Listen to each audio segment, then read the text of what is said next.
played Santa Claus in Elf, and we have a clip of that to play as well. Here we go. Buddy, is that you? Boy, am I glad to see you.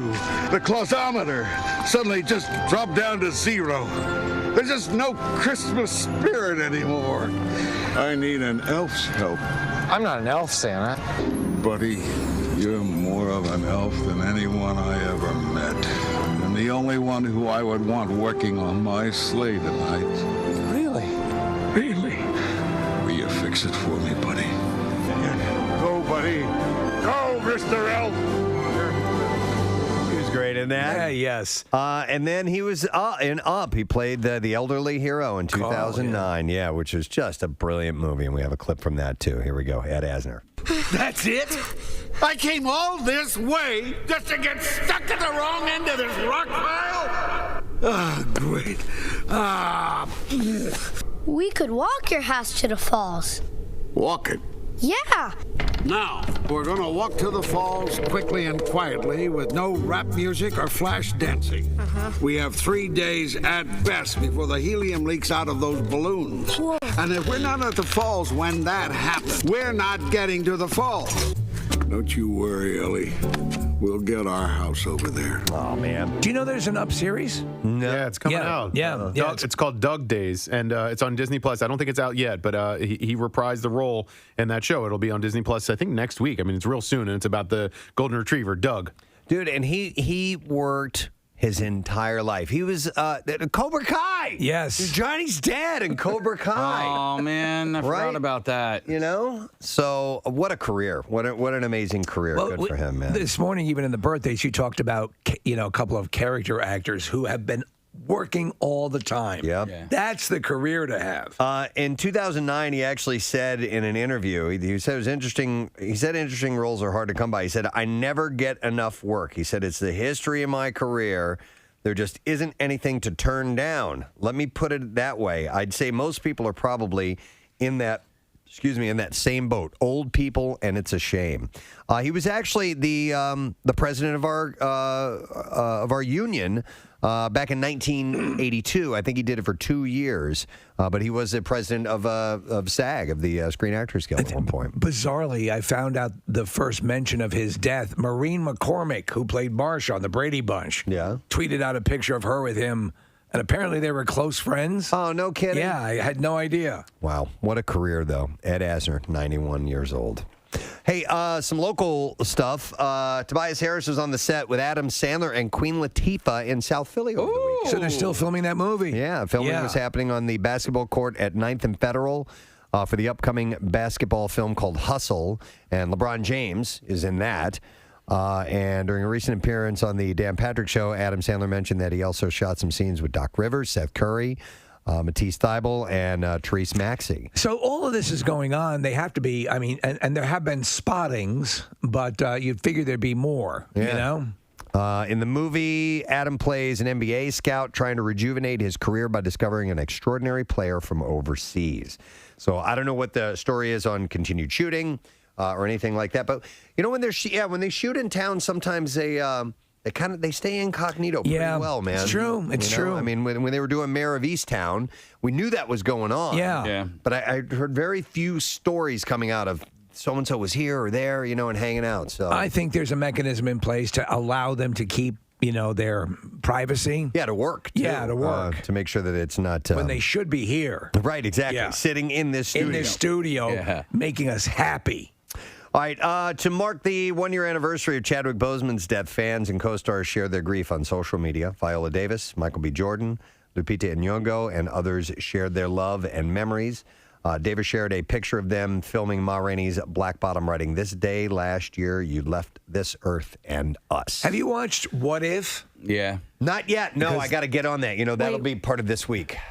It's an animated Marvel series, Kathy. Okay. No, never. Yeah. And so I watched the Black Panther one. Right. It was the second episode. And he's basically Star-Lord, is he not? Yeah. So it's what if he was abducted by instead of Star-Lord. And so that is his final performance as Black Panther. It's interesting to hear which voices they get and which ones they don't, because Robert Downey Jr. does not do it, but most of the other actors do. Brie Larson did not reprise her role as Captain Marvel. I mean, obviously they got Chadwick Boseman to do Black Panther, so they get a lot of the voice actors, but not all of them. What If is also a Netflix series with Renee Zellweger. Oh, there you go. That's the one you're watching. That's one. I assume there's a lot of dong in that show, right? Like the other one you watched. No, That's all Kathy it's not like that. watches. No, it's actually really good. What If with Renee Zellweger was good. Is it? It's only one season, and yeah, it's pretty good. All right. I have a health update on John Stamos. Oh. In case you're interested. He's all good. Oh. There you go. Is that it? That's all we know? Well, the Full House, Stamos. Well, Full what House happened? alum shared a series of pictures on Instagram from the hospital on Friday. He shared that he is home, happy, and mentioned trigger finger, a condition that causes a finger to bend or straighten with a snap. I actually was having this problem. I went to an orthopedic guy to get a look at it. He's like, "Hey, you got trigger finger." Are you kidding me? So John Stamos was in the hospital with trigger finger? I guess so. What was there like a varmint he encountered? He had a because it can get stuck and it's bent. Now I don't know if that's the only reason we're showing him here. They're showing him he's wearing the full, they checked you into the hospital garb. Yeah, the robe for trigger finger. I don't know. Well, it was a procedure. He went in for an elective procedure, and so he was in and out pretty fast. Okay, all right. So he's back to being a gunslinger. But then he was saying reach for the stars for no reason whatsoever. Reach for the stars. Yeah, and then he was like dance farming. All these things that happen, it starts with trigger finger. Okay, I gotcha. It's absolutely right. Casey Kasem said reach for the stars. It's reach for the sky. Well, close enough. But that's good. That's the problem is that he was saying it. He was saying it wrong. That's how the injury. That is. Yeah. He didn't state it right, and he injured his trigger finger. Right. I got you. They're connected. Yeah. I didn't know that.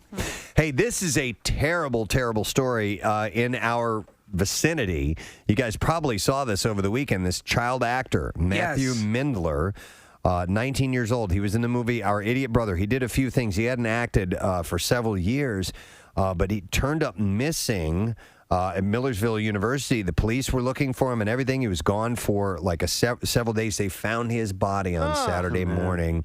I don't know anything as of now as to the circumstances or they had scheduled an autopsy and everything. It was just a terrible story. I had initially seen it where they were looking for him on Saturday. It was an extensive search, and then yesterday I saw the news come out that they found his body. So I'm sure we'll have a follow up on this, but it's just a terrible news. This kid and Millersville's in Lancaster County, I think, or it's out that way, right? I think so. Yeah. So just terrible. So if we get more information on that, I'll pass it along to you.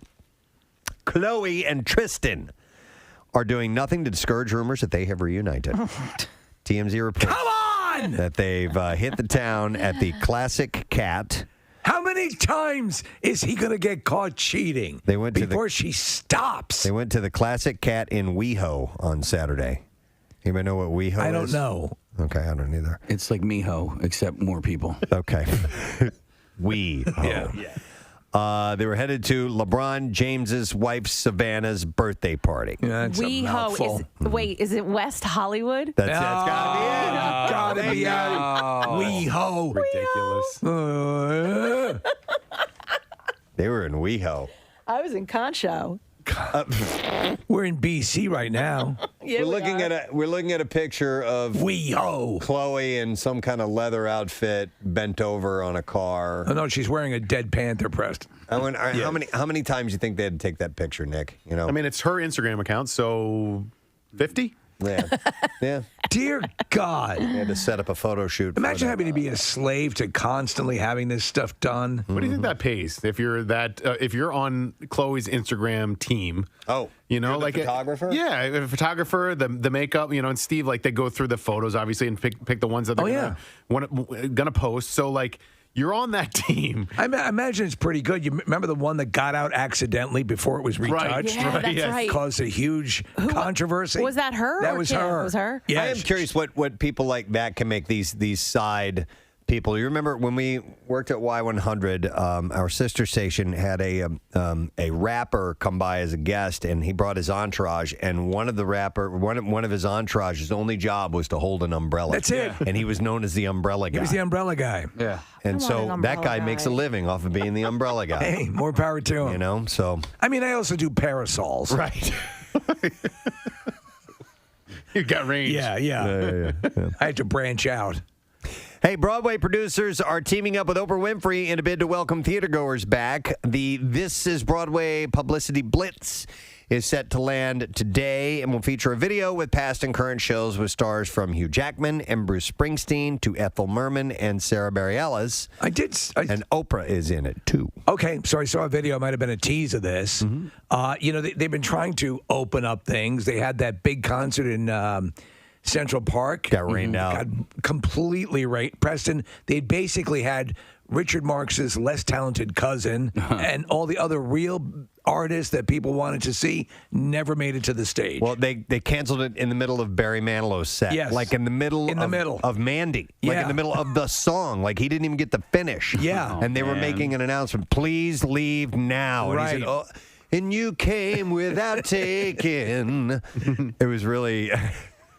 It had to have been a bummer for old. It had to be a huge Barry. bummer, yeah. When was this? I missed that a altogether. couple weeks ago. Okay. CNN was covering the thing from wall to wall, so they had to pad for like an hour and a half. Mm-hmm.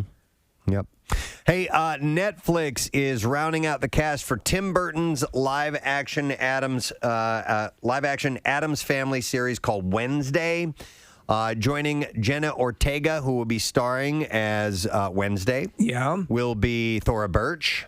I like that. I have not seen Thora in a long time. Who's Thora playing? I don't Morticia? know. No, Morticia is played by Catherine Zeta-Jones. Uh-huh. And Gomez is Luis Guzman, who I think can do a great job because he has those big feature. He can really make big facial expressions and stuff, so I think he'll be great. How about Chloe as Lurch? That's a pretty good idea. The other names I don't recognize: Ricky Lindholm, who says was in Knives Out and Another Period. We had her in studio. She's in the comedy duo that does the parody songs.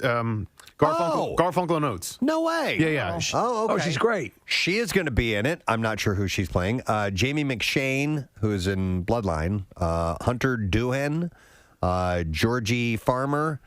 Jump in if you know any of these people. We've had them all in the studio. Musa Mustafa, Emma Myers, and the list goes on. So, all right, that could be cool. I hope that does well. I hope it's. It's Tim Burton, so it's going to have a really cool flavor to it. It's my understanding that in the initial comic, the Charles Addams comic, that many of the characters didn't have names, and the names came about really when the TV series came on air. Yeah, I know they didn't have names. Yeah, I'm not sure how they came about them, but Cousin It didn't exist in the comics. He was created for the TV series. Right. So let's see what else we have here. Oh, so with a week to before the SAG-AFTRA election, Matthew Modine has accused Fran Drescher of defamation and threatened legal action if she doesn't apologize for comments in which she accused him of breaking SAG-AFTRA rules. It's getting ugly. Wow, man. In the battle for the president of our union. She's the nanny. The pair are, and he's the dude from, he's the scientist from Stranger Things. He's Papa. Yes. Mm-hmm. The pair are running against each other to become president of the organization. Any guys vote? I did. I did not vote. Yeah, we got the ballots in the mail. I voted for Matthew Modine. Okay. Mostly because he looks like Bill Weston. Okay, is that why he does? Yeah. Man, there was a picture of Matthew Modine that looked exactly like Bill. And then we did a side-by-side reconstruction of that photo with Bill, and it looks spot on, did it not? I think Matthew responded over social media somewhere. No. Somebody on the show put it up on social media, and he replied or enjoyed it or whatever. And honestly, that's the only reason I voted for him. Sure. I was like, yeah, he was on the show, and he kind of looks like Bill, and vote for the guy. Yeah. I mean, there have been less valid reasons to vote for somebody. Yep. Hey, we mentioned Cobra Kai earlier this morning, the fact that Ed Asner did star in one of the episodes. Netflix had announced Friday it has renewed Cobra Kai for a 5th season. Season 4 of the series will premiere in December, so they're going to go for another one after that. How about that? Is the plan to wrap it up after the 5th? Don't know. They didn't indicate it in this story that I read, but they probably should. You can only go so long before you need to bring it to a close. But, man, I can't wait till this show comes back on. If you stop and think about the shows that you've loved throughout time that went on a little too long. Oh, yeah. I love the end date. Really sort of helps them be creative and do things they probably wouldn't have done otherwise. I still just have to sing the praises of this show and tell people who might be a naysayer that it might be more than what you're expecting it to be. It is such a good show. It's got you've got to suspend a little bit of disbelief, but it's really well done. It's funny, it's dramatic, it's heartfelt, and it plays on your reminiscing, and going back to the original movies. It's a really well done show. So production on season 5 will begin this fall in Atlanta, where all 4 previous seasons have been filmed. Netflix previously announced that season 4 of Cobra Kai will reintroduce Thomas Ian Griffith as Terry Silver, the villain from The Karate Kid Part 3. Yes! Which means I got to go back and watch that movie. Oh, man. He was great, Brett. He also did a whole bunch of action movies in the 90s. Oh, yeah? The guy is great. Because I barely remember. Yeah. I know he turned Daniel bad. That's all I remember. Cobra Kai premiered on YouTube in 2018. After 2 seasons on YouTube, it moved to Netflix. Netflix aired the first 2 seasons in August of last year, and season 3 premiered January 1st of this year. I love if you go back to the original Karate Kid when he's Pat Morita's doing his moves. It's obvious he would get his ass kicked. Oh, yeah. Yeah, I mean, it's like that. There's a whole Twitter account, an Instagram account that is dedicated to bad martial arts, and that's what it looks like. Well, it's just the whole idea that in the matter of a couple of months, you can ascend all the way to black belt and be absolutely proficient in cleaning karate. someone's house. Yeah, exactly. Yeah. And that continues in the series, too. Like, these people advance very, very fast in martial arts. It's ridiculous. But if you set that aside, it's a great show. All right, I think we're ready for some clipsies. The social worker bites off more than he can chew while trying to protect the client from her recently paroled husband who is after the drug stash in the getaway. In this clip, Frank Grillo reveals who helped him bring his character to life. You know, the inspiration for me came from my childhood or my young adulthood. I grew up in New York, and I knew a lot of guys. You know, they were hustlers, and they had an angle for everything and on everything. Whatever you needed, somehow they could get it for you. So I based it on a couple of people that I knew, and it looks like it worked out well. Yeah! The Getaway comes to theaters this Friday, by the way. Frank Grillo is constantly working, and he's hit that sweet spot. He showed up in What If as well, the last episode. Oh, really? Yeah, you reprised. Crossbones? Yep, you reprised his character as well. Did he sleep with Renee Zellweger? Yes, it was a crossover episode of. Oh, yeah, it's awesome. Okay. What If Crossbones and Renee. Yeah, got it. Next clip. Judy and Crossbones. A girl has big dreams of attending the royal ball, and with the help of her fab godmother, makes her dreams come true in this modern take of Cinderella. In this clip, actress and singer Idina Menzel talks about the music for the film. Kay Cannon has this great soundtrack, so there's lots of amazing cover tunes that are rearranged in a really modern way that I'm excited for you to hear. And then there are 2 original songs. Camila has one, and I have a song that I actually wrote for my character. I don't give a Cinderella comes out on Prime Video this Friday, by the way. So I mean, they just made a live-action Cinderella. Yeah, how many can you do? It's true. Stop it. Honestly. Wait a minute. That was a while back, though, wasn't it? It was It's about 2 years ago. Yeah, it wasn't that long ago. Okay. I mean, I guess there's a Batman every other year, so what do I complain about? But And Cinderella basically is Batman. right. Okay, I'll let you have that. I like her, though. I think she's really cute. All right, and that's all I have in the entertainment report this morning for you, friends. Let's take a break. Let's go get some coffee. Yeah. Let's come back. It's Monday morning. We'll kick this thing off when we return, so stay with us as you're making your way in. We'll be right back. Preston and Steve on 93.3 WMMR. It's the annual tradition that launches a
All right, so this is a little bit offbeat, but the Tower of London, we visited that when we went to England a couple of years ago.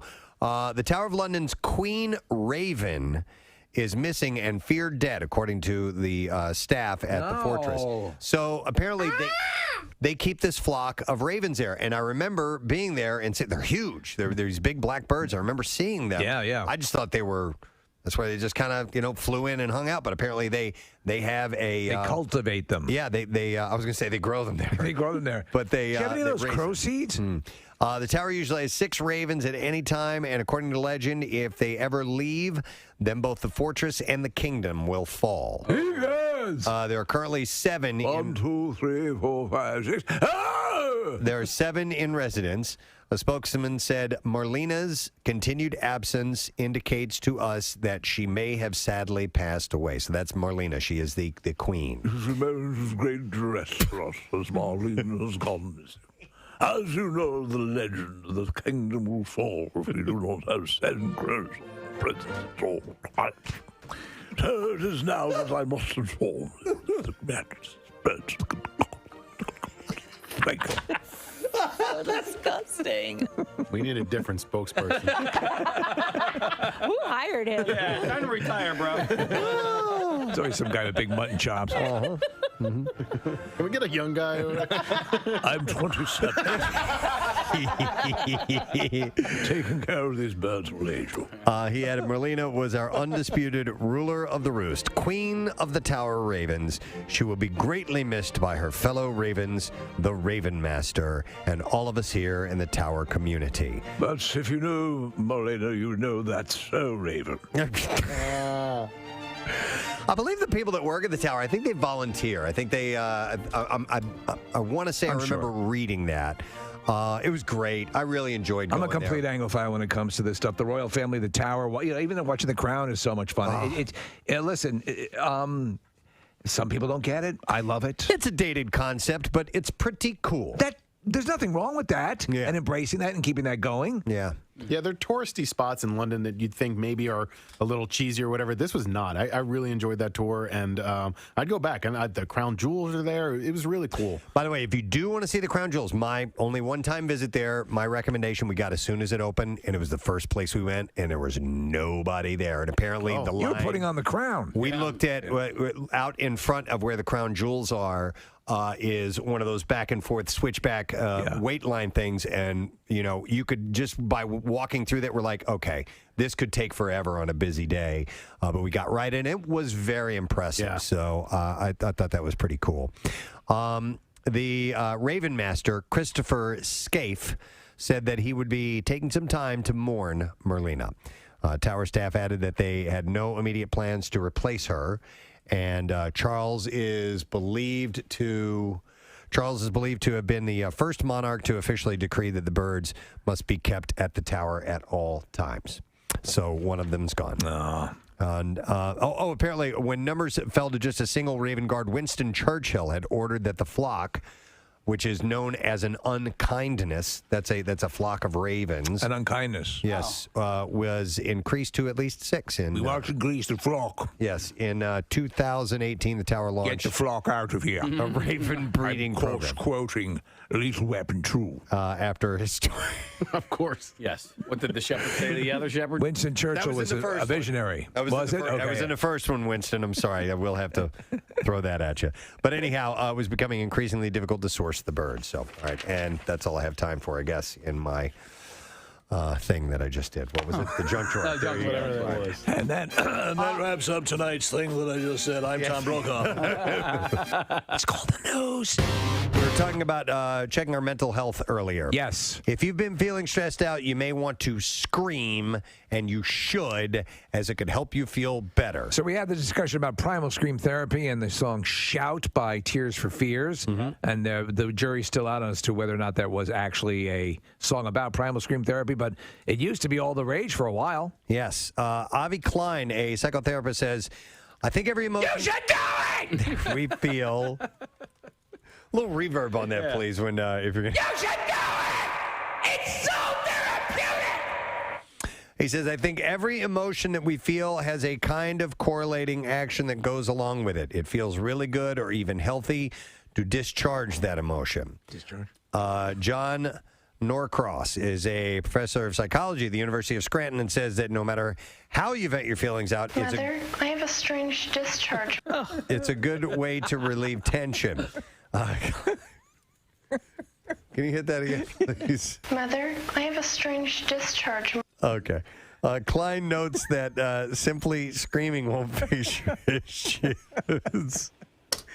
We can't play the whole one. Can we? I don't know if times have changed. And you'll still have to face whatever it is that's bothering you and work through it even after taking the edge Dad, off. can I talk to you for a minute? Jesus. I have a strange discharge.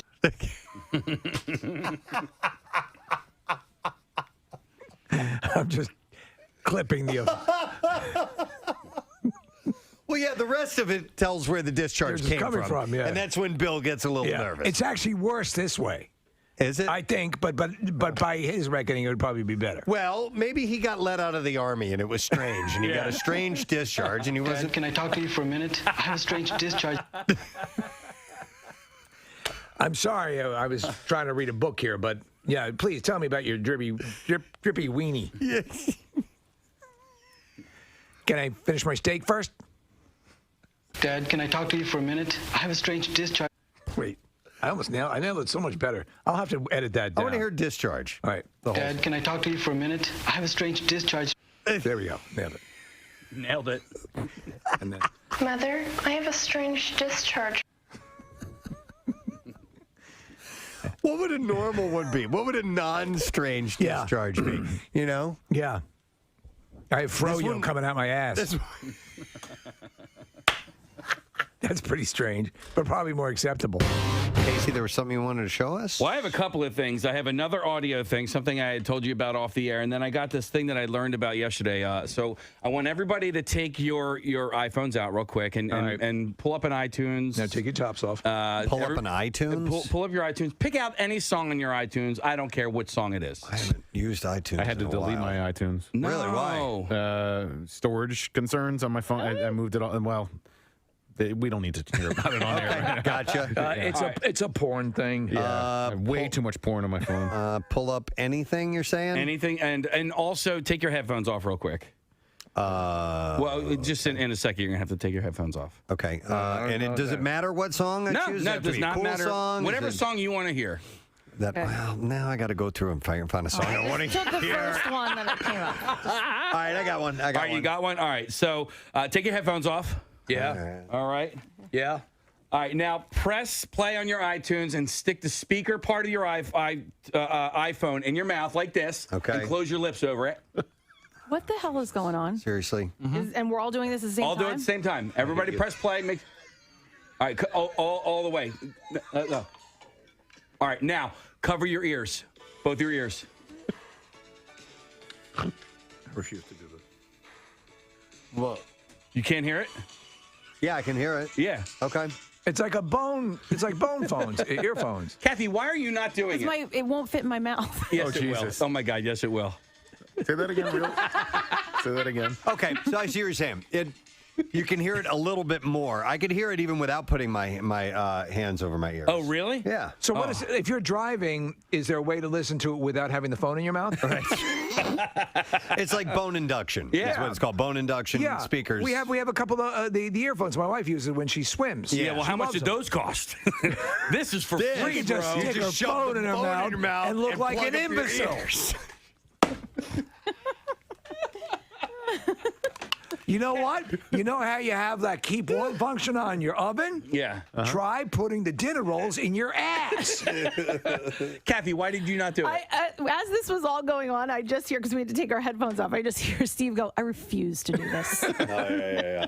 Thanks for playing along, bro. Well, I couldn't get my Asia song to play, which would have been so cool. I did do it, Casey. Isn't that wild? Yeah. Put it in your mouth? Yeah. Okay. I didn't see it. I did. He didn't Preston. do it. All right, here's the thing. I just did it. Try this when you get home, Kathy. Okay. Draw a nice bath. Get in it. Yeah. Take your electric hair dryer. Dip it in the water. You'll be able to hear Prince. While it's plugged in. The speakers have gotten much better on these phones. My son was listening to, he was watching a YouTube video or something like that, and he was in the other room, and I was almost like, turn that damn music down. I'm trying to listen to my story. On my Stephen King story. But it's gotten, you remember the old phones, like if you, for some reason, didn't have a Bluetooth speaker or something to hook it into, and you tried valiantly, exactly, to listen to something. It was terrible. It's gotten much better. They're definitely a lot louder. I'm listening to Pearl Jam. Listen. It won't fit my mouth. Yes, it will. Oh my God, yes, it will. It won't fit my mouth. Presley Gerber, the son of supermodel Cindy Crawford, took to Instagram Live in order to clear up his reasons for getting a tattoo on his cheek. All right, hey guys. I want to let you know I wrote a word on my face. Which he has received backlash for.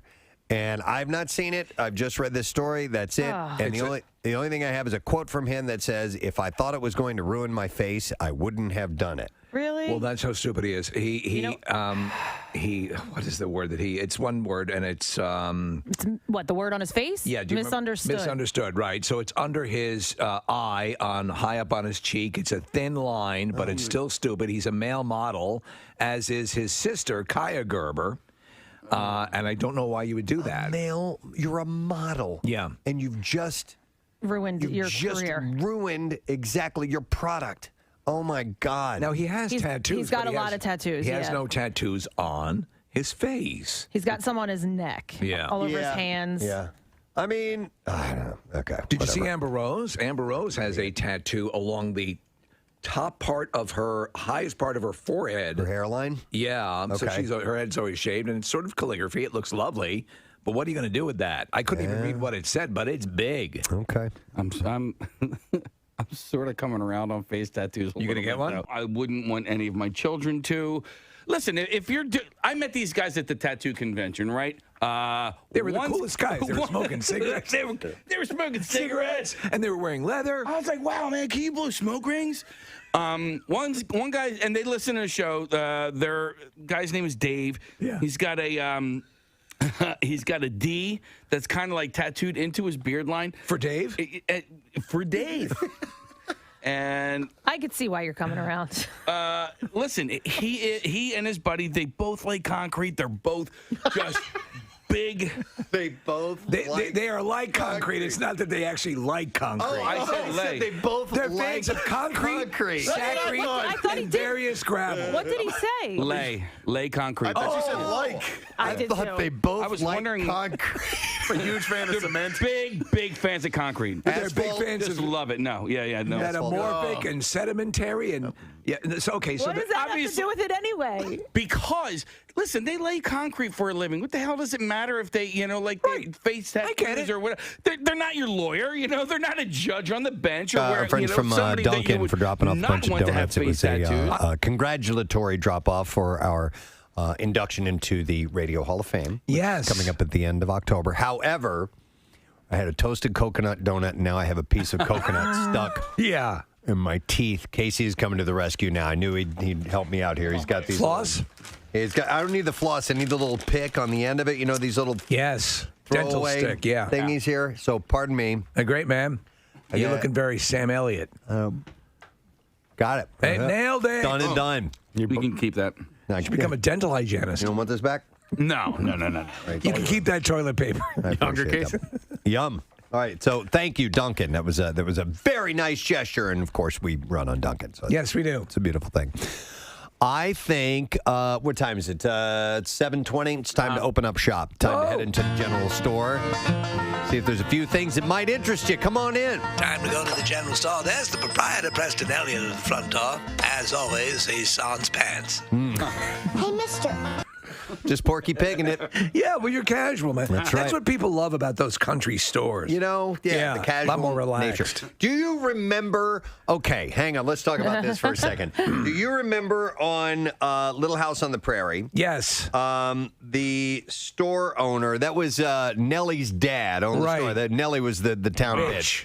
But he was the nicest guy. He had a bitch of a daughter, but he was the nicest guy. And he would always allow the Ingalls to put stuff on credit. Right. And he's like, I know you're good for it. Don't worry about it. We'll take care of it all the time. You remember that? I do remember that. And he could not see that his daughter was really a horrible person. Yeah. I know. That's He too was a bad. sucker, is what he was. But he was always good. He was always good for letting them use credit, and I'll do the same as the proprietor of the general store. Oh, that's awesome. We'll put that on credit, and we'll have an account for you, and you can get around to it when you get around to it. You remember when the Ingalls skipped town and didn't pay the bill, right? Uh-huh. They did? I didn't know that. They blew it up. They blew up I remember they blew up the town, Yeah. but what was the name of the town? I don't know. I'm going to want to say San Francisco. Oh, yeah. They blew up San Francisco. What was the name of What was that town? little How's it? Nick is looking it up right now because that's going to drive me crazy if I don't. Walnut Grove? Walnut Grove. We were good folks here in Walnut Grove. We'll put everything on credit. It's on some channel now, Steve. Maybe it's Me Pluto? TV. No. Little House on the Prairie. And I was watching an episode 2 or 3 weeks ago. It was dark, man. These kids were riding into town on a wagon, and they were trying to go over like this stream and cross a river, or whatever. The wagon falls off. The kids die, and then they got to report to the cousin that these kids are no longer around. It was like, holy crap, man! It's a lot more dour than you remember. I was just like, thought it was just about a little house. Yeah, these people are going to hang out on the prairie and go to the store. Well, come on, dying. You can come into the store, and I'm going to pull an item down off the shelves. There's the proprietor, Preston Elliott, still got his pants on. We're going to talk about these stupid social media challenges. Oh, one right after another. We had mentioned the milk crate challenge last week. Casey brought it up, and I just don't pay him any mind. No, never anymore. mind. But TikTok has banned the milk crate challenge. Oh, really? Yeah. So it's where you take these milk crates and you make this pyramid out of them. Eventually, there's one that's like 7 or 8 crates tall, and you try to climb up them to the top and then back down on the other side. And they're really unstable, and they fall. And people, the wipeouts, it does not entertain me at all. No, to watch I hate them. it. Especially, it looks painful. Especially because some of them run down. Some people get off on watching other people get hurt, I guess. Yeah. Marissa.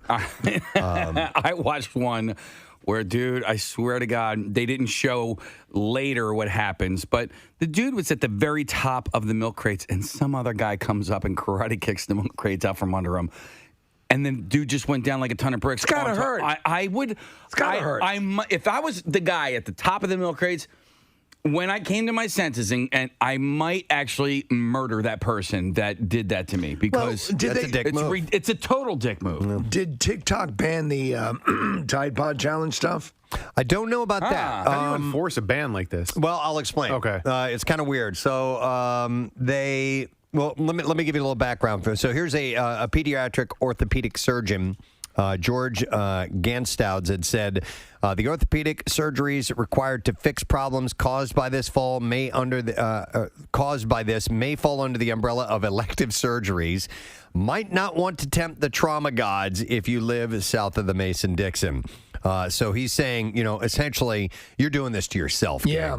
TikTok can't stop people from risking fractures for fun and profit, but it can ban hashtags, which it has done in this particular case. So it's not much that they can do, but it's a little something that they can do. Searching for related hashtags on the app now returns the message, quote, "This phrase may be associated with behavior or content that violates our guidelines." Promoting a safe and positive experience is TikTok's top priority. For more information, we invite you to review our community guidelines. So if someone puts up a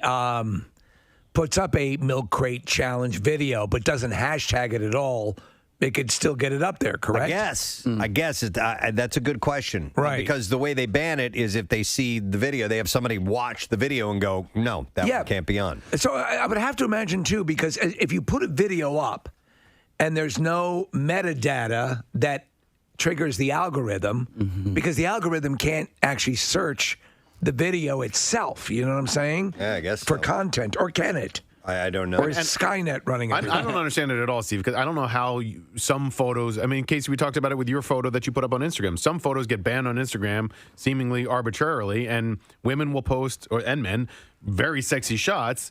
Some of them get banned and some don't. I don't understand how they are able to police that. It's insane. And even they admit that their algorithms are incredibly wonky and will take off things that are absolutely benign. Right. I mean, the kind of stuff when I click on Twitter, the stuff that's readily available is astonishing. Graphic? Yes, like totally graphic. We're watching some of these milk crate things. They does not look pleasant. Not even a little bit. Except for the very first one I saw. I was like, oh, this looks like it's kind of easy. Yeah, you seemed excited about it. Because the girl did it, right? Yeah. I hadn't seen anybody fall. I had only seen somebody have success with it. Marissa, you sent a video over the weekend. I didn't watch it. But I guess they were doing a milk crate challenge somewhere in the city, around here somewhere, like one of the college campuses or something. Hang on a second here. Go ahead. Yeah, there was an account called Cecil something, and I figured out. She's a bit more. Yeah, so it was a bunch of Temple kids, and there was like 300 kids out in somewhere on Cecil B. Moore just doing the milk crate challenge, and one girl out of about 20 made it. Well, let's see if we can start our own TikTok trend. And let's start doing the high-rise belly flop. Okay. All right. Yeah. Do you like that? What's involved in that? Building has to be more than 20 stories. Okay. And you have to belly flop off. Okay. Okay. All right. Do you have to land in anything in particular? No. Or just, okay. Yeah. All right. Yeah. All right. Get started. My younger and people do this crap. My younger brother is a member at Hidden Hollow Swim Club, and that is right by like Linville Orchards, I believe, owns Hidden Hollow. You sent me there back in the day to do. To ride my bike off of it back live on the show. Okay. Yeah, I remember that. So they have a 3-meter platform, a 7-meter platform, and a 10-meter platform. You're not allowed to do dives or flips off of any of those anymore. My little brother did off the 1-meter springboard, he did a half twist, and he got whistled for that. Like, you're not allowed to do anything off of any of those things anymore. Like a wolf whistle or just a... Yeah. Whoop, whoop. Thank you. I've been working out.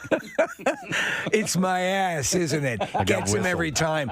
No, the amount of from all the diving, you guys know the amount of injuries and paralysis that can occur if people aren't diving right or hit the board or dive when it's too shallow. By the way, the app issued a following statement that said, TikTok prohibits content that promotes or glorifies dangerous acts, and we remove videos and redirect searches to our community guidelines to discourage such content. We encourage everyone to exercise caution in their behavior, whether online or off. Okay. And as the orthopedic surgeon said, gravity always wins. It does. So just a heads up on that. But as they say, it's not the fall; it's the landing that'll hurt. Yeah, they're going to ban those from the app. So well, from the Kathy, you have one video in the queue ready to go of the milk crate challenge. Are you going to get rid of that now? Or are you still going to post it? What? Of you doing. Oh. Right. I did look at it, and I was like, it can't be that hard. Come on. Why are all these people falling? All right, let's see what else we got that we can dust off and have a look at for you this morning. Casey, how do you pronounce the real estate website VRBO? Is it Verbo? Verbo. I always said VRBO, and I will continue to say VRBO, but on the commercials, they say Verbo. Yeah, they call themselves Verbo. Is it like Zillow? It's a lot like concept? it, right? Isn't it? No, Verbo is like Airbnb. Like Airbnb. Yeah. Oh, for rentals. Okay. But that's actually pronounced Airbnb. No. All right, so Verbo teamed up with Hasbro, the toy company, to create the ultimate Nerf house. Oh, that's cool. Kathy, you got to you and Jace, you got to get this. So it's a gorgeous lake house. It's on the shore of Grand Lake the Cherokees. Unfortunately, you have to go to Northeast Oklahoma to do this. It's about an hour and a half away from Tulsa. It's outfitted with Nerf toys, blasters, and gear in every corner, as well as bucket ball, Nerf scooters, go-karts, and water trampoline games. Preston, I had no idea that the Nerf arsenal had extended as far as it is right now. It's amazing. I was watching a video. I follow these guys, the Corridor Crew. They're special effects artists on a YouTube channel, and they did basically like Nerf John Wick, and they had. I didn't realize they had all of these very cool Nerf guns, rapid fire, all this stuff is amazing. Let me guess, they're very expensive. So I don't know what the story is on how you rent this place or how much it is, to be honest. It says it's $100 a night. That can't be right. Oh, no way. It's going to be win a contest a night. Well, it's going to be a limited availability. It's Oklahoma, so maybe that's not unreasonable. Yeah, it says the stay from September 24th to 26th for $100 per night. Wow. Okay. The only problem I have with Nerf is the reloading of it all. Once you get, really need to have an invention. You know, Press, those little golf ball picker upper thingies that they have. Something like that. Or some kind of vacuum thing. Yeah. That could easily suck them all up into a bag or something like that. I know what you're talking Not about. even a bag, but like to put it into a clip, you know. To put it in a magazine of some type? Yeah, I don't know. So once you shoot them, they're just scattered all over the place. Right. And then it's like, all right, time out. We got to pick up the ammo. And you go around and you're gathering everything up. And that's the laborious process of it. And loading everything as well, too. I had, and I don't know how prevalent they are now, but at the height of our arsenal that we had in my house, the one that was my favorite was you could load up a magazine of like 25 of those, and then you had you air pumped this machine gun. That's awesome. And you could rapid fire. It was fantastic. It's great because most things you need to cock it each time you shoot it. Yep. But the Nerf guns they're so much fun. So Teresa Pearson, the Vice President of Global Brand Strategy and Marketing at Hasbro, said, "We are thrilled to work with Verbo to provide one lucky family with the ultimate Nerf experience." So it's one lucky family. Yeah. There you go. So I'm looking at it because there's no link to actually find it. It says Nerf is more than just toys. It's a lifestyle, and Verbo is empowering fans to be immersed in the Nerf lifestyle for one unforgettable weekend. So that's the deal with this. The house is beautiful. It's got its own little waterfall. Yeah, this is stunning. So the massive property can sleep up to 30 guests. Whoa. Features 12 bedrooms, 5 living areas, and wraparound decks, and have perfect view of the water. While you're not dodging foam projectiles, you can enjoy a little time on the shore for a refreshing swim into the lake, it says. The home is also featured as the Nerf House Squad Quarters from the new season of the popular Nerf House Showdown series on YouTube. Never heard of this. I don't know that. Nerf House Showdown. Yeah. Yeah, it's like they basically battle each other. It's yeah. They have buckets of ammo all over the house, Preston. Look at this. That's fantastic. Right when you walk through the door, there's 2 full buckets of Nerf ammo. Oh, that's outstanding. So what your favorite gun was the rapid fire? Yeah. Did you have a pistol? My favorite, if I was going to have a war with my sons, my favorite one was the tiniest single-shot handgun that I had because it would shoot the truest. Yes. It would what you aimed at, it went to. So I would always pick that thing, and I had to load them one at a time. But, I mean, every shot counted, and it was great. So that was kind of my favorite, and I still have it. I kept that one. We got rid of a lot of them. That is cool. The really big ones, the kids like the really big, sniper things just because they were big. Right. But they wouldn't shoot any further did you win a lot? or distance.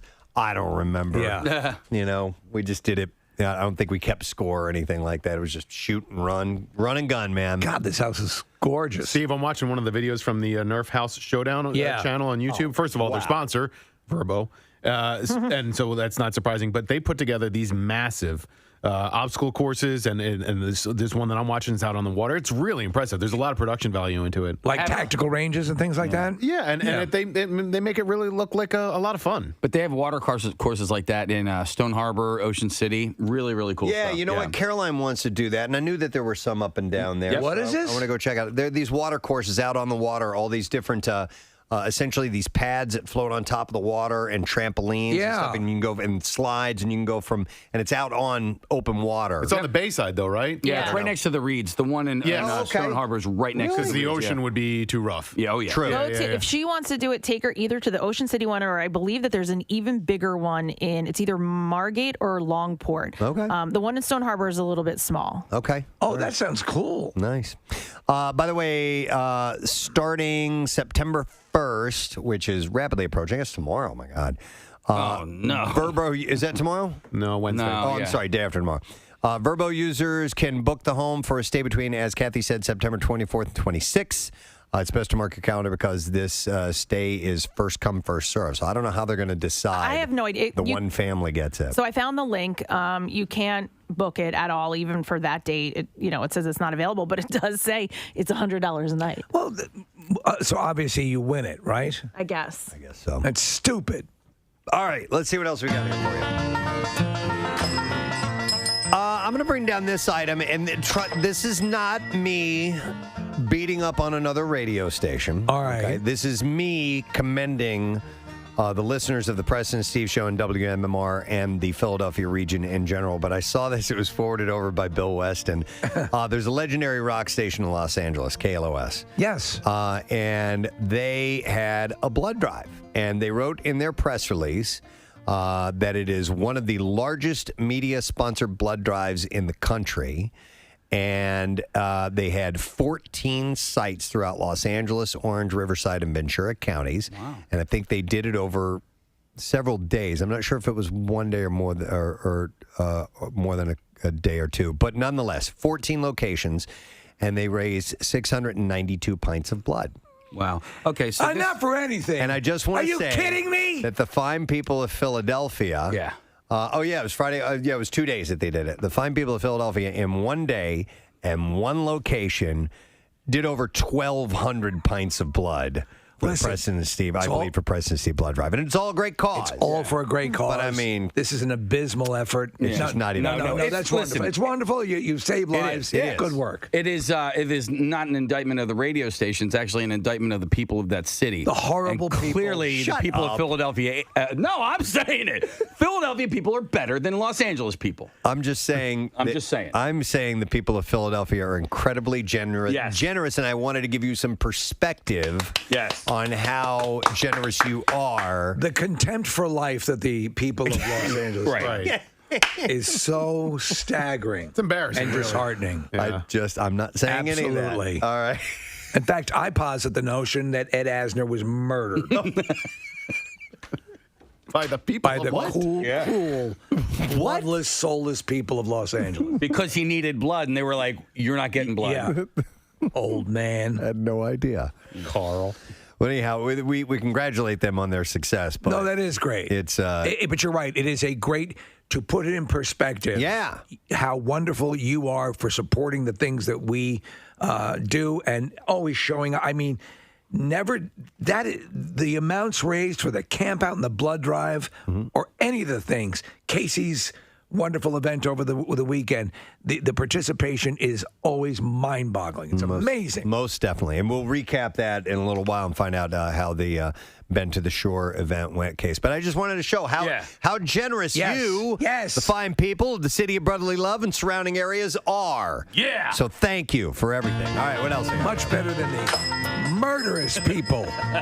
Speaking of murderous people, Sirhan, the man convicted of assassinating Senator Robert F. Kennedy in 1968, was recommended for parole on Friday after 53 years in prison. He is 77 years old. This is something that I would have thought was a joke if I didn't see the validation on it. And the fact, Preston, that it's causing a rift within the Kennedy family. Yeah, 6 of the family members are against this, and 2 of the family members are for letting him out on parole. His fate is now in the hands of the California governor. So he had arrived at the California Department of Corrections and Rehabilitation in May 1969 after being convicted of first-degree murder and assault with the intent to murder. Okay, so there have been a lot of TV shows and movies that were like, well, what if Kennedy, not this one, but JFK hadn't been assassinated? There was it was a Stephen King book and stuff like that. What if he became a super soldier? No, not that. But what I want to ask is, very strong. What I don't know about Robert Kennedy is who was he potentially going to go up against in the president? Who was involved in that? In that campaign. And how could that, if he had won and become president, how could that have potentially change the landscape of this country? There are all sorts of things that are in play. And the Kennedy family has. Well, I'll tell you, Casey. It's almost beyond. So Lyndon Baines Johnson was the president at the time, and he decided he was not going to seek re-election. He could have. He became president when Kennedy was assassinated, and he could have run for re-election again in '68. He decided that he wasn't going to, mostly because of the Vietnam War. And then there were 2 Democratic nominees that were front runners. Robert Kennedy was one, and then Hubert Humphrey ended up getting the nomination. Hubert Humphrey ended up losing the election to Richard M. Nixon, who became president in 1969. There you go. Okay. There you go. Okay.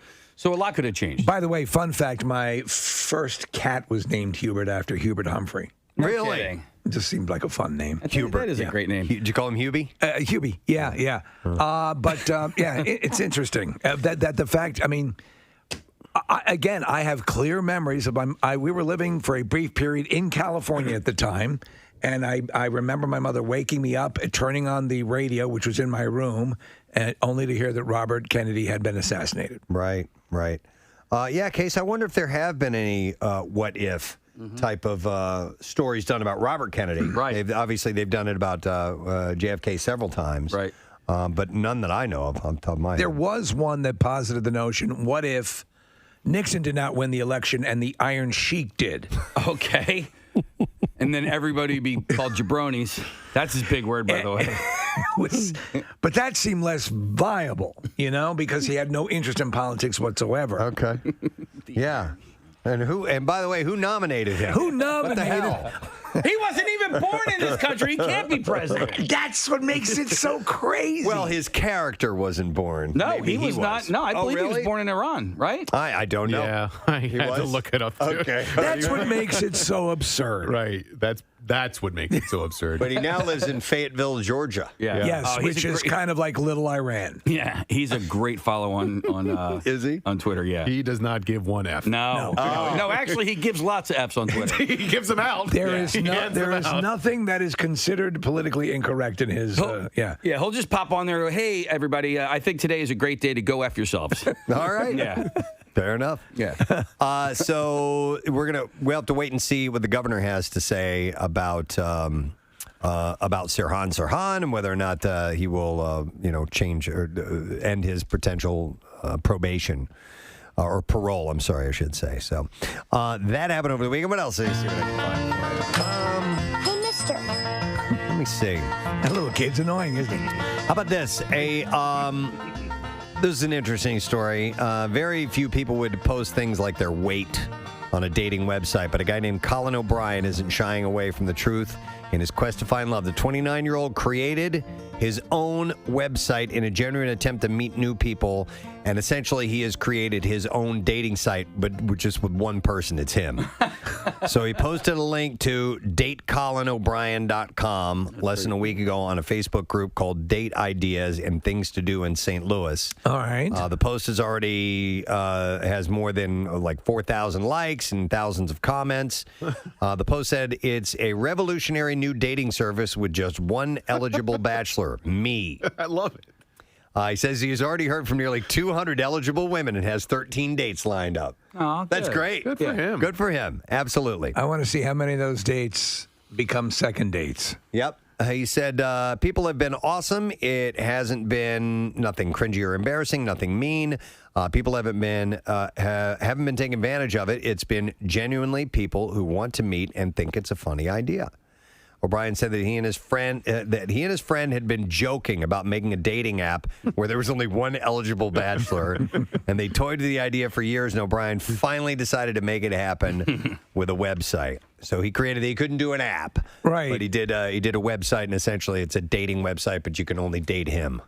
I mean, it's a great idea. Sometimes I think about if I were dating in this day and age with the apps and with all that stuff. Yeah. And I try to figure, would it be good or would it be bad? And I always come down on the decision it would be bad. Well, I'm talking to a friend of mine currently who went through a divorce about a year ago.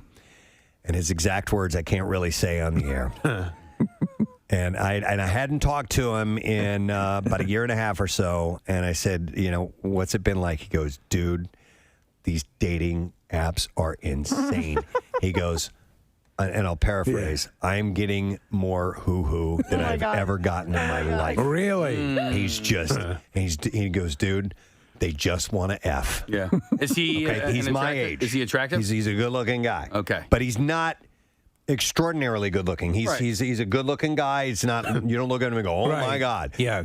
I got to nail this. He is getting laid constantly. Really? He's good-looking enough. Now he said that it's usually just that though, like a casual bang, and it's pretty so. And he is now dating someone. He's finally found somebody that he's been dating for a few months now. But leading up to that, it was just boom, and boom. Does he suggest that boom? He's Preston, loving it, dude. That the dynamic is that the woman is basically right from the get-go, this is physical. Just looking for something. Let's just do it. Wow. Mm-hmm. Wow. Steve, I disagree. I think you do just fine. And the reason why is that I think your approach would be, I'm going out to meet people and say hi. And if it works out and I have a romance with this person, cool. If not, you're really good at meeting people. And you would take it in a way that would be like, all right, I didn't fall in love with this person. At least we had a nice dinner or whatever. No, I see that because that's actually how I approached dating when I finally met my wife. And so it's all in the approach. One of my best friends from college, he was on dating apps for a long time, and he just went out with a lot of different people with zero expectations. And that's the way. Yeah, and now he's in love, and he's doing just fine. But, I think that if you go in thinking, oh, I'm going to do this and fall in love immediately, it's like dating and falling in love immediately. So, like 17 to 27-year-old Preston hears this and goes, my God, that would be awesome. Yeah. Oh, my God, would this be awesome? Me now is like, this would be a real pain in the ass. When am I going to golf? Yeah, exactly. All the sex is getting in the way of my golf. My balls hurt. But so speaking to my one buddy, it's the greatest thing since sliced bread, man. How long has he been in this mode?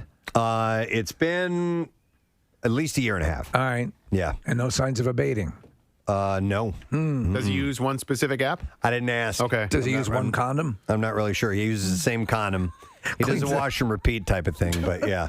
Whatever works. You hand wash. So you got to save money somewhere. Dude, if you're getting laid that much, you got to cut corners. Right.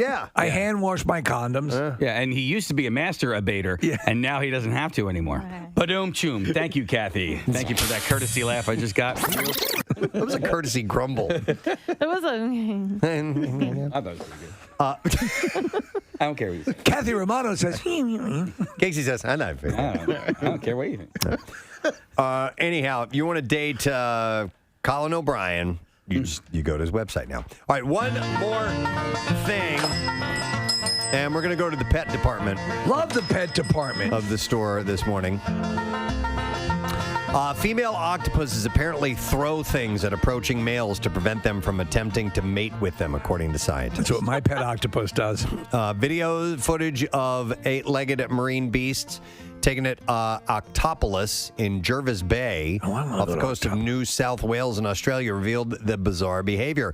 Apart from humans, only a few species, including chimpanzees, have been found to hurl projectiles at other members of their own species. But the manner in which octopuses hurl objects at encroaching neighbors is ingenious, making use of their powerful siphon, which can eject water at great speed. While they normally use this for a speed burst while hunting or to avoid predators, they've learned to repurpose their siphon and shoot a jet of water at an object that they pinch between two of their tentacles and essentially shoot it at another. Like an underwater super soaker.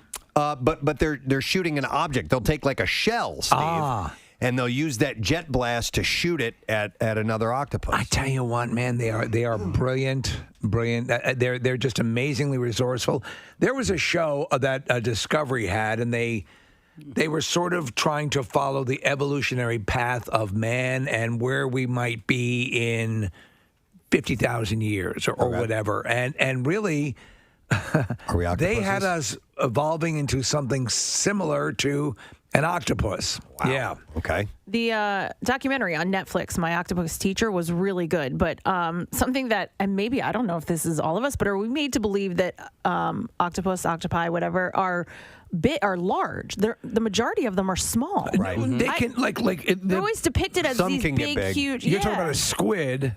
A squid can get enormous. No, there are some octopus that could be like, I don't know, the size of your torso. Yep. But for the most part, when They you fit in see your close-ups, hands. when you see shots, they're pretty small. They're small. I saw one in the wild. It was about the size of a hubcap. In St. John? Is that In where you St. saw it? John, yeah. So that was about what I had to gauge with. So to that seemed giant to me when I saw it in the water. Yeah. You know what I mean? The ones off of the Pacific Northwest are a little bit larger. Those are the big ones? Yeah. But they're amazing. I mean, and they're here you go, Kathy. Here's a picture of a on the screen here. It's larger That's what than I mean. these kids. That, like you think that it's that big, but the majority of them are not. Yeah. So mostly the projectiles that they use are held between the two forward-facing tentacles But the cephalopods sometimes also used other combinations of tentacles to help their aim. They have fine-tuned this process and become highly effective, able to send projectiles several body lengths and careening into a desired target. Do they ever use Nerf guns? No, but that's a great idea. So this is when an amorous suitor is making a play. Yep. This is how they repel them. Yep. And how many women could use this at bars around the city? The preferred weapon of choice was silt, as opposed to shells or algae. However, when looking at all aspects of octopus behavior, shells were the most common choice. So they actually throw stuff, and they use that jet, that stream, that siphon to shoot that object at their that's pretty crazy. At their target. It's Their pretty cool, ability to camouflage. Oh my God, it's amazing. So insane. People think it's fake. It looks like science fiction. The reason I saw the octopus that I did in St. John in the first place is we were just snorkeling. Is this brilliant flash of red? Popped up below me, and it was just like it just like flamed up. I'm like, what the hell is that? And I saw that it was an octopus, and I guess it was using its color to scare me away or something like that. But they're amazing animals, no question. All right, and that's all we have time for. Looking at the clock here, we got to close, gang. I'm sorry, we're not open for very long. Closing here. early today. Got to make sure we get the bazaar file in. That is correct. So, but thank you for stopping by the store, the general store. We appreciate it. We'll do it another time. Y'all come back now, you hear? We'll take a break and be back with the Bizarre File. We still have to hear all about Casey's adventure this weekend. Yes. The Bend to the Shore bike tour and more. So stay put. And we got a contest I believe we're going to do this morning with some giveaways. We'll be right back. I think it depends on his looks, getting a word tattooed on his face that will always have to be attended to whenever he does something. Sure, but he already has tattoos on his neck as well. I mean, so clearly it's not that big of a deal. Here's an argument for you for why it's a bad idea, okay? Yeah. So in human interaction, and when you start to meet someone for the first time, whatever the scenario may be, you engage in eye contact and facial reading of emotions and things like that. Yeah. If you have stuff written or placed on your face, it's a distraction from that. And I think it's a lack of being able to communicate effectively. But what about like a giant mole on somebody's face? Are you going to tell them to get that removed because it's distracting? If possible, yes. Yes. Very distracting when we talk to you. Yes. Can you get that removed? I have a Facebook page. And take your friend with the face tattoo. You don't like that. There's a great line from Uncle Buck where he goes, why don't you go down to the sump dump and have a rat gnaw that thing off your face? A woman's got a big mole on her face. Mole. So here we are, Valentine's Day. You can feel the love in the air. Hopefully you have someone in your life today. If not, that's okay too. Yes. But we love you. Remember that. Yes. Just not in that way. No, but we can for the right amount of money. Yeah, exactly. And you know what? We had a nice discussion last week about first kisses and how well we remember them and how important they are in your life. Yeah. And you had a great one? Yeah, I had a wonderful one. I had a great one? Yeah. And now, some people don't have great first kisses. In fact, some of them can be disastrous. I would say whoever kissed Harvey Weinstein. Probably a disastrous first kiss. Yeah. And I said mine. I was really, really nervous. And then after I did it, I was like, what the hell was I so nervous about? That was not a big deal. Yeah. It does happen, but and maybe that's part of the reason why some people wait so long to have their first kiss, the nervousness or the fear that it's going to go bad, or I don't know. So we started talking about it, and we got responses from people, from adults who have never kissed anyone in their lives. And we said, you know what, we could maybe have a couple people come in, and we can get that first kiss out of the way. Casey, give me some light love music here as we Five-finger death punch. That'd be nice, wouldn't it, though? No, there you go. That's perfect. We're going to meet our contestants, find out what they're all about, or who they are and what they're all about. Let's start with a phone call that we received when we initially talked about this on the air. This is Sophie who is here this morning. Hey, Sophie, how you doing? I'm good. So you gave us a call, and we had, we were just asking who hadn't ever kissed anybody who happens to be an adult. How old are you, by the way? I'm 21. You're 21 years old. All right. And so I assume you've never had a boyfriend then if you've never kissed anybody? No. Really? And why do you think that is? Why? Because, you're cute. And you are. Yeah. You're adorable. Yeah. I probably just kind of thought like, oh, I'll get around to it later. And then in high school, I was like, oh, I'm going to get around to it later. In college, get around to it later. And Are you a serious student by any chance? Yes. Okay. Yeah, that's very time consuming, and sometimes it gets away from you. Yeah, I'm looking at you, and I couldn't help but sort of feel like this is by your choice, because I feel like at any point, at any time, like you could You're probably. pretty. She's pretty. That's why I'm saying it's not like we have some hideous people in the Yeah. studio. She's very pretty. Yeah, it's mostly just busy with school. I don't really have time to do anything. And then Preston had put out the suggestion when we were talking initially, when we had that whole conversation. For a lot of people, it is exactly that. Life gets in the way, and you don't have time to do that. So, but it's you didn't impress us as someone who was like, oh my God, this is a disaster. It's like when it happens, it happens. Yeah. So and it's going to happen. Yeah. Have you been longing for it though? Have you been curious about it? Yeah, on and off. Yeah. Like, I'll go through times and be like, maybe soon, and then I'll be like, nah, I'm busy. Okay. What about nervousness? Does that play into it at all? A little bit. Like, after partway through high school, you're just kind of like, okay, like... When you hang with your friends, are your friends in a similar situation, or do they have relationships and boyfriends and whatever, girlfriends? Yeah, they do. Okay, all right. So, like I knew somebody who was with a girl who she had kissed people, but she wasn't very well versed in other things, right? And that ended up no, all of it, Steve. I mean, hand, oral, all that sort of stuff. But she was a little bit older, and it really.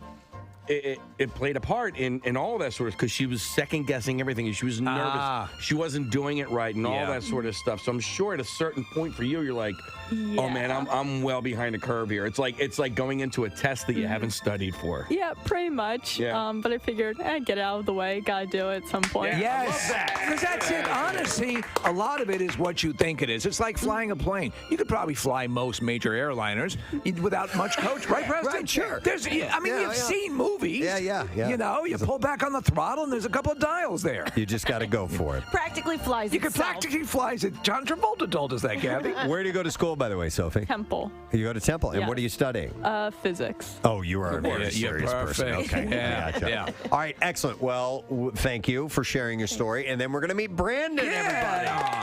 Brandon, how you doing, man? Good, how are you? Good. Brandon came dressed for love in his Iron Maiden T-shirt this morning. Hey, listen, I think it's a perfect match. Yeah. What we're about to do. Yeah, you're right. You're right. Who he gets to kiss in just a little bit. How old are you, Brandon? 20 years old. You're 20 years old. And what do you do? Are you a student as well, or are you a worker? I went to a vocational school. Okay. And took up electric. And I started working my 11th grade summer, and then worked all the way through 12th grade, and then worked in an electric company for like 2-3 years. So you've been busy. Yeah. You got into your career, and that's obviously consumed. Because again, you're a nice-looking guy. You're conversive. We were talking before we came on the air. It's not like you're seriously awkward. Steve, look how adorable he is. I want to tweak your. I mean, cheeks like nobody's business. Look at how it wouldn't be the first time. Look at how kind his eyes are. And Kath, look Casey's at. really looking into this. I know. I'm looking at him, and you look like you're a gentle soul. Have you ever lashed out in anger ever in your entire Have you life? ever killed a kitten? Have you ever killed a kitten? I mean, I used to work in construction, so there has been times where you get like angry. Yeah, exactly. It's normal. Yeah, but I mean, so you probably channel out your angst through the music you listen to, right? Exactly. All right. But I mean, you're. I think in both these cases, both of you just have had very active lives. You've been distracted by that. Do you feel that there's, as Casey described it, you're behind the curve, or do you take Sophie's angle on it that it'll happen when it happens? Kind of mixture of both. Okay. To be honest with you. All right. Are you? I asked this, and seriously. So, are you a little embarrassed about the fact that you haven't kissed anybody until? I'll be honest. Yes. Okay. Yeah. How about you, Sophie? Not really. No, she doesn't care. She's a physicist, for Christ's sake. I know. Well, listen, I totally understand that. I remember at the time when I was younger than you were, but I remember I felt behind the curve because me other too. people had kissed and I had not done it. The truth of the matter, Preston, as we discuss this, You're one of many, many people who think they're the only one. Oh, yeah. And the truth of the matter is you're not. No, you're in plenty of company. Yeah. All right, so here's my question for both of you guys, because and I'm a little nervous now because I have... You're going to have to kiss me. No, Steve. I have 2 kids in 7th and 8th grade, and it's like almost this rite of passage around that time where you have kissing parties. I mean, essentially... Kids design ways and reasons to like practice this stuff on each other, whether it be through spin the bottle or truth or dare or whatever it is. How did all of that time elude both of you guys? Well, we go one at a time. Sophie, go ahead. I guess, like, I just got really lucky during Truth or Dare. Like, I was... You won every goddamn game. Yeah, that's much. it. Yeah. Oh, my God. You're so adorable. Yes, you are.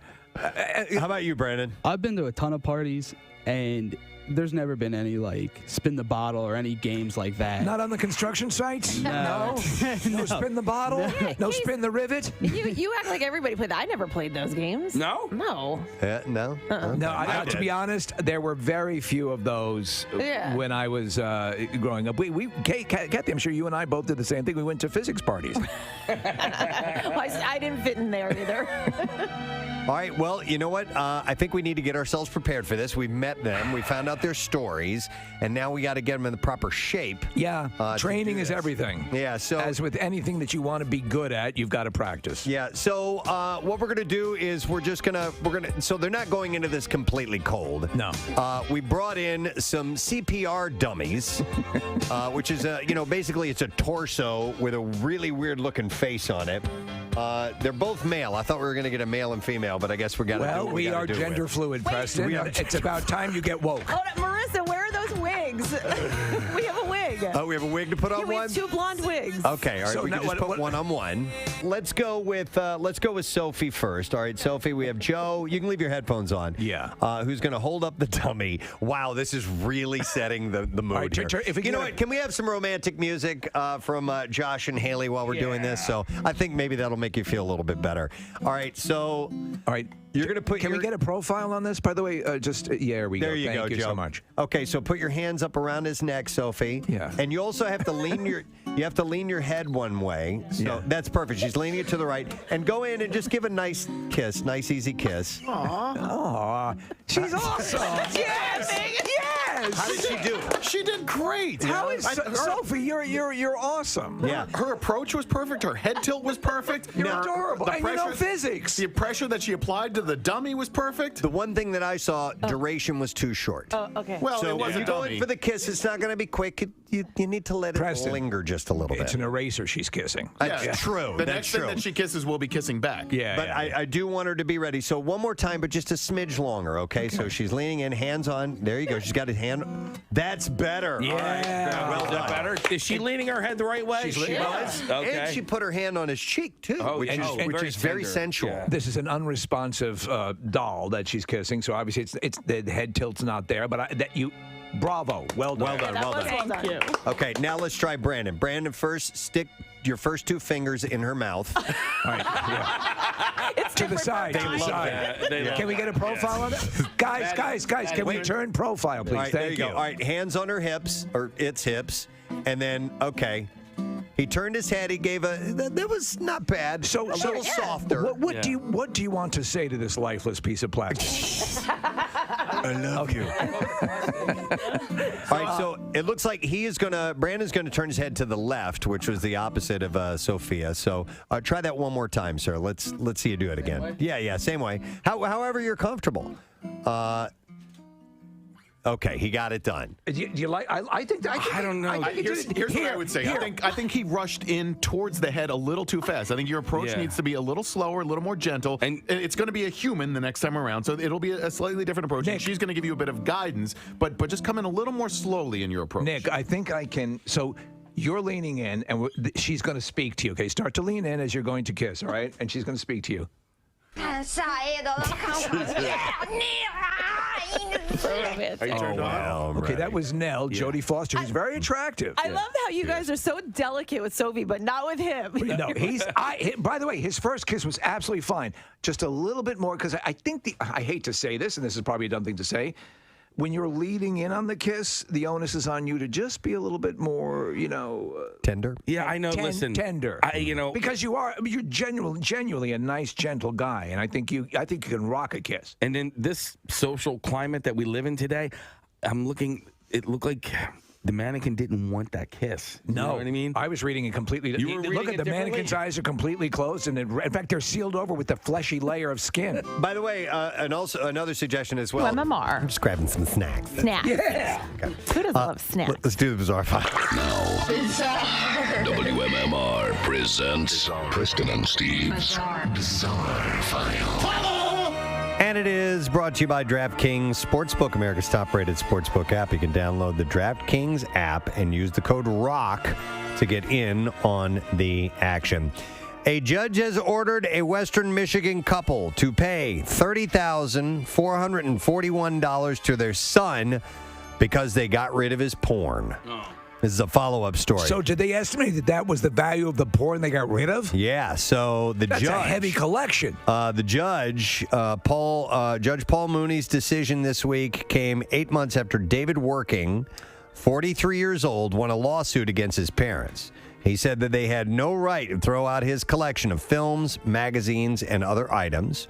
Working had lived at their home for 10 months after a divorce before moving to Muncie, Indiana. Where the K-Parker videos alone are worth $10,000. The judge followed the value set by an expert, and Working's parents also, outside of the $30,000 they have to pay him, they have to pay their son's attorney $14,500. This is astonishing that they were able to set a dollar amount on the porn. Was it everything from, was it just magazines or videos or it says Blu-rays, things like that? Well, let me see where I said here. It was magazines and it's a collection of films and magazine and other items. Other items. So after moving to Indiana, Working learned that his possessions were missing. And apparently his dad had sent an email, frankly, David, I did you a big favor getting rid of all this stuff. Where the hell's my John Holmes chia pet? Yeah, so he got rid of it. Oh, so you put the seeds on the balls. And the penis goes. Okay, I got it. A 33-year-old man is facing charges after allegedly biting a Vancouver police dog on Thursday. This is Man Bites Dog. This is the story. Yeah. Officers responded to a social housing complex that houses women and children. Police said a man had allegedly threatened several people and kicked in a resident's door. He fled when police arrived, but officers located him. The suspect allegedly resisted arrest and bit police service dog Mondo, which was assisting in the arrest. Now it's Mondo's turn. With the help from the injured dog, officers were able to gain control of the man and place him in handcuffs. The suspect was bitten by the police dog during the arrest and treated at the hospital. Mendo has minor injuries, and police said that they are recommending multiple charges against the suspect. I mean, what do you do, though? I mean, essentially, you are being attacked by a dog. Yeah. And it hurts. And you know what I mean? Like, your instinct is to defend yourself. Yes, right. I understand. Yeah. I mean, and I know that it's an officer of the law. Right. It's hard to say. Yeah. A Georgia man was recently sentenced to 25 years in prison after he devised a plan to kidnap his ex-wife in a bid to win her back. Yeah, that'll work. Yeah, listen to this. Okay. It turns out I love you. The district attorney's office in Georgia identified the man as 36-year-old Rodney William Metzer. Metzer admitted to 14 charges related to an attack on his ex-wife that included kidnapping, assault, threatening her with a handgun, and leaving her bound with homemade zip tie handcuffs. So Metzer's arrest followed a January 1st incident at the home of Metzer's ex-wife. When officers spoke to Metzer, he said he had just arrived at the residence and found his ex-wife lying on the deck and zip-tied with a pillowcase over her head. Officers first believed that Metzer was a concerned family member, but investigators discovered a much different story from what Metzer had told them. Before the January 1st incident, Metzer tried to restore his relationship with his ex-wife, but she refused, prompting him to break into her house wearing a mask and displaying a gun. When he spoke to her, he disguised his voice.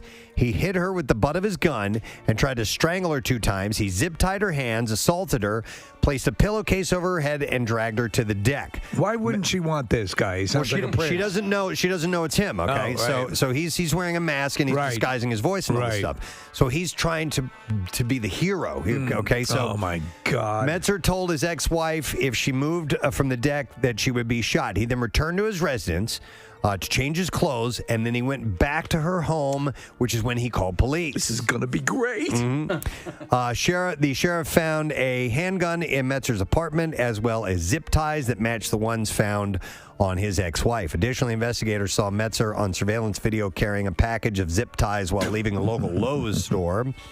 Metzer's cell phone and laptop search history revealed to investigators he had searched the topics such as how long before you starve to death, how to change the sound of your voice, and how long it takes to choke someone unconscious.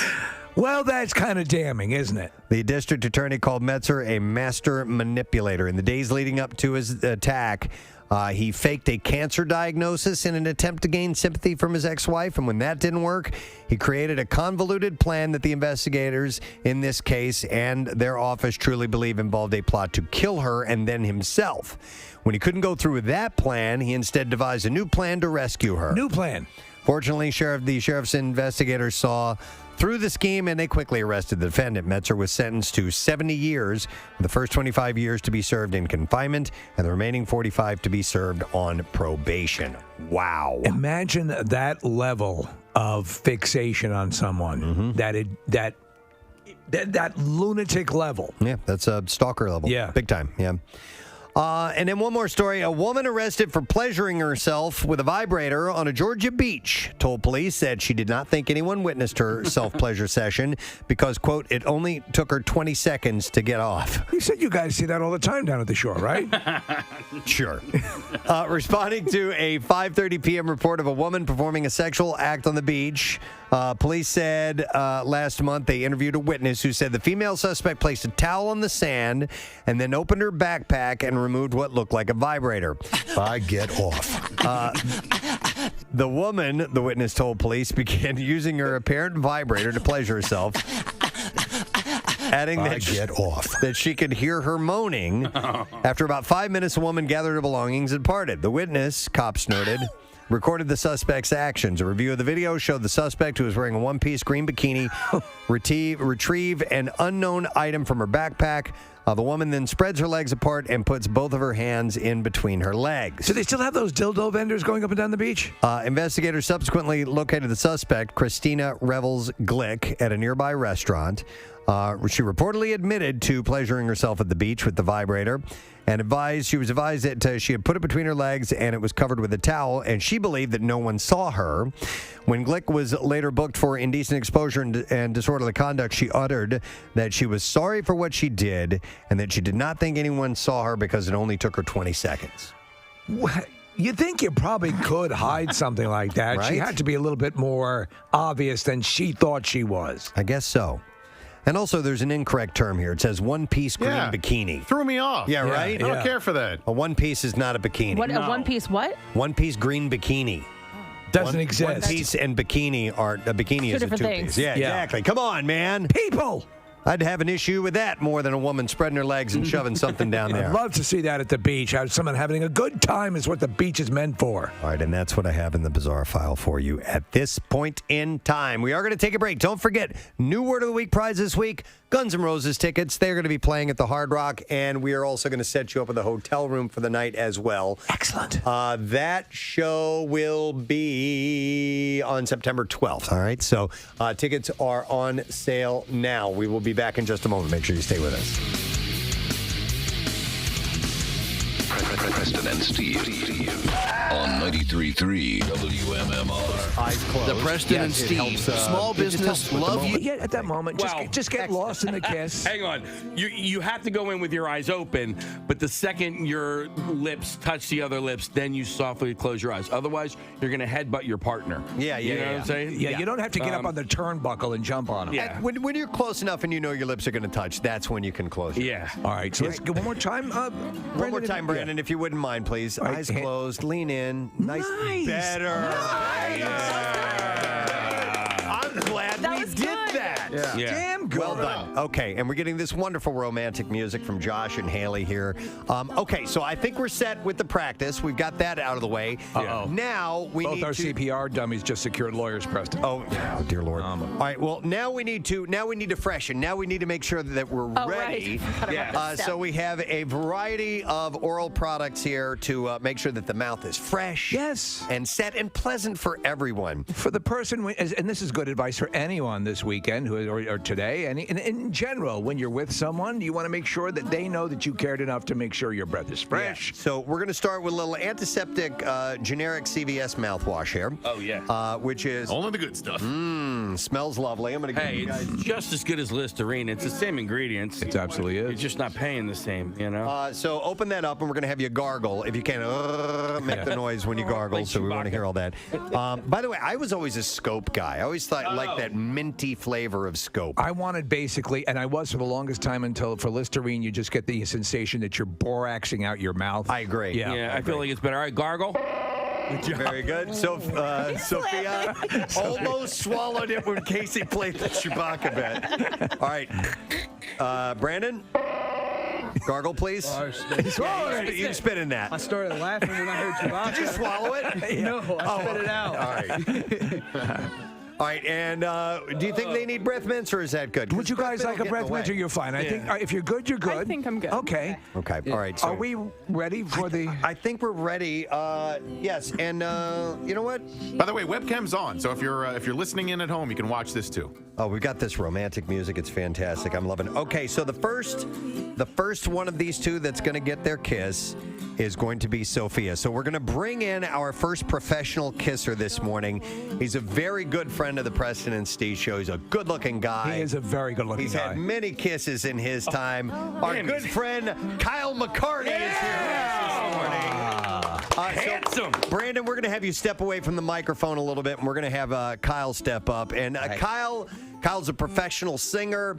He's an amazing videographer and editor as well, and also does a fantastic podcast. What's the name of that show, by the way? The podcast is called the Tri-Jam Podcast. And he's a great host, and he's one of the nicest guys I've ever met. Beautiful eyes. He's got gorgeous eyes. Thank you so much. Well groomed, his head shaved. And I approve of that. And he's the guy, just to remind you, I know you probably already know this, but he gave us Kathy's fall activities. He does the jingles. He does the Delco jingle, has sung with the Temptations. I have. Yeah, he's amazing. So you're getting a really quality guy here, Sophia. Okay. He's building this up a lot. I want to. So, do you remember your first kiss? I do. And was it a pleasant experience, a memorable experience? Yes, it's actually, I don't know, it's kind of a hefty story. I got to bridge it if you actually want to hear it. Sure. I was actually 19 years old, so kind of a little late bloomer for myself. Sophie, and listen to this. So here's a guy, again, like as with you, a very good-looking guy, but 19 years old. Okay. I kind of grew into myself as I progressed through my teenage years. So you had a lot of hanging foreskin and stuff. Yes, yes. Grew into it. Yeah, I kind of snipped that off and got it. Okay. So I had actually met someone online. I was living in New Jersey at the time, and she lived in Washington State. Wow. Whoa. So I wanted to go meet her. I wanted to go. We've been talking for months. So I'm an artist too. I drew a couple of cartoons, sold it to my cousin's auto decal company. So he was making like decals, and he paid me enough money so I could buy a plane ticket. And I went out to Washington State, and that's where I met her. And I had my first kiss. So there was a connection. Yeah. There was something that said I need to go see. And, yes. And did that blossom into a relationship? Was it or was it just a kiss? And it blossomed into a very short week-long relationship. And okay. Yeah, she kind of cheated on me the day after I left Washington State. Well, let me ask you this: was at least the initial kiss well worth the trip? Yes. Okay. Yes. That's all you want. She put a pillow over my face. I didn't even see it. There you go. Yeah. All right. It was nice. Well, listen, part of the leading up to this is the anticipation, and certainly we've teased you with enough of that. We've been doing 30 minutes about talking, kissing, and now it's time to actually kiss. Let's get to kissing. So, did you hear us talking about the type of kiss we want to go for in this first run? Yes, a little bit. A screen kiss, a tender lip kiss. A tender lip kiss. And then we'll see how that goes, and maybe we'll go for an open mouth kiss. An open mouth kiss? Yes. It can be of some duration. Do you need some Listerine? Are you good? You know what? Where's that Listerine? It's right, it was right here. Right. Listerine! Who drank it? We need some. All right. Just because it's only proper that both parties be hygienic. This is true. Yes. Okay. And I know you were gargling liver back there. I was. And he's actually Kyle's very generous. He's also yes, he is. So he wants to make sure that he gives as well as gets. Yes. All right. So he's. Okay. Wow. All right. Okay. That was aesthetically pleasing, I'm sure. He did it over the actual gargle. Okay. All right, you ready? Yeah. Okay. All right, well, let's have this moment. We're going to bring the music down, and Do we're we going to want have. the lights down as well, or would that be bad for video? It might be bad for video. Okay, I don't know, Kyle. You're the video guy. I mean, I'm sure Nick Murphy would rather have the lights on. Okay. Yeah, okay. Yes, he's not- shaking his yes, head. Yeah, because he likes to watch. Okay. Sophia, are you ready? Yep. All right. Let's do this. Here it comes. All right. They're leaning in. Oh, that was That's sweet. very sweet. Sophia, come over here. How did that feel? Not bad. Not bad. Yeah. Not bad. Did it feel anything like you thought it would? Vaguely, I guess. Yeah. Okay. Not really sure what I expected. So you got the first one out of the Yeah. way, and I'm going to ask this. And how did you feel? Was it you're a kissing machine now? So, Thanks, yeah. So how did it feel to you? It felt nice. Yeah. Okay. Yeah, she A has nice lips. Very good. Encouraging, Sophie. Sophie, what about the stubble of the mustache and beard and stuff? Did you feel that? No, you don't really notice it too much. Okay. All right. All right. Sophie, do you want to try a little bit more passionate kiss on this second one? Why not? Okay. All right, let's go for a couple of seconds here, and then that can go into 1 hour. No, go for a couple. Kyle, jam your tongue down. All right. You got don't it. do that. All right. A nice, tender, open mouth kiss. Now, this is going to feel totally different. Okay. And you just want your tongues to play a little. Don't even think of us here. Yeah. You get lost in that they don't think of the thousands and thousands and thousands of people listening. Right. You just have your tongues do a little dance. It's nice and light and easy. You don't want to like that. Just nice movements. Sorry. I would Did you say- turn on, Kyle? Yeah, that's so hot. I would say you have to follow what Kyle is going to do. Yes, exactly. Remember, this lunatic flew to Washington for a kiss. All right, let's try this. This is the real. And guys, have Kiss ready to go after this. All right. From we're not even here. We're going to be absolutely quiet. Go for it. All right, here we go. This is the real deal. They're leaning in, mouths open. Oh, yeah. Keep going. Keep going. Keep going. And whenever you're ready. Oh, yeah! How about this? Woo! Nice. Yeah, damn good. Did that work? Absolutely. Yeah. Okay, good. I got a couple of notes here that I want to just give. If we're doing this like this like a play or something like that. So I'm going to give you some notes. I think the kiss needs to end. The kiss needs to be tapered. Yes. All right. That's the one thing. On both sides. He's right. Right. All right. So I couldn't think of the right word. So here, you want us to show you? You don't go in. Yeah. You don't go in mouths open and you don't end mouths open. Right, Preston? A light kiss to start, then the open mouth kiss, then a light little signature kiss. Right. So as you're pulling away, it's and because you're lost in each other. So as you're pulling away, a slow kiss, another kiss, and it winds down. So are we doing this one more time? Is that what you're saying? Yeah. Would you like to try one more time? Sure. I love her. Sophie. She's awesome. You're hilarious. She's awesome. Okay. All right, Kyle, you cool with one more? Absolutely. All right, Okay. so a light lip kiss, tongue kiss, lip kiss. All right, you ready? Okay. All right. All right, here we go. There's a little kiss. Slowly. Now the tongue kiss, and now a little signature kiss on the end. That was the best. Wow, nice job. Nice job. That was very special. So, you apply the laws of physics to. You should absolutely. Honestly, you're great. There's no issue here, and in your own accord, when you feel you're ready, I mean, guys should be beating down the door for you. Yeah. Thank you. And you can tell them all about Newton's third law and everything. Yeah, and you're smart. That's even a better turn on. Kyle, thank you, man. That was no very problem. cool. We appreciate it. Yes. Kyle McCarty. Yes, what a good man. Official kisser. And Sophie is now over that hurdle. Yeah, and a nice hug. That's wonderful. All right. Sophie, we're going to switch up. We're going to put Brandon where you are. So let him take your headphones. Good job, Kyle. And then we're gonna get this done for him. Same way. And you know what? You get the benefit of going second. You've seen how it's done. We don't really need to coach you because we did all that with Sophie. So you think you're ready to give this a try? Sure. Okay. Remember, you're a good guy. You're a hard worker. You have a pleasant way about you. You're going to kill this. You're going to go great. All right, we need our professional kisser to come into the studio now. It's yet another worker here. She is a production assistant on the Preston and Steve show. She's been working with us for a while. And what's wonderful, Valentine's Day is her favorite holiday of the year. This is Mars. Her name is Damara. And she is going to be your first kiss, Brandon. So good morning, Damara. Hey, good morning. Nice to see you. What do you think about all this? I think it's really cute. Yeah. I'm actually like a little bit nervous. Are you really? Yeah. It's because you have Valentine's Day is your favorite day. You embrace love. You're very much into we've talked about this and vampires and the sexuality and all of that stuff. The romance and the gothic romance involved with that sort of stuff. So this is something that's very important to you. Do you remember your first kiss? Okay, I really tried to think about this, and I don't remember my first kiss. I had a boyfriend in 6th grade, and maybe we kissed, but like, I don't really remember. Really? There's been a lot of people. There's been a lot of people. All right. Okay. My bad. We're a little different then. You got to understand, she's so cool, Damar. She's just a unique individual, and we love her to death. But listen, but you march to the beat of your own drum, which makes you that much more special. I mean, so we were all surprised to find out that your favorite holiday was Valentine's Day. We assumed it was going to be like Halloween.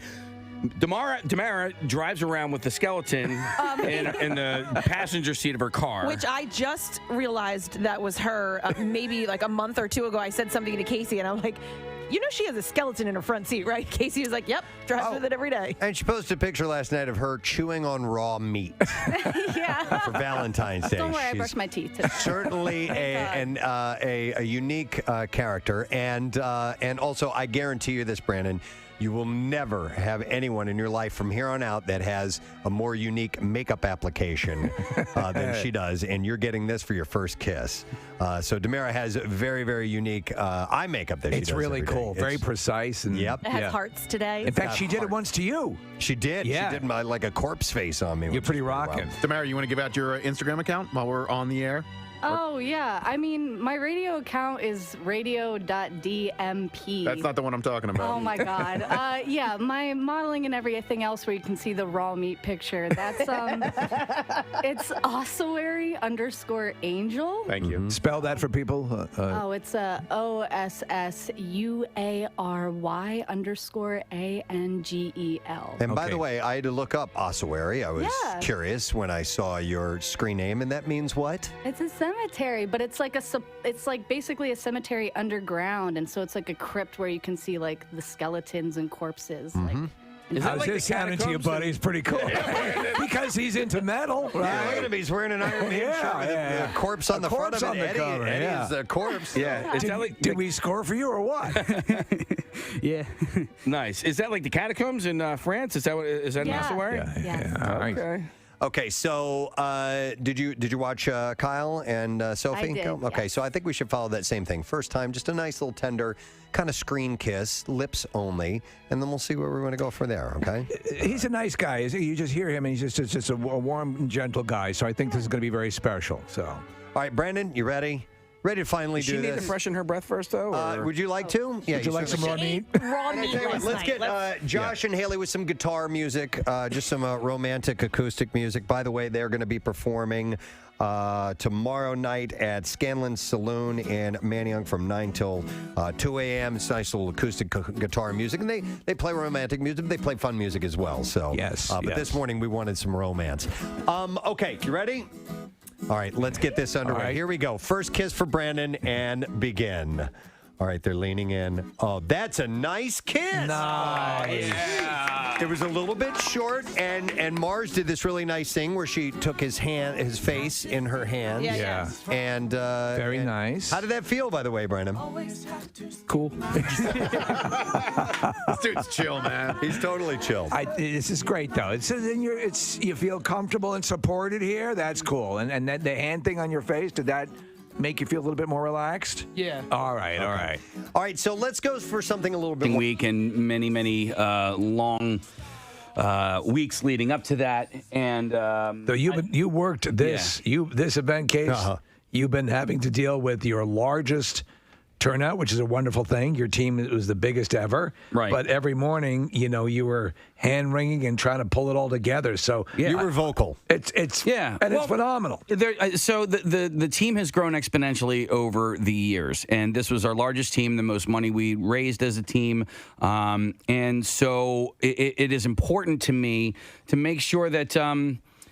It's like hosting a party. You want everybody that comes to your home to have a good time, right? You don't want anybody leaving going, well, that sucked, or I could have, done, more with my time than, So that's how I feel with this. Even though this isn't my ride, this is the Families Behind the Badge Children's Foundation's ride. This is the Irish Pub. Like it's their ride, but. These 126 riders are my responsibility, and their happiness and contentment is my responsibility. Well, they joined your team specifically for because you were the one encouraging them to do so. The picture of the team all in one shot was pretty impressive. It was awesome. Yeah. It was awesome. By the way, it's a 65-mile bike ride, if you're not aware of the Bend of the Shore. Yeah. It used to be called... It used to be called Tour de Shore. Tour de Shore. And it would start at the Irish Pub at 20th and Walnut and go to the Irish Pub in Atlantic City. And so things have changed, and now we start right at the base of the Ben Franklin Bridge, and you go to, almost to the boardwalk by the Showboat Casino in Atlantic City. So it's still... roughly 65 miles of a ride. And you, sir, did it in 3 hours and 42 minutes? Yeah. That's unbelievable. Yeah. Average speed of 17.4 miles an hour. That's hauling ass for 65 miles. I was cruising for a while there. Now, so my move time was roughly 3 hours and 43 minutes, but the totally elapsed time from the time that I started my Strava app, which, in the very beginning, you're just kind of crawling to get out of the corrals, and then you're really not riding until you get onto the bridge. But my total move time was about 3 hours and 48 minutes. Okay. But still, my goal was to do it in less than 4 hours. For the bulk of it, as Preston said, you were booking, which is pretty amazing. But you've been training hard. I have been training hard, and we got a little bit lucky with wind and all weather. That. And it was cool. No. It rained. Did it? Oh yeah. It was definitely raining, and but I loved it. I need to thank and shout out a bunch of people here. So the goal for the entire ride was to raise $1 million, and right now we're at $1,056,000 raised. Wow! Oh my God, that's great. So big shout out and congratulations to Mark O'Connor, who started this whole thing however many years ago, 35 years ago. He's the proprietor of Irish Pub Philadelphia. Also Ashley Gallagher and Amanda Wozniak. Those guys are the real driving force behind this ride. But I forget where I was going with this. About the rain. But I was talking to Mark afterwards, and he was concerned, like, hey, was the rain a bummer? I go, dude, for me, and I can only speak for me, I love the rain. I thought it was great, and I didn't feel unsafe, and it was sure under my wheels, and I felt really, really good. I was surprised with how much it didn't affect my speed, right? I got caught up with a nice Peloton, and we were cruising for like good 15, 20 miles, and the way the Peloton works is somebody leads, right? And then you have a whole bunch of riders behind them. And so the riders behind the leader, it's easier. It's easier to pedal because all the wind resistance is sort of, taken out of existence. And then once that rider's done, maybe he or she might go for 3, 4, maybe 5 minutes. they then go off into the back, and then the second in line, they take over. And so we did that for a while. Matt Cord, part of your team as well? He is. He is. And so he was also very excited at his time. I don't know what it was, but he was apparently he did in like maybe a record for him. So he, along with me and my friend Patty Ann, we were all aiming to go under 4 hours, and he was able to do it in under 4 hours. Excellent. So, nice. Awesome. Yeah. So shout out to Matt Cord, Patty Ann, Chuck D'Amico. Chuck D'Amico was my riding partner like all summer long, and so Chuck was able to do it with our friend Kevin, my cousin Bob. Bob let me stay at his place on Saturday night. By the way, we overslept. We overslept. So weird. Well, it's not my fault. I was, Bob's a responsible person. Right. And so I didn't set an alarm because Bob was going to wake me up. Bob lives in the city? Bob lives in the city. All right. Yeah, Bob's office big in my office. Sorry, that's from Big. That's from Big.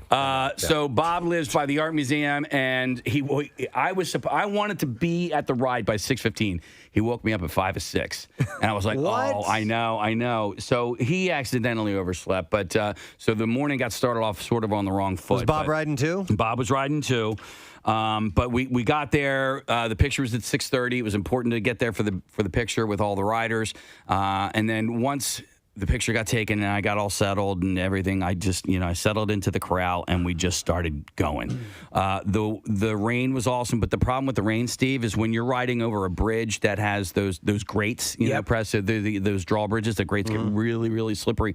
So as we're going over into Atlantic City, there was an ambulance at the top of the bridge because somebody hit the grates and went down like a ton of bricks. And so when we got to that final bridge, we actually had to stop at the top and walk across the bridge because it was so unsafe. Yeah, that's probably the smart move. Yeah. But I was very, very happy with my time. I was very happy with what our team was able to do as far as fundraising. As of right now, we're at $52,761 raised, the most we've ever raised.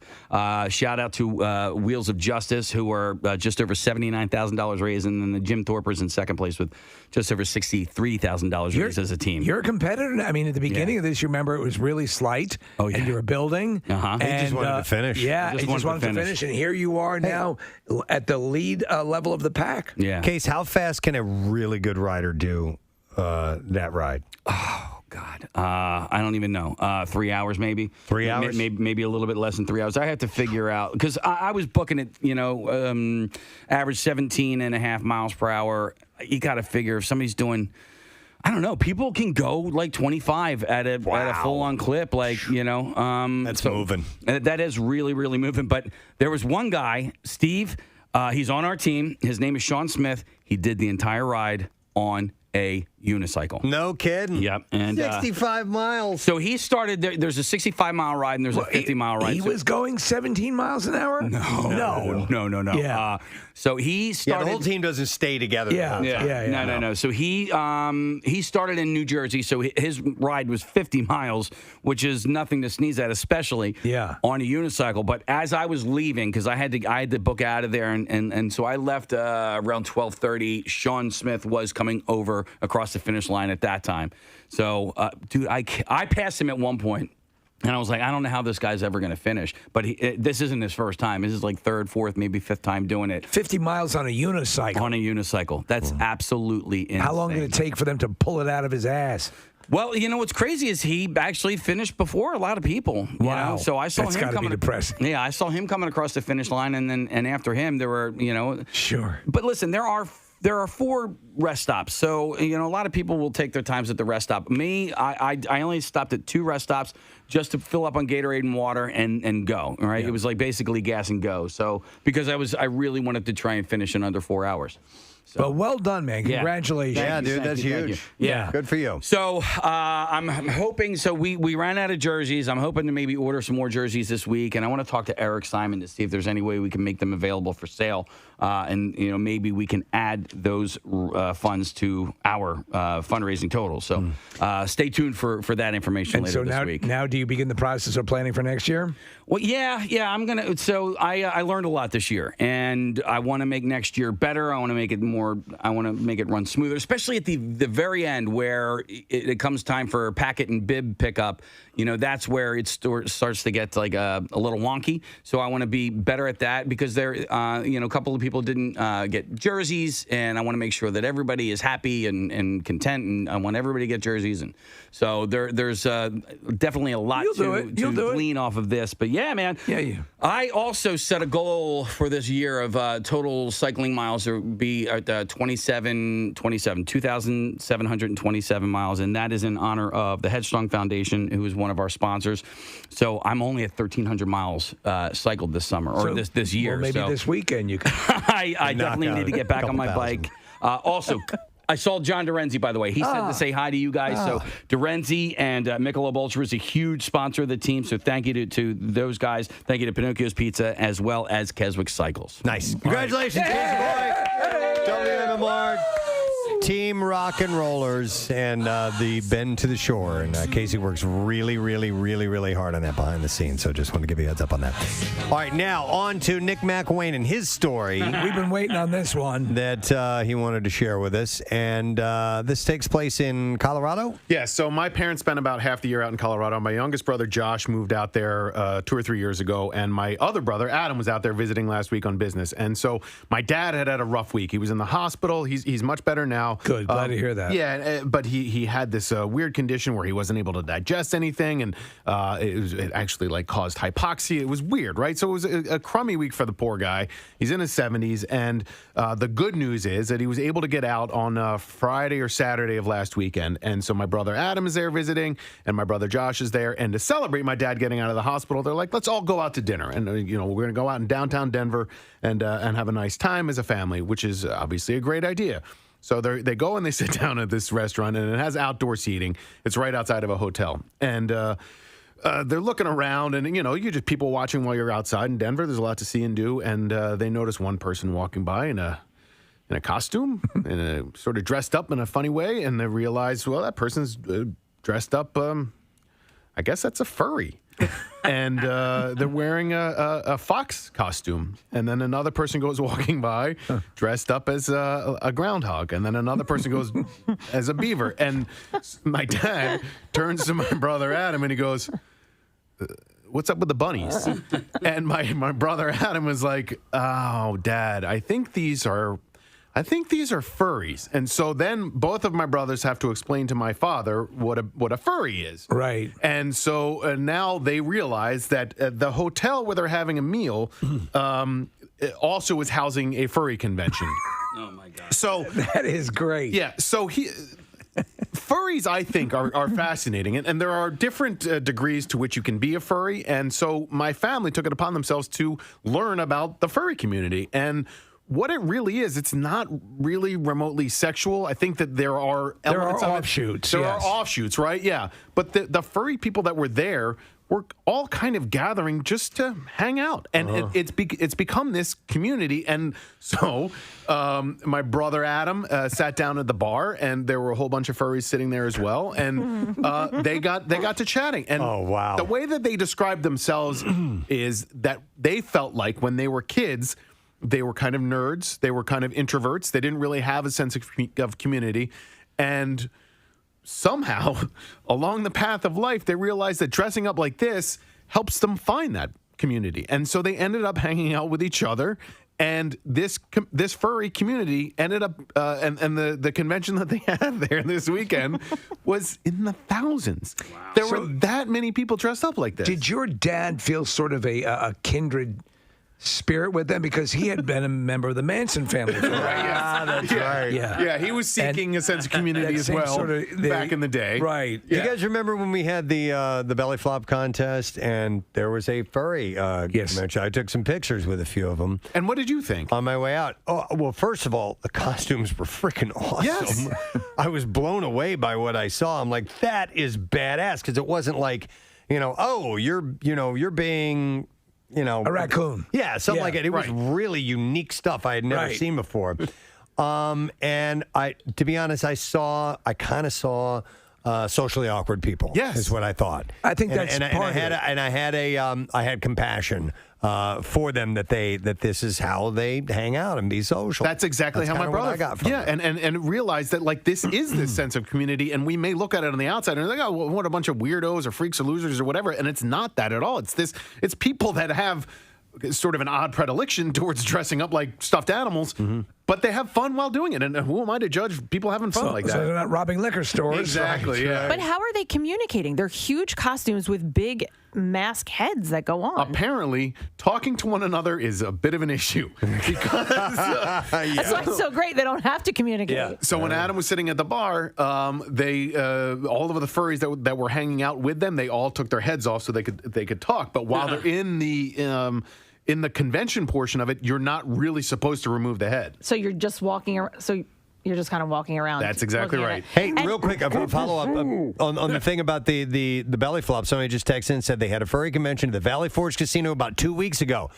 which is probably when we would have been doing. Wow. So it must coincide with the same date because that's where we do it. That's where we do the belly flop. So how prominent is, because we are, I'm sorry, Kathy, that subsect, because the first introduction I had to the world of furries was sexually based. That's what I was going to ask. What's the sexual nature of it? So from what Adam was telling me, and I talked to him and my dad about it over the weekend, none of these people, that had nothing to do with it. You know, there were people that ended up being boyfriends and girlfriends and whatever, but like this was not that at all. So it's not a fetish. No, it's not a fetish. And so that there is that plushie community which exists. Right. And plushies are very different than furries. Plushies bang stuffed animals, correct? Well, and I believe that there are, listen, I'm subsets of that too, yeah, right?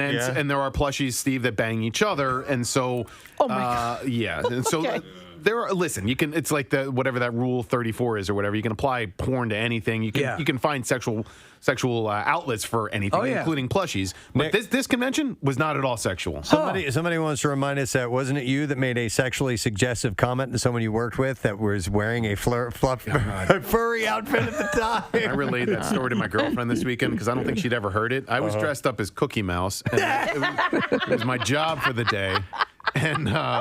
This poor girl, I was, I guess, 23 or 24, and this poor girl, it was either her first or second day.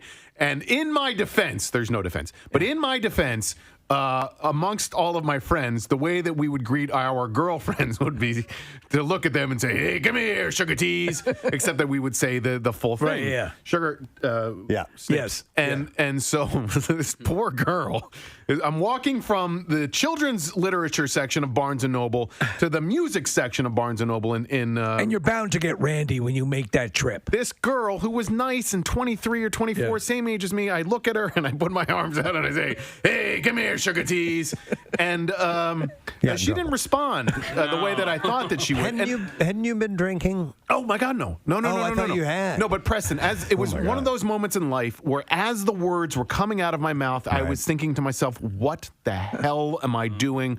What am I saying?" And I had to go. I immediately apologized, but I you were Cookie Mouse? I was Cookie Mouse, yeah. Okay. Did you have cookies? We're gonna talk to somebody online who is a furry, and we'll talk about the convention. So we are gonna go to Ron. Hey, Ron. Good morning. Hey, Gadzooks, everyone. Gadzooks, bud. How you doing? So yeah, I'm actually cracking up when I heard that Nick went to Denver around the time the convention was called Denver. Denver. Okay. Yeah, just to let you know, Ron, I was not there, but my family was. Oh, yeah, your family. Okay, well, so here, the thing is that, after a year of not going to conventions, there's a lot of furries coming to conventions now because we all just want to see everybody. You know, it's been a year. We just had one about 4 weeks ago here in Philadelphia, Furrydelphia. You went there. Furrydelphia. That's better than Denver. I think Furrydelphia. Furrydelphia is like great. Digford. Let me ask you, Ron, so in your world, and we were sort of hypothesizing about what the attraction is it the fact that you can kind of go out and maybe a lot of people within the community are awkward and this allows them the ability to interact? And most of the time, because I'm a little socially awkward myself. I'm still new to the community. Okay. I'm like my third year, and I'm still learning things about it from other furries who've been in it longer than me. But for me, this started off me being socially awkward, but being in that community helps you out of, meeting people, not all the time is sexual. It can be sexual, but not all the time is not sexual. You can just sit there, have fun, play games. There's a lot of people play a lot of board games. A lot of furs, I should say, play board games. How do you do that when the pieces are small and you have a giant furry giant paws? So some of them do wear their paws. Some of them get their costumes custom made for certain things. All right. Like we actually have a furry. He's kind of famous in the fighting game community, who wears his paws while playing video games. All right, so you and as Nick said, and Kathy brought up the point of communicating. So as you get more comfortable within this furry community, and you're socializing, at some point during an evening or an event or a convention, do the animal heads come off and you guys interact? Most of the time, yes. Most of the time, no, because some of them actually get theirs customized from where you can hear them. Some of them are so good at talking within their mask that you can actually hear them sometimes. Other times, people get them custom from where there was one I saw at Philadelphia who had a microphone in his forehead. Like so Batman. as he's talking, you can hear him. Like, it wasn't loud, but you can still hear him. That's talk. great. Hey, a lot of people get a lot of stuff custom for them that, I don't have a fursuit. I'm just doing it for, this is my character. I'm a minotaur. Oh, that's cool. Yeah. Yeah, a heavy metal minotaur at that, because I like to listen to thrash metal. So, but there are people who do these things. They're customized. They make it look the way they want to look, and like you said, the suits are just amazing sometimes. Oh yeah. So Ron, a couple practical questions here, and somebody texted in this one. Do furries usually just have one suit, one outfit that they will wear and stick with that character, or do some rotate through a few different ones? There are some of them who have different personas. Personas is like your persona, but just add the F. Persona. I like it. And some of them have different personas who actually, like, this is my character who's like this. But if I feel a different personality, that this is my character who's like this. Okay. And if you have the money, because they are godly expensive. If you have the money to get them made, you can walk around with different suits all the time. I have a friend who has 3 of them. All right, and how much would a pricey one cost? If you want a good one from a good artist, about $3,000. $3,000. Okay. How about this question? Traveling around, you're going to Denver, Philadelphia, all these cities. Is it difficult if you're going to fly? Say you've got one of those heads, which is might be bigger than a suitcase. Yeah, so people do have, the same people who get their suits made, usually they have like a custom case and stuff for their stuff. So like if someone has like a fur head who's like extremely big, you need a custom case to put that in there for that particular fur head. Same thing with the costumes. Most of them, they travel, they put it in like a storage bin and they travel around and stuff like that. As far as flying, like I said, they have like a special suitcase where they can put it in, they can fly around, stuff like that. As long as you ain't bringing no weapons or anything like that, then you're right. It's just my Minotaur head. Right? Yeah. Ron, let me ask you. So when you do travel with something that's a couple grand like that, are you insuring the costume when you fly? Most of the time, I don't have a suit, but I do know people who do. All right. And yes, they do insure their suits. When you get it made, they do insure their suits because if something rips and stuff like that, sure. Back to the suit maker. That's your whole social thing. Let me ask you for on the sexual aspect, and I don't know if you know this. So I probably do. And the costumes, since I assume they're keeping the costumes on, that's part of the deal. Are there openings in the costume to accommodate? Good question. So I'm gonna try to censor this the best way I can. Yeah, all right. There are some costumes that do have those type of openings. There are some people who just do it with their heads and their paws on. Okay. But there are some people who want to keep the suits on. I don't know how, because I get overheated if I even think about it. I think so.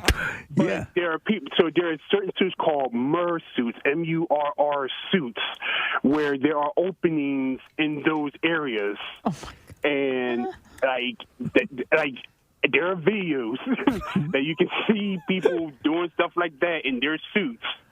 Wow. You would imagine, right? But you're saying a lot of other people just keep the head and the paws on and the rest of it. Like I said, most of the time they do, but other people who really want to get into it, they keep their suits on. You know, and I can't do that. Ron, would it be uncommon for two furries to get together and never actually see each other's faces and have sex? I mean, I only know you as that character, as a reindeer. Yeah. Wow. There are some people who talk to each other. There's I don't want to give too many secrets. I already probably give away secrets now, and you're probably gonna come after me. But there are messaging groups that people are on, there are websites that people are on. You meet people. You don't have to look at their real face. You can just talk to them in your persona. Your persona doesn't have to even be like who you are in real life. You can just play this character. It's kind of like Dungeons and Dragons, you know? Like, you don't have to be this person in real life. You can just play this character. And you can sit there and like, oh, yeah, we like this, blah, blah, blah. Oh, we should meet at this convention. Yeah, sure. And then you meet them. You see them in their fursuit or whatever. You meet them for sex. You don't have to take the head off. Wow. So, and Ron, that'd be it. I hope he didn't get you in trouble. I hope you don't find a badger parked across the street later on trying to.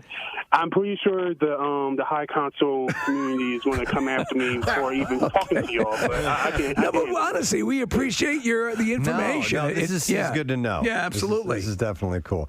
When's the so the Furrydelphia was just a couple weeks ago, right? Yeah, a couple weeks ago. We usually have them every year. The next year, it was actually at Bayou Forge, but they just announced next year is going to be at the Sheraton downtown. Mm-hmm. So, hey, Ron, so we're moving. Ron, did you get any fur? Yeah. Actually, no, because trim. I actually had bad. I got nothing. I had bad indigestion that whole week. I had too many mixed drinks, and I was. I'm a little older. I can't handle it with the younger people. We have a sloppy minotaur here. Send the police. and so I kind of like stayed in my room. But I have, and like I said, most of the time you don't have to go there for that. You can just go there to see friends. Okay. I have been to some room parties that stuff like that happened. I'm just like, all right, it's time for me to go. When's the next event coming up? You know, and offhand. As far as like a big convention, no. Okay. There is a bowling because it doesn't always have to be conventions. We can always do like meetups. Yeah, smaller gatherings, right? Yeah, something in New Jersey. That's pretty good. I like New Jersey. And there's a bowling party coming up. I'm actually going to talk to my boss to get that day off. So, wow. How do you bowl? Did you say bowl? I can't give that information out. Okay. The holes are size of manholes. Yeah, how do you grip the ball? Well, this is very interesting information, Ron. You're opening up our eyes, man. We appreciate it. I'm glad to help out. Hey, you seem like a nice guy. Take care, man. Right. We'll see you. This seems, this is the thing. As you said, and as Nick was saying, it's their thing. They could be doing far worse. Oh my God, yeah, and it's not much different than people who have this other persona and they go and live it. Cosplay at science fiction conventions, and some people who might be dominatrix, damas, or subs, or something like that. They do that on the side. It's it's not necessarily public knowledge. It's their thing. It's what drives them. Yeah, you can get the custom made mersuits though that he was talking about. I'm looking at him and it's like furry legs, like maybe it looks like it could be a bunny or like a polar bear costume, and like the center is cut out. Wow. Yeah. Here's a text that says the suit can cost from $1,000 to $6,000 depending on what you get. $6,000. Nick had asked, responded, "How do you know this?" He said, "I'm a furry as well in what does that mean? Corinth's buying." I think he called in, Preston. I think it's William on line 4 there. I asked him to call in. Yeah. Let me go to him. Hey, William, how you doing? Good, guys. How you been? Doing very well. First time caller, long time listener. Oh, thanks, man. We appreciate it. All right, so was that you that was texting in a little while ago? Yeah, I've got dyslexia. My texting isn't as good as it should be. No, it's all good. So we got the part about $1,000 to $6,000. You've got you have a suit? I am currently purchasing one for my wife. Okay. It's in total about $1,400 to $1,600. Wow. That it's costing. And do you guys both do this or just her? I'm going to get one eventually, but right now with bills and all, I'm focusing on getting theirs first, and then if the person does a good job, then possibly having them do one for me. So what is her outfit? I'm sorry. No problem. It's a cat. A cat. Okay. My question is: are there people that do this? Are there set models that they have, or is most of this work done on a here's my design, here's what I would like basis? A lot of them is you can go to they have websites you can go to. Right. And they have queues. Some of the queues are 6 months long. Some are a couple years long, waiting for them to get open commissions.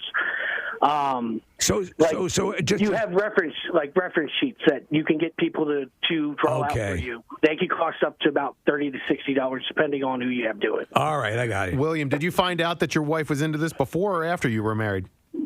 There actually are sites you can meet people on. Like, I was living in Jersey at the time; they were living in Missouri. So was this was a common interest for you two? Yeah. Wow, and so it created enough of a bond, and now you're married. Yeah. So there you go. So how often would you guys, say like prior to COVID and all that stuff, how often would you engage in furry activities? We would go downtown, like to the events, like because I live in North Carolina now. I listen to you guys on the podcast, but now that you guys stream on YouTube, which is a blessing, we would go down like when they would have all the festivals and stuff like that, and like hang out with people and part of the community and stuff like that. Okay. So let me ask you a question. Is when Halloween rolls around, do you guys kind of scoff and laugh at the amateurs or No, we actually sit there and we'll go to Spirit Halloween, pick up stuff, like deck out our house and all that fun stuff. Like Halloween's my favorite. I have to ask, William, do your costumes have holes in it? No. Okay. No mersuits? No. Mersuits. That actually is only about 10% of the community at large. Okay. All right. It's a very, very small percentage of it, and there's a lot of people who only associate the furry community with the marsuiters. Yeah, I had a feeling it was probably that way. Like the cosplayers, Steve. Yeah. They just want to. It's fun for them. It's exciting. They have a good time. It's social. But there's some that might have a different take on that and use it as different. It's kind of like Rule 34, like the Rule 34. Right. Whatever there's something, there's going to be something bad of that. Right. Yes. Yeah. Hey, are there stars in the furry community? On YouTube, yes, you could find them. Judi Dench. What was that? No, I'm kidding. Yeah, who are the big celebrities in the world of furriness? There's one who goes. The one who runs the one actually in Pittsburgh. That's called Anthrocon. That's used to run in Philadelphia for a few years, and then they moved over to Pittsburgh. His name's Uncle. They call him Uncle Kage. Uncle Kage. He lives in Uncle Kage. Yes, Kage. He actually does wine streams once a month or something like that. What's his animal of choice? I don't know. Okay. No, I don't think anybody really knows. Yeah, some of those it's like it's like the Fanatic. What is like that? a weird creature? Yeah, okay. like the one that I saw at Valley Forge a few years ago. I couldn't even begin to describe you what this thing was. Right. I have to go back and look at my pictures to see if I can find it because I was like, that is cool, but I don't know what you are. And I asked if I could take a picture of them. Do you guys mind if people come up and say, hey, can I get a picture with you? No, that's actually accepted. Like a lot of times, like one of the cons in Canada when like they had all the refugees there and stuff like that from wherever it was. Sure. Like they were hosting the refugees there at the same time as the convention, and they let their kids come up and see them and have fun and give them something else to think about other than the tragic thing that happened in their lives not very long ago. All right, quick question. How much does it cost to clean one of these costumes professionally? Actually, a lot of people do it at home. They have little towers and stuff you could set up that you could do it yourself. Some of them can be machine washable, but don't put them in the dryer. Okay. Don't want to put your Minotaur in the dryer. Wow, interesting. All right, well, William, we appreciate the call. Give your wife our best, and maybe we'll see you at Valley Forge next year at Furrydelphia. Hey, we might even rescue your wife if she gets lost. Go up there. All right, excellent. All right, well, let us know if you're coming up. All right, William? All right, no problem. All right, thanks, man. It's Gadzooks. We appreciate it. Wow. Okay. Interesting. That's it's a whole other life. It's a whole other life. Yeah. Thank you, Kathy. That's it. It certainly altered the perception that I had that it was predominantly sexually based. Yep, me too. Yeah. Well, listen. Sorry, Chris and Mike are on hold. I'm not going to have time to get to you guys. They've been on hold for a long time. They want to mention some conventions and people they've come across, but we had to go right to the source. Those guys were both furries. But interesting. And what do your dad and brother think about this community now, Nick? Since they encountered them firsthand, is your dad a little puzzled by it? No, I think they were enlightened too. I think it's like anything in life. You have a conversation with somebody, you're going to understand them a little bit better. And so, the fact that Adam got to sit down with these people and learn why they're in the community in the first place and understand a little bit better. I found the picture. Yeah, Kathy, look at this. So that's one of the furries. It's pretty cool. Do you think your dad is going to price out a squirrel outfit or something? I hope so. I don't know what these things are. I couldn't definitively say what kind of animals or creatures they are. They look like they'd be like from anime or something like that. Yeah, but they're kind of cool. They look kind of Pokemon-ish, but you know what? I'll send these over to Marissa. Maybe we can post these on social or something. Should we have a furry mixer at some point, Preston? Oh, my God. That could be a We blast, probably should. actually. All right, we got to take a break. We're coming back in a moment. I think we're going to give some stuff away when we get back. I got some prizes. Hang tight. We'll be right back. Preston and Steve. On 93.3 WMMR. It's the annual tradition that launches More passionate. You ready to try this out? And remember, take some time and turn yourself over to it. It's all a right? dance. Yes. Yeah, exactly. It's a dance. Okay, whenever you guys are ready. Here we go. Mars is smiling. Here we go. This is a bigger, better kiss. Oh, they're doing it right. That looks. Really? Wow. Yes, they are. Oh my God. Wow. Oh, wow. Wow. Yeah. There it is, buddy. Look at that smile. Look at that smile. Yeah. Yeah. That's what we wanted. Oh, you can go home now.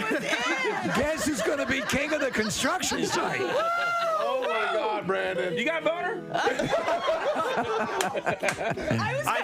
was kind of thinking the same thing. I didn't even think about that. Because we do. I do. Brandon, he's blushing. That's awesome. Honestly, that was wonderful. Get over to this mic. Is your heart racing a little bit? A little bit, yeah. What'd you think? Oh my God. That was pretty cool. I mean, the texture of somebody else's tongue on your tongue is there's nothing else like it, right? No, it's not weird. Like you think it's like something weird, but it's not. Do you know what it is? It's honestly people. It's an expression of coming together. It's a physicality. There's nothing like it. You know. Hey, Mars, by the way, how did he do? What do you think? I think you did pretty well. You're kind of like going a little harder with your tongue than you need to, but otherwise it was fine. So you would say, a little softer and soften up the tongue. And wouldn't you say that that's the key to any bit of intimacy? Yeah, Right? ease up, and then if you feel the other person going for it, that's when you make the move to go a little more forcefully. Do we want to try again by any chance? Like, would you be okay with that, Mars? That's fine. Just a little bit of notes. All right, I mean, that was a home run, but I don't. Right? Yeah. All right, let's try this one more time. A little softer. Whenever you guys are ready, let's go ahead. Here we go. Here we go. Remember what you said. Mars and Brennan, a little softer, a little easier. Wow. And see, Mars is doing. Yeah. Oh, wow. That's. Yeah.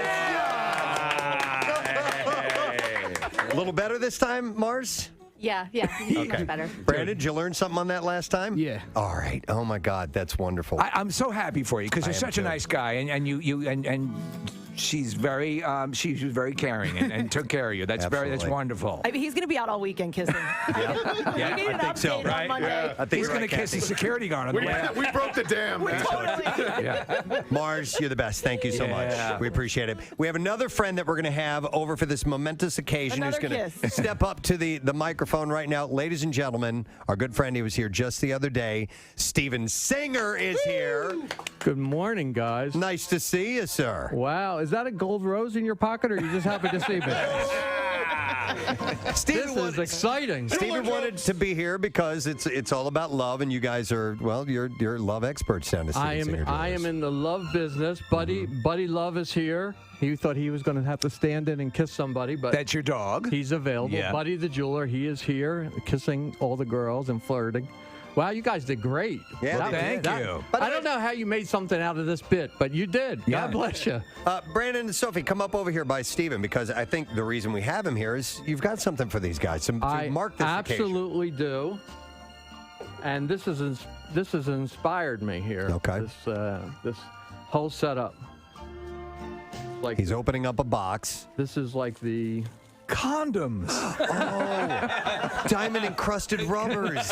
Extra large. Wow. This is like the rose gold condoms. No, Stephen, I'll go ahead and say it because he's taking the time to open up the boxes. I feel like the 40-year-old virgin here. Yeah. Stephen is opening up his world famous gold roses, and I think you're gonna give them each a rose. Is that how this is working? Yeah. Here, I give you a frozen rose because you've been frozen out for all these years, and a Valentine's Day red love rose for you, and you can both start your Valentine's Day quest. But we're going to have to give our kissers. The kissers are going to have to get. She's got to get a black diamond rose with that makeup. Yeah, I have a black diamond with platinum rose. Oh, she'd love that. That's killer with that look. Yeah, they're cool. And then we'll get Kyle one as well. Absolutely, we're going to give Kyle. They were great.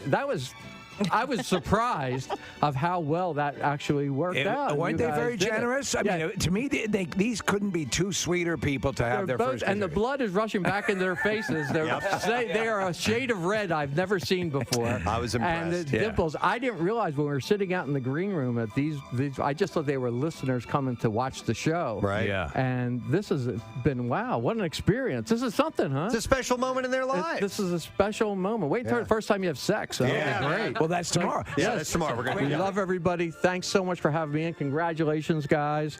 And we love Preston and Steve. Thank you, sir. We love you. Steven Singer, guys.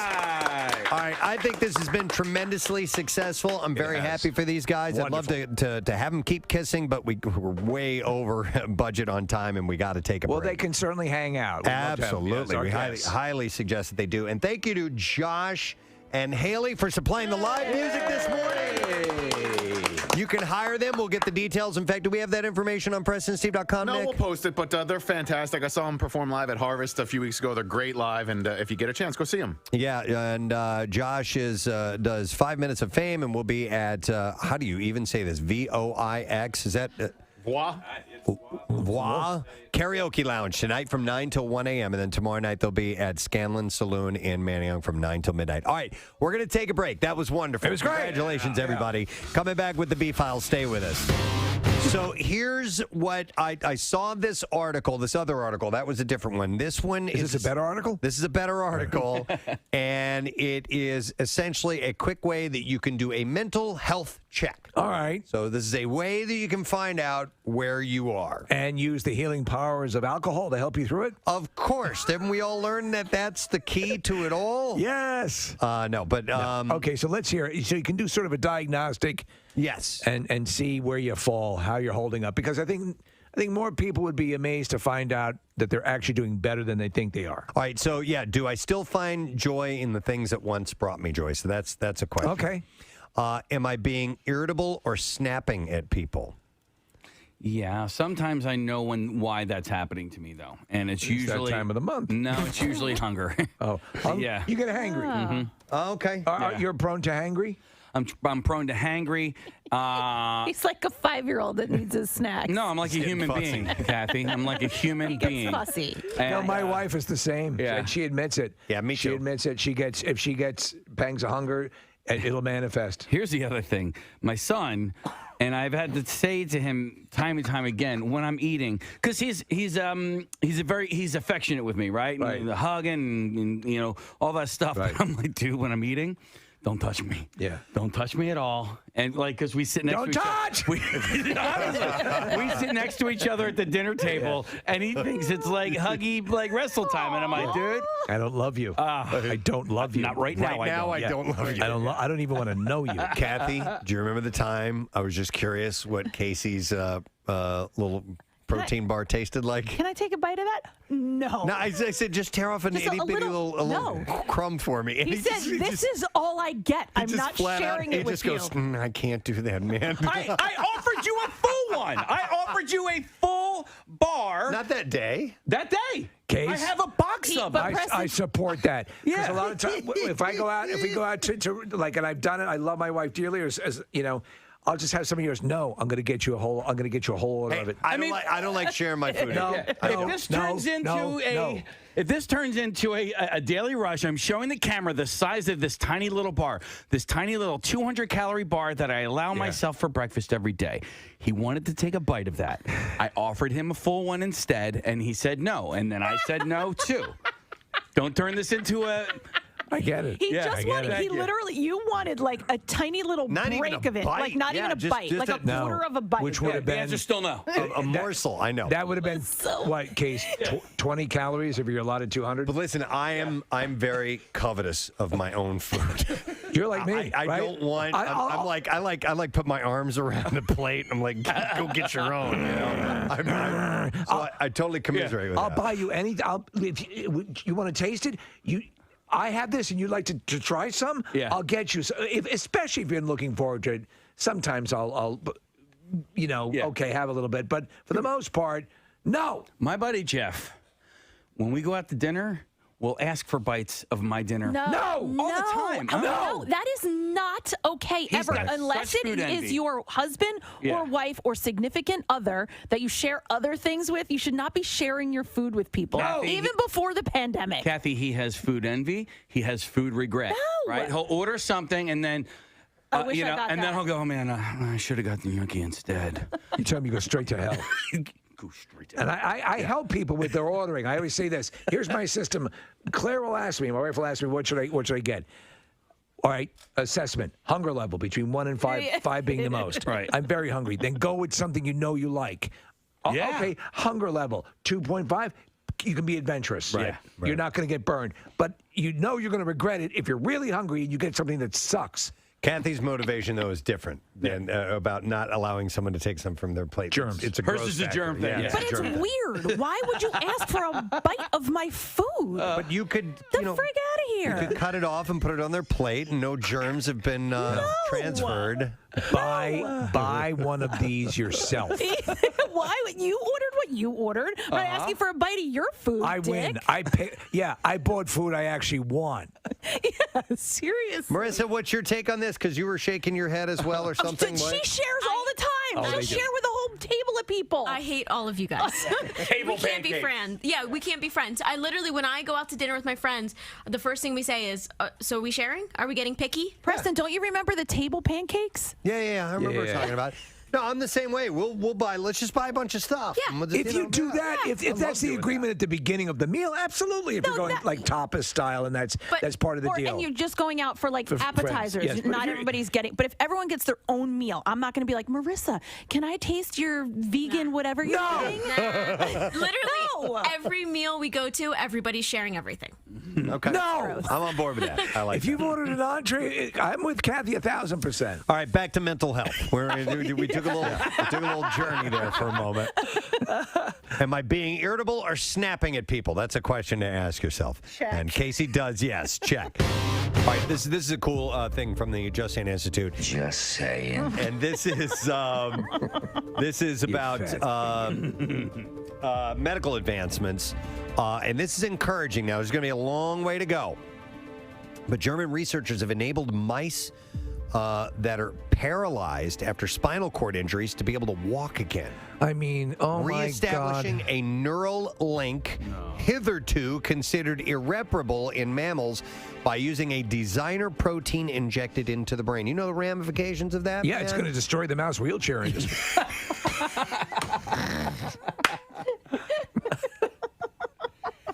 People may lose their job. Listen, people are going to be able to walk. It's going to be cataclysmic. Mice are going to be able to walk again.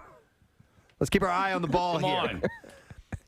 Now, listen to this. Spinal cord injuries in humans, often caused by sports or traffic accidents, leave them paralyzed because not all the nerve fibers that carry information between muscles and the brain are able to grow back. But the researchers from Ruhr University Bochum managed to stimulate the paralyzed mice nerve cells to regenerate using a designer protein. Dr. Turdballs is very encouraged. Right. Which is pretty wild. So when I thought I had ALS, I was having these muscle spasms are called fasciculations, and it really scared me. And so I went to a couple of neurologists, and one of them explained to me the way nerve cells work. And I may be a little bit off base on this, but for the most part, the nerve is a single cell. It's one thing. Yeah. And once you lose that, there's no way to regrow those. That's the thing. You can't regrow nerves.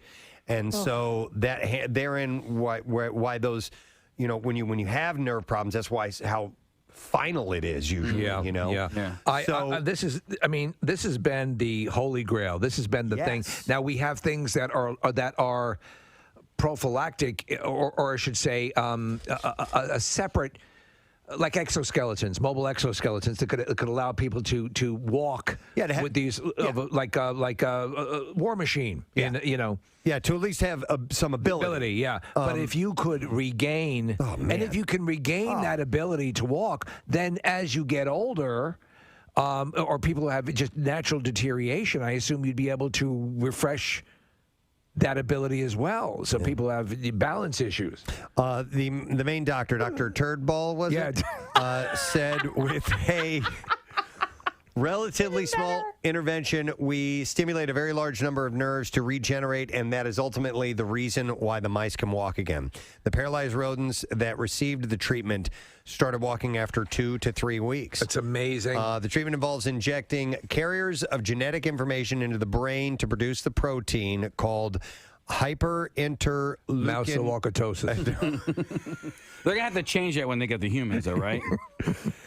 Hyperinterleukin globin. Interleukin gluten galban 6. Yes. The team is investigating if the treatment can be improved, and he said that we also have to see if our methods work on larger mammals. Right. We would think of like pigs. Whales. School starts for a lot of people this week. It is happening, yes. So before Labor Day. In conjunction with that, we thought it might be fun to play a game, and we are going to play the game Bass Ackwards, the back-to-school edition. Love it.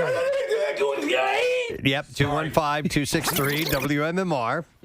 This is the wrong Billy Madison clip. Oh, which one was it supposed to be? Back to school. That was supposed to be back to school. Yeah. Oh, back to school. Back to school to prove to Dad that I'm not a fool. Play the one you played accidentally. Okay. Hang on a second. It'll take him a minute to get over. That was. Please, Billy, please, no gibberish tonight, please. I beg you.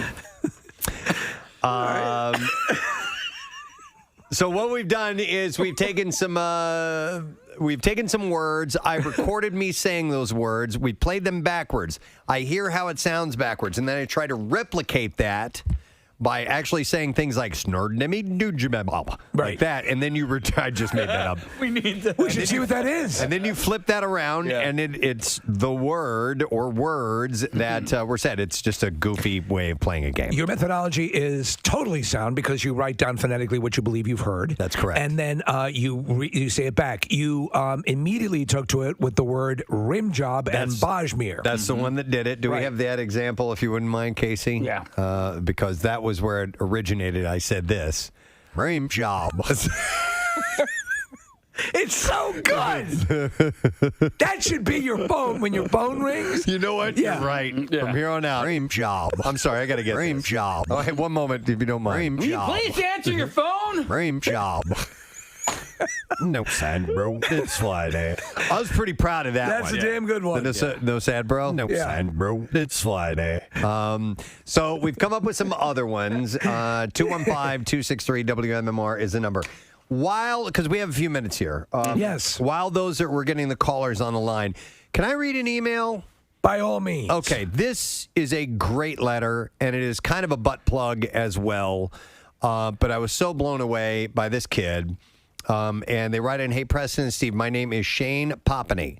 I am 12 years old, and I run my candle company with a purpose, a company called Shane and Pepper Candle Company. I have cerebral palsy, and Pepper is my mobility service dog. Pepper is the first service dog in the North Penn School District, and Pepper is from a nonprofit organization called 4 Paws for Ability. and we donate $1 from each candle purchase to help military veterans and children receive service dogs like me. It's wonderful. Since we became official business in February of 2021, we donated a little over $1,800 to 4 Paws. Our store is having a grand opening, and it was on August 28th. They emailed me last week in Lansdale. And our store will not only have our fresh and organic crafted candles, but we will offer free art therapy for special needs children like me. We will also offer special needs support groups for parents and caretakers. My mission is to bring disability awareness to the community. This is a 12-year-old kid here doing this. This is wonderful. He goes on to say, but the reason that I'm contacting you is I want to say thank you. My dad was a local police officer with Telford Borough, and he was also an undercover drug officer and retired SWAT.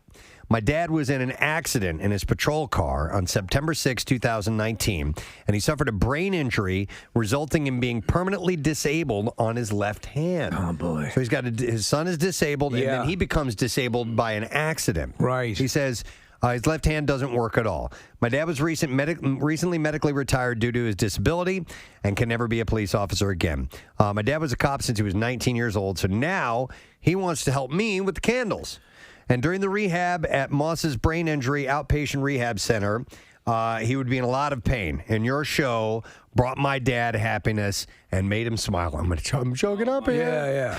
Yeah. He said, you got him through so much. So I want to send you my candles with a purpose to bring light to you when you need it. Oh, man. Well, he said, thank you for helping my dad. We do not want anything in return. We just want to say thank you. Where can I send the candles? So I got back to him and I sent him our mailing address, and he wrote, sincerely, Shane Poppany and Marie Poppany. Who is, he says, Shane's mama. So can we put the link up to purchase these candles? I don't have a link. Yeah. I don't have a link, but they're in Lansdale, and we'll make sure we post about that, or we'll get information from them. Yes. So here we go, Steve. It's Shane and Pepper Candles. I'm sorry, Shane and Pepper Candle Co.com. Shane and Pepper CandleCo.com. Shane and Pepper Candle Co. is all one word. Okay. All right. And so they're in Lansdale. I guess they have an actual storefront. What a great thing to do. I thought it was phenomenal. I'm very impressed. At 12 years old? By this young man. Are you kidding me? 12 years old? There's a picture of him off of Instagram with his dog. Oh, it's his first day of 7th grade. Oh. Today, right now. Oh, man. I would have done it earlier so he could have heard it on his way into school this morning. But that's so cool. What a philanthropic young man, and doing several great things. Number one, raising money for this organization. But he says, my mission is to bring disability awareness to the community. That's amazing. When I was a kid, I used to go around and I would collect for UNICEF, and I felt so good keeping that money. Yeah. Right. And I was such a loser, and here he is doing this wonderful stuff. I collected beer cans. Used beer cans.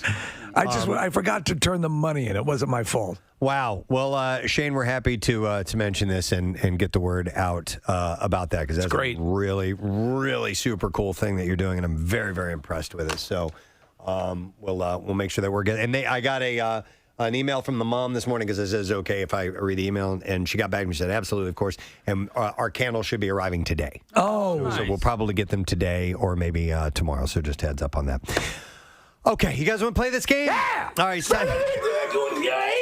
time for Bass Ackwards. No gibberish tonight. The back to school edition. So everything all the words or phrases are going to be school related. Right. And I tell you what, I'm gonna give you a clue. You do give a clue, because sometimes it's just beyond difficult. I'll let somebody take a guess without a clue. Right. And if they get it wrong, that's fine. It doesn't count against you. Right. I'll give a clue, and if you get it wrong, then you're screwed. But if you get it right, then you get a prize. And we have a few different things. We have tickets to see John Mulaney coming to town. As you imagine, those are going to go pretty quickly, I think. We have tickets to Shang-Chi and the Legend of the Ten Rings. The screening is on Wednesday night, by the way, at the UA King of Prussia. And what kind of a beverage? We have Mick Ultra Organic Seltzer. Okay. Ooh. So we have these things to give away. Let's see if we can do that. I'm going to go to our first caller in, and it is Ed. Hey there, Ed. Hey, Preston, how are you? Wonderful, Ed. How you doing, man? I woke up breathing. Oh, you good. woke up breathing. Off to a That's good start. Okay, so I'm going to play the clip for you. I'll see if you can guess. If you don't, or if you want to take a stab at it, you can. If you get it wrong, no big deal. But then I'll give you a clue, and that's where we really find out if you know what this is, okay? All right. All right, here is the first one. Are we sure this is going to be? I'm pretty sure. All right, here we go. Is the lie up? Okay, there we go. Yeah. I'll play that. You're going to have to back this up for me, Case. Here we go. Is the lie up? That's one word, I will tell you that. Any idea, or do you want a clue? Give me a clue. Okay. What? Do you have a good clue? I do. Okay. Or do you have a better one? Well, I don't know. He hasn't heard it. Go ahead. I was no. I was just gonna say. Do you know what I'm saying here? Oh, I was going to be much more clear with mine. Okay. Go ahead. Give it to him. Sam Cooke sings about this subject. Arithmetic. Hang on. No. I don't know. No, don't worry about it. I'm going to give you a better clue. Well, that worked. But by the way, he sings about several subjects Yeah, in that particular song. I know. So anyhow, this is a science subject, okay? Let me play it for you again. It is a science subject. Here we go. Here's the lie up. The lie up. The lie up. He's working it. Here's the lie up. The lie up. The lie up. I'm drawing a blank. Sorry. Give me one science subject. Anything. Come on. Biology. Oh my! Well, I don't even know. Well, let's find out. Let me play it for. Here we go. Biology. Yeah.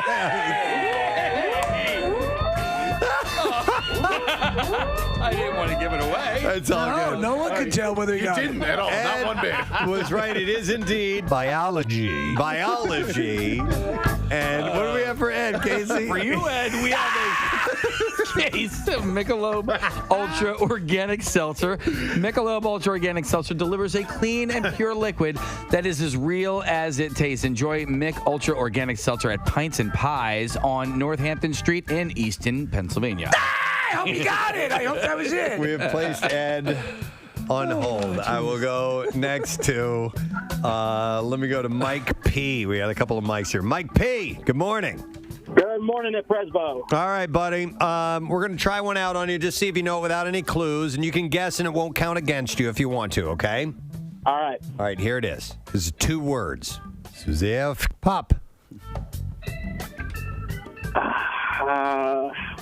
I'm going to need a clue. Okay.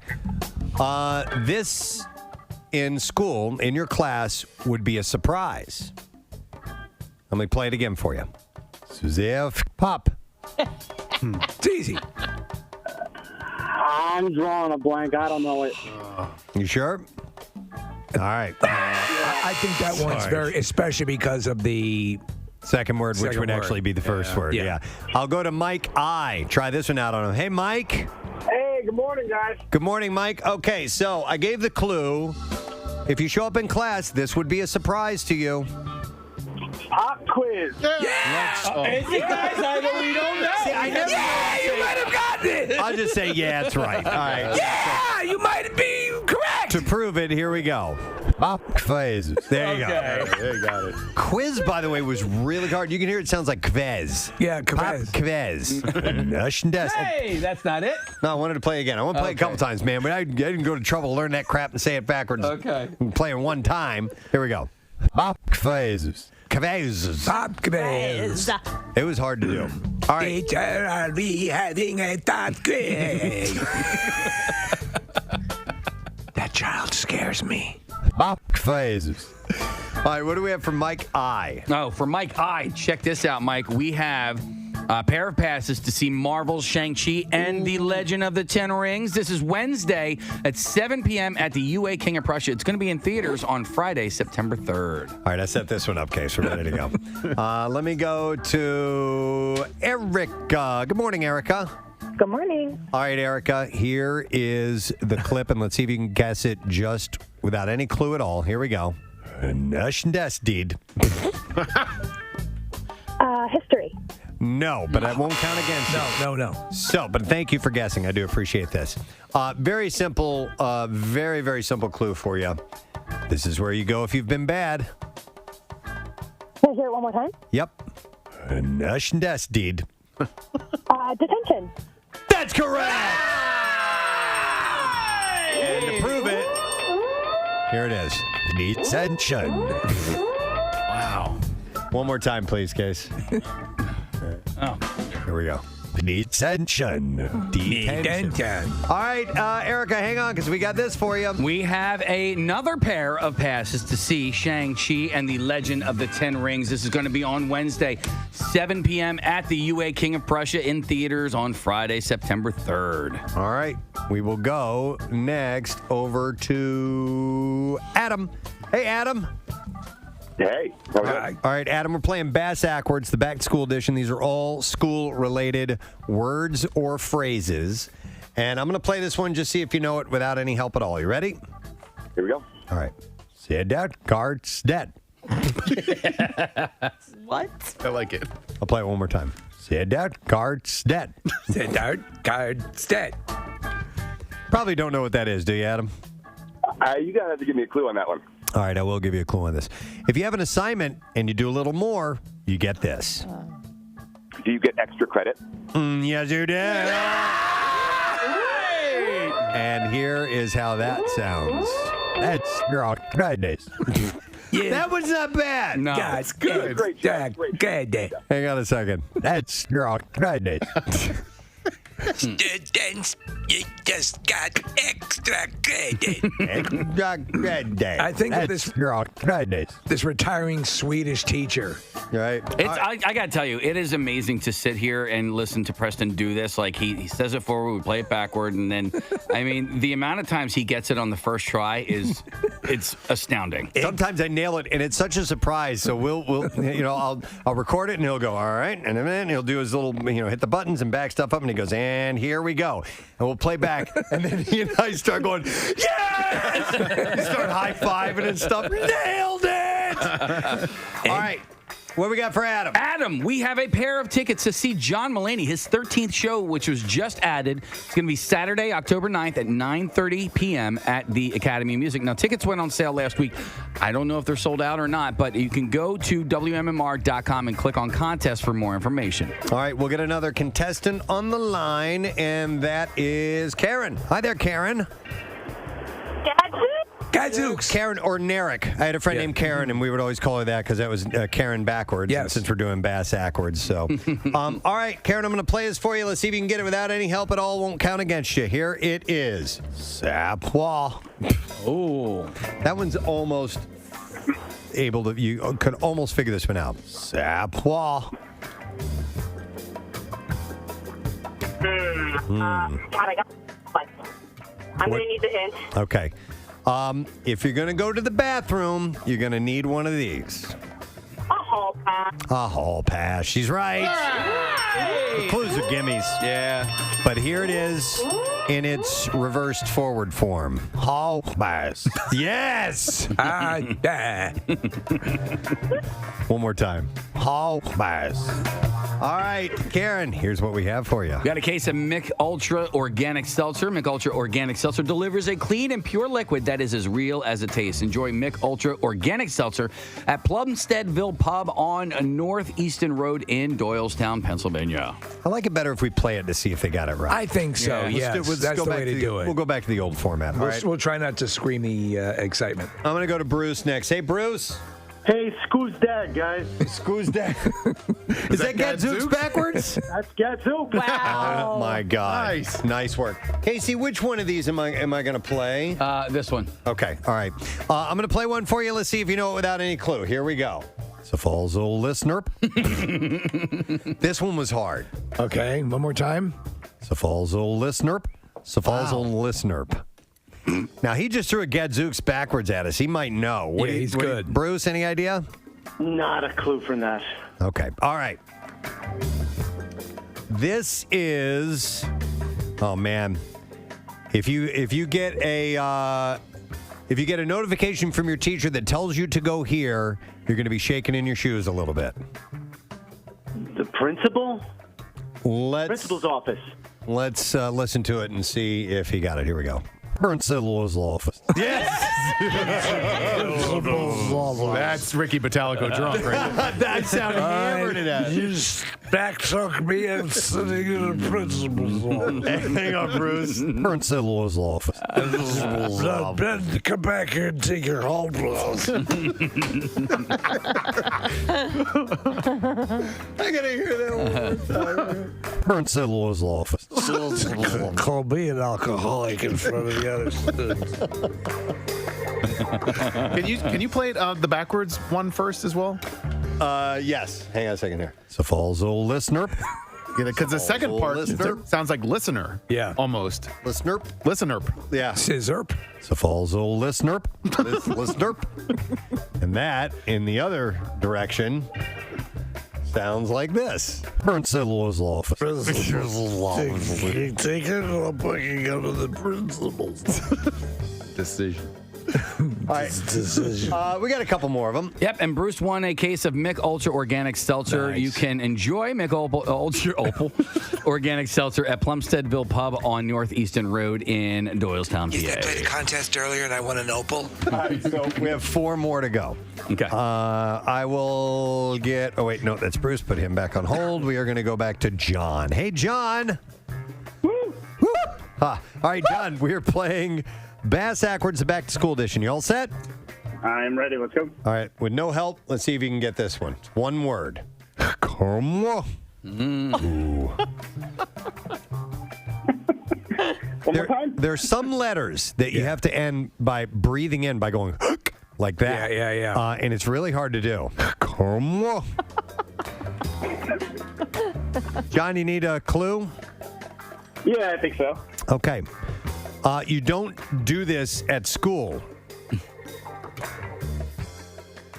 One more time? You don't do this assignment at school. Oh, I know it. Oh, homework. Nah, let's find out. Find out. Well, let's see. Oh, maybe. Maybe. That's a good guess. I'm not such an idiot now, am I? Hang on. Let's find out. Here we go. Homework. Homework. At the end there. Homework. Now, there are some that I'll nail on the first try, and then there are others, well, I'll go through 4 or 5 times, and I'm like, that's close enough because I can't get it. And homework was one of those. So with homework, we stopped at that. And John has won a prize. A pair of passes to see Marvel, Shang-Chi, and the Legend of the Ten Rings. It's going to be Wednesday at 7 p.m. at the UA King of Prussia, but it's not in theaters until Friday, September 3rd. All right. Okay, let's go over to Tony. Hey, Tony, good morning. Good morning. All right, Tony. You ready to listen to one of these? Yeah. All right, let's see if you can get it without any help. Here we go. All he does. I'll play that again. Hang on. All he does. Wow. Hall. I know it. Hall heat up? Whole heat up. No. Is it whole he duck? No, it is not. He ducks. Kathy, do you think you know what it is? I know what it is. Oh, you yeah? do? Yeah. Okay. Write it down. Yeah, I want to see if you get it right. I I am very Say it into the microphone. Yeah, just whisper it into the microphone. Tony, hang on a second. I want to see what Kathy is. Sure. Yeah, Kathy wow. got it. You won, Kath. Nice. Okay, so you're supposed to do work while you're in this class. A lot of times you just goof off.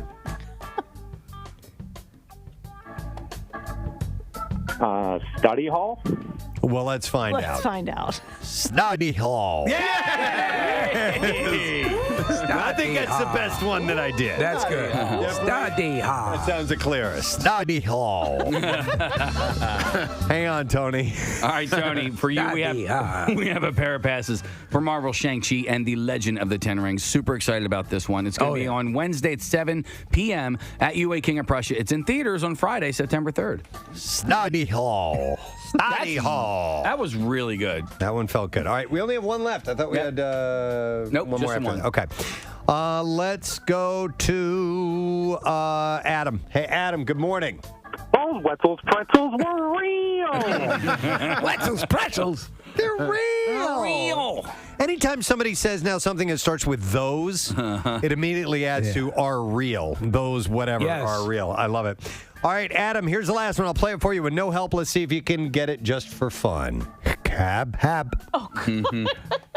That's another one of those things I had to do at the beginning. So you know it ends with either like a K or a Q. Yeah. Cab, hab. I want to say that it's what Nell's father's name would have been. That's a good guess. Oh, I love it. No, Adam, this is what you carry around your books around in. It's going to be a backpack, my friend. Backpack? I don't know. Let's see. Here we go. Maybe. Backpack. Yeah, that's right. Yeah. Hey. That was a hard one, believe it or not. Y'all gone what? Backpack. So for Adam, what do we have? That was Adam, right? That was Adam, and he won our final pair of tickets to see John Mulaney. That is going to be at the Academy of Music on October 9th. It is his 13th show that he was at. It's a Saturday show, which is kind of cool. Now, tickets went on sale for that show last week. I don't know if they're sold out, but if you go to contests@WMMR.com, you can learn more. So, Dad. Back. All right. Thank you very much, everybody, for playing along. We appreciate it. We didn't get to you. I apologize, but the back-to-school edition of Bass Ackwards will find another occasion to slap a few more of those together. Absolutely. Down the road. Let's take a break, and when we come back, we'll get into some more Bizarre File stories for you, some goodies. So stay there. We'll be back in a moment.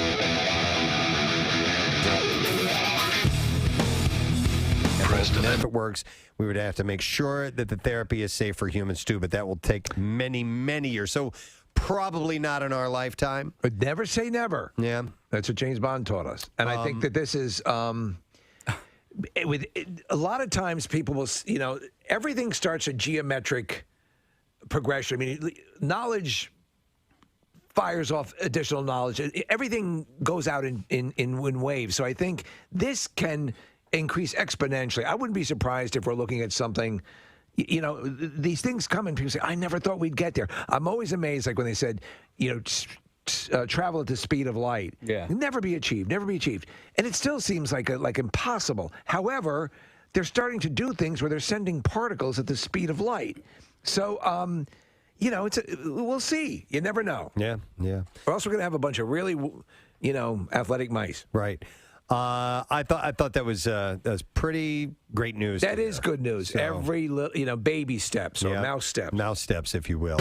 Speaking of challenges, of online challenges, there was one, Steve. It's called the Skull Breaker Challenge. This dumb thing.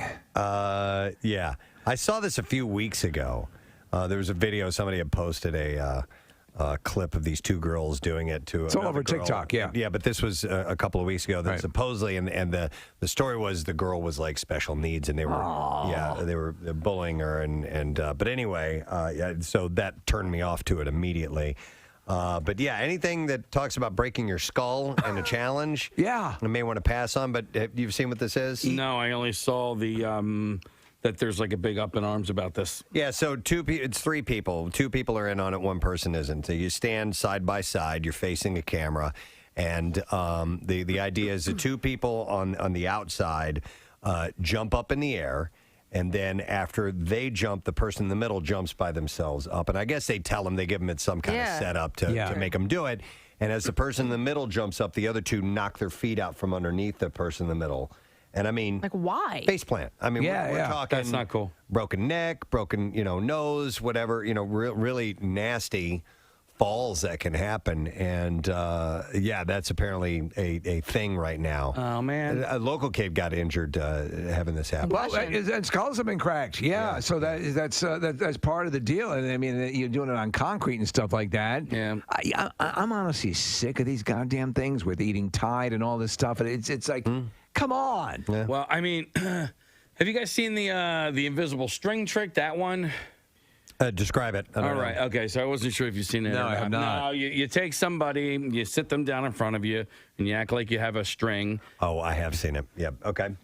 It's a little bit funny, right? It's Okay. kind of funny, yeah. All right. So go ahead and finish describing how this works. So you walk up and you say, all right, I'm holding the string, and you act like you're putting the string into their ear and then pulling it out the other side, and then you ask them to hold one side of the string. It's a joke. They don't think there's really a string there. of It's course, just play along, Yeah. follow me, do this for me. All right, so you're holding one side of the string. I'm holding the other side of the string. Okay, now yank that side of the string really hard. And so when they yank it really hard, your hand slaps them across the face because it's holding onto the other side of the string. Yeah.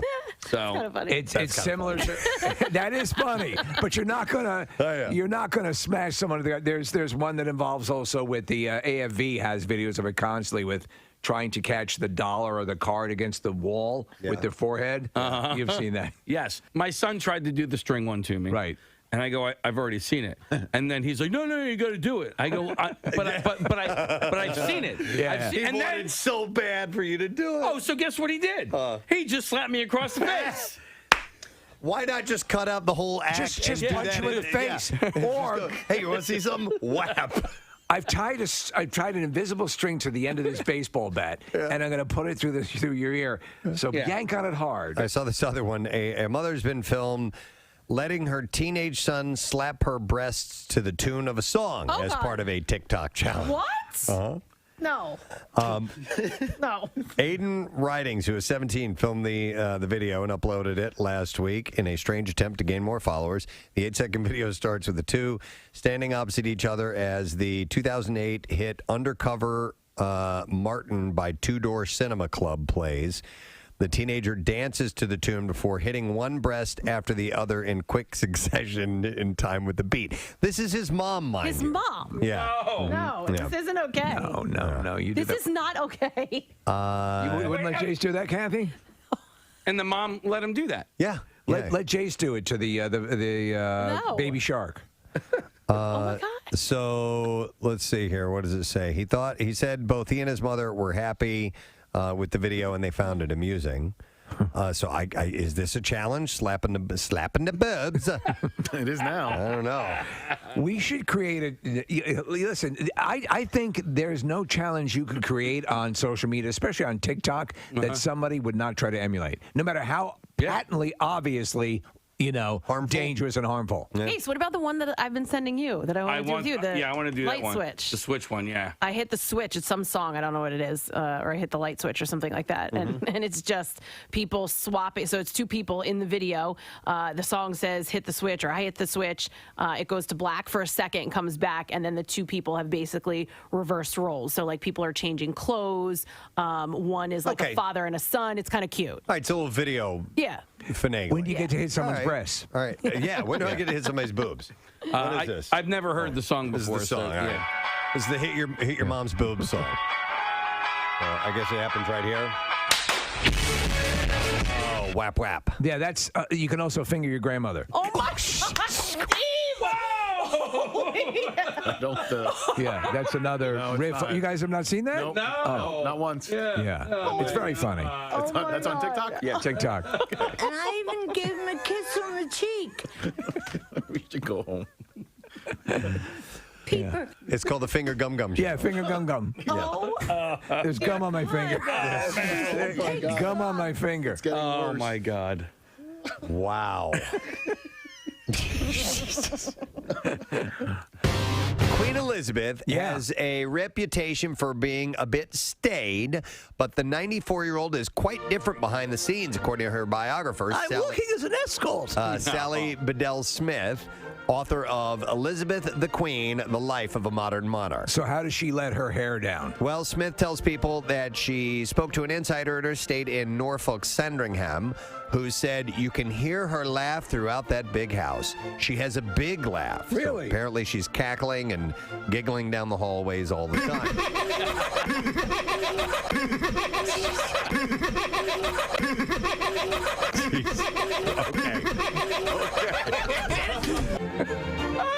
That is a big laugh for the Queen. All over the palace.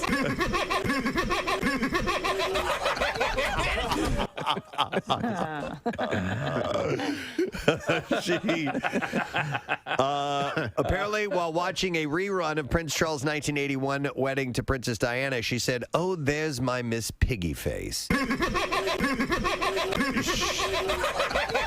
She has the ability to laugh at herself, according to this person.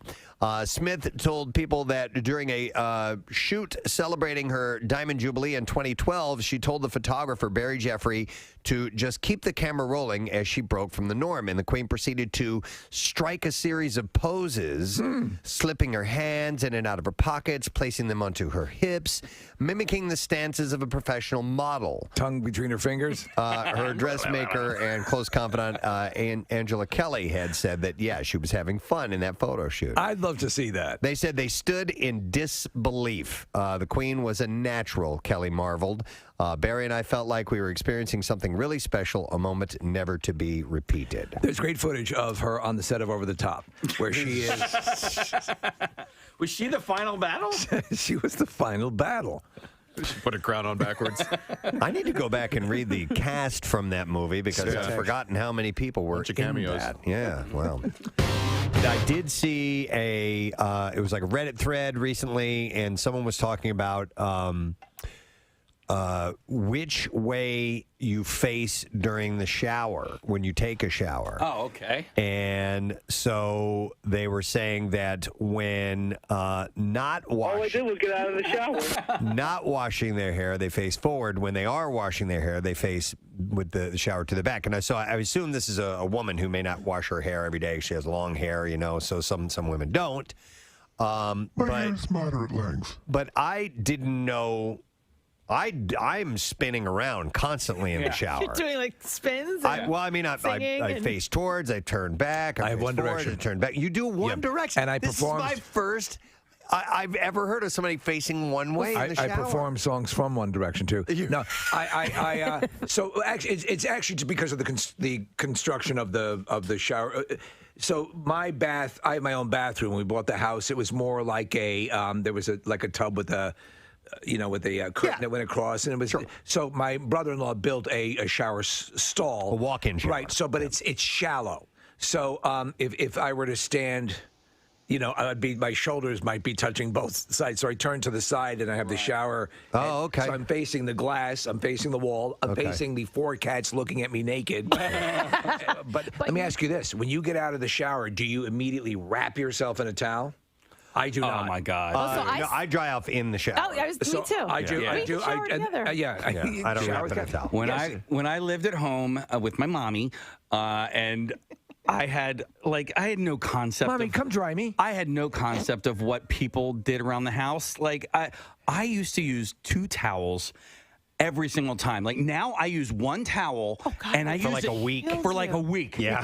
Because I'm like, oh God, laundry sucks, right? I know. Dude, my mom had like 2 towels every single time. One around my waist, one around my torso.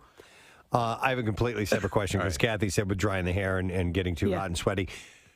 After a workout. Oh, yes, the worst. And then you shower and you get out and I'm sweating? like, I'm sweating. I have to shower again. Dude, I take a shower. So here's what I do in the summer. I hate that. I have my clothes laid out back in my room and the AC. I'll put the AC on the ceiling fan. I come out of. You stand in front of it? Yeah, I go out. Yes, that would. It's a good idea. Just to dry off. Sure. I didn't go through all this to re-sweat. When I was in high school on the swim team, our practices were 5 a.m. I had no idea that. Dude, listen, you're swimming like 2 miles in practice. That's a workout. That is a workout. Sweating? I was sweating, but you don't know you're sweating because you're in the pool. Yeah. You don't know that you're sweating until you go to put your school uniform on, and everything is just sticking to you. Yeah, I had no clue. Somebody wants to vouch for the towel warmer. I'm going to go to Tom. Hi, Tom. Good morning. Good morning, guys. Good morning, Ed. What's up, bud? Should I just say that every time now? Okay. All right, Tom, what's up? I don't know. We were getting our shower now. Oh, my God, he's possessed.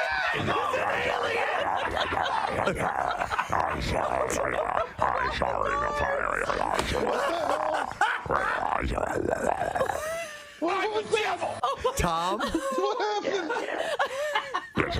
He still sounds like it. Tom, are you there? Yeah.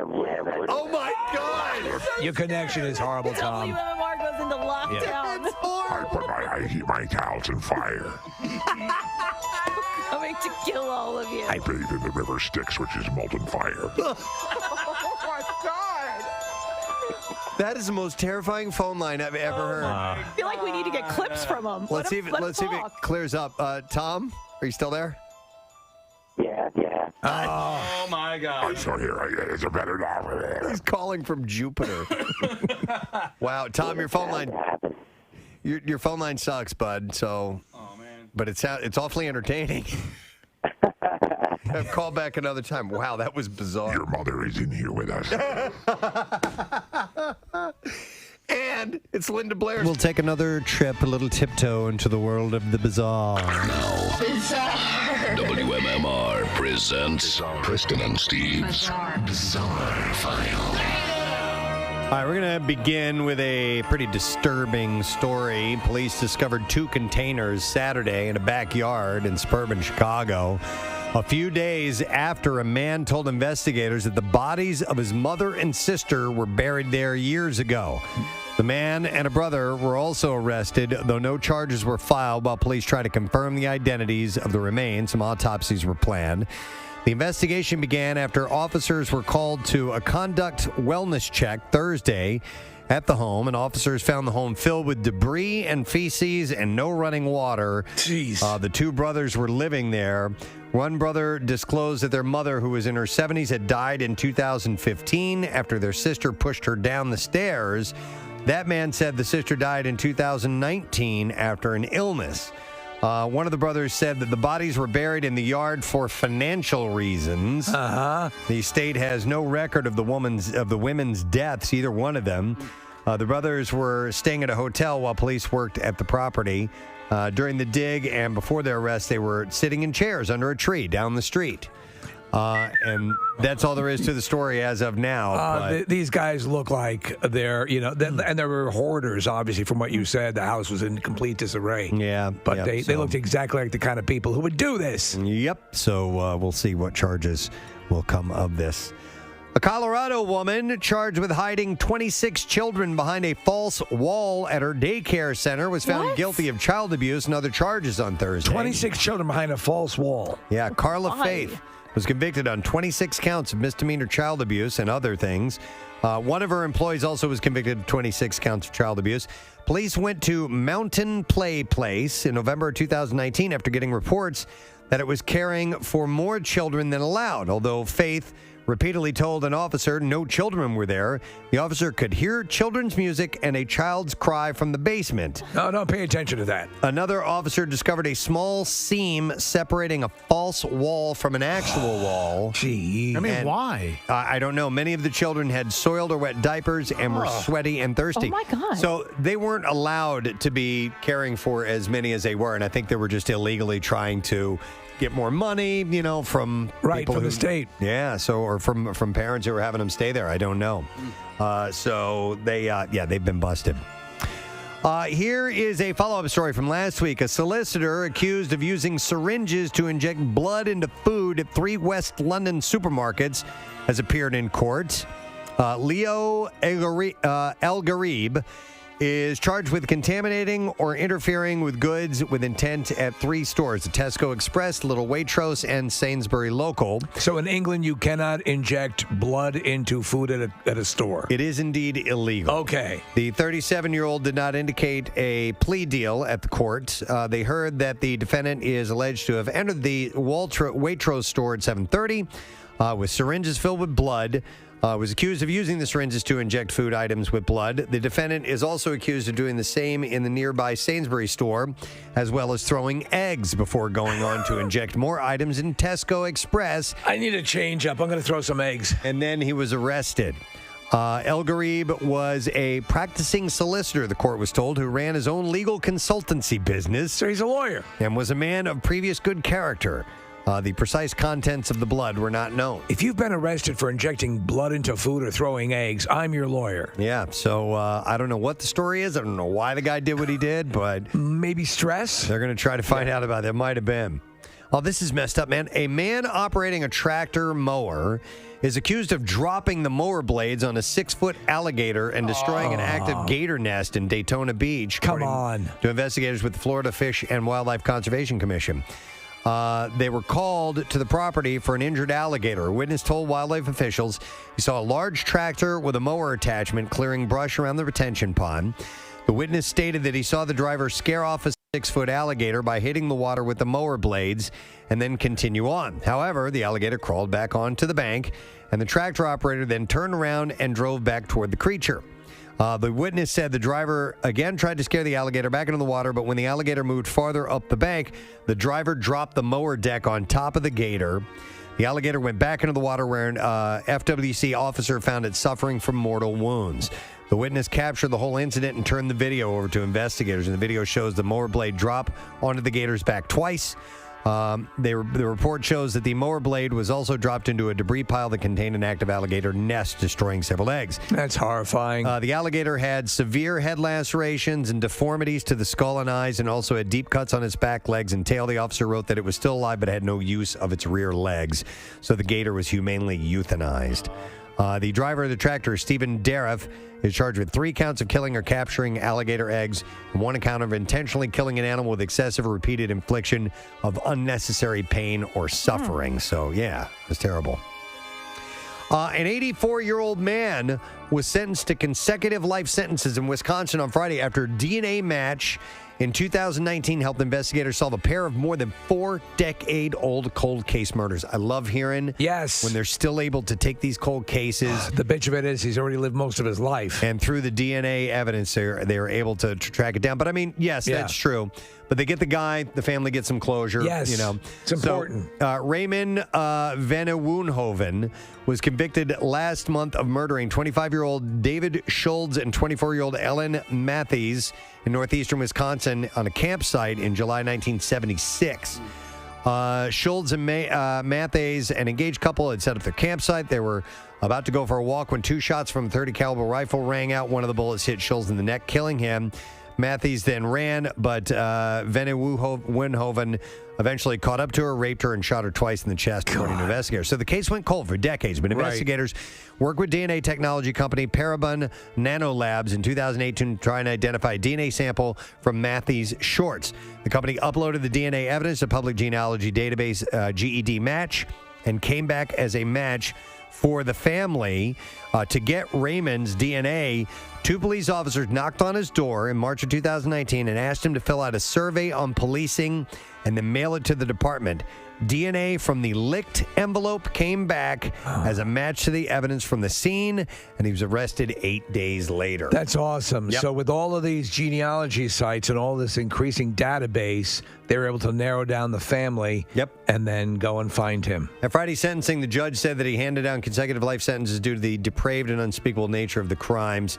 Van Woonhoven, meanwhile, issued a statement maintaining his innocence, while his daughter took the stand to say that all the evidence proved was that her father had an affair, and an appeal case is likely. So pretty interesting stuff, how they are able to do crazy, that. yes. And that is your bizarre file for now, my friend.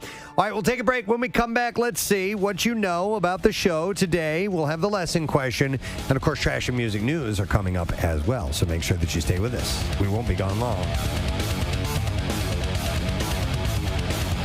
Birthday. Wow.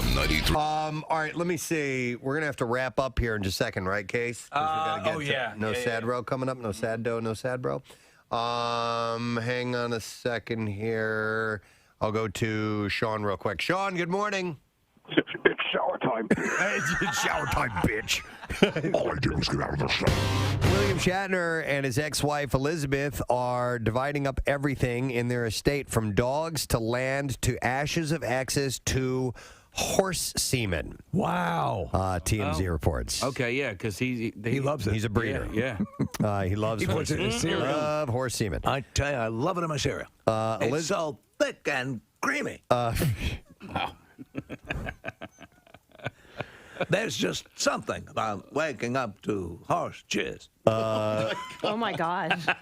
Elizabeth. Spock, what's this in your coffee cup? Elizabeth gets 2 horses. William gets all the dogs, 2 horses, and all of the horse semen. He gets Who gets the Jill? He gets all of the horse semen and equipment, the horse semen equipment. He gets all the dogs? He gets all the dogs, yeah. That seems unfair.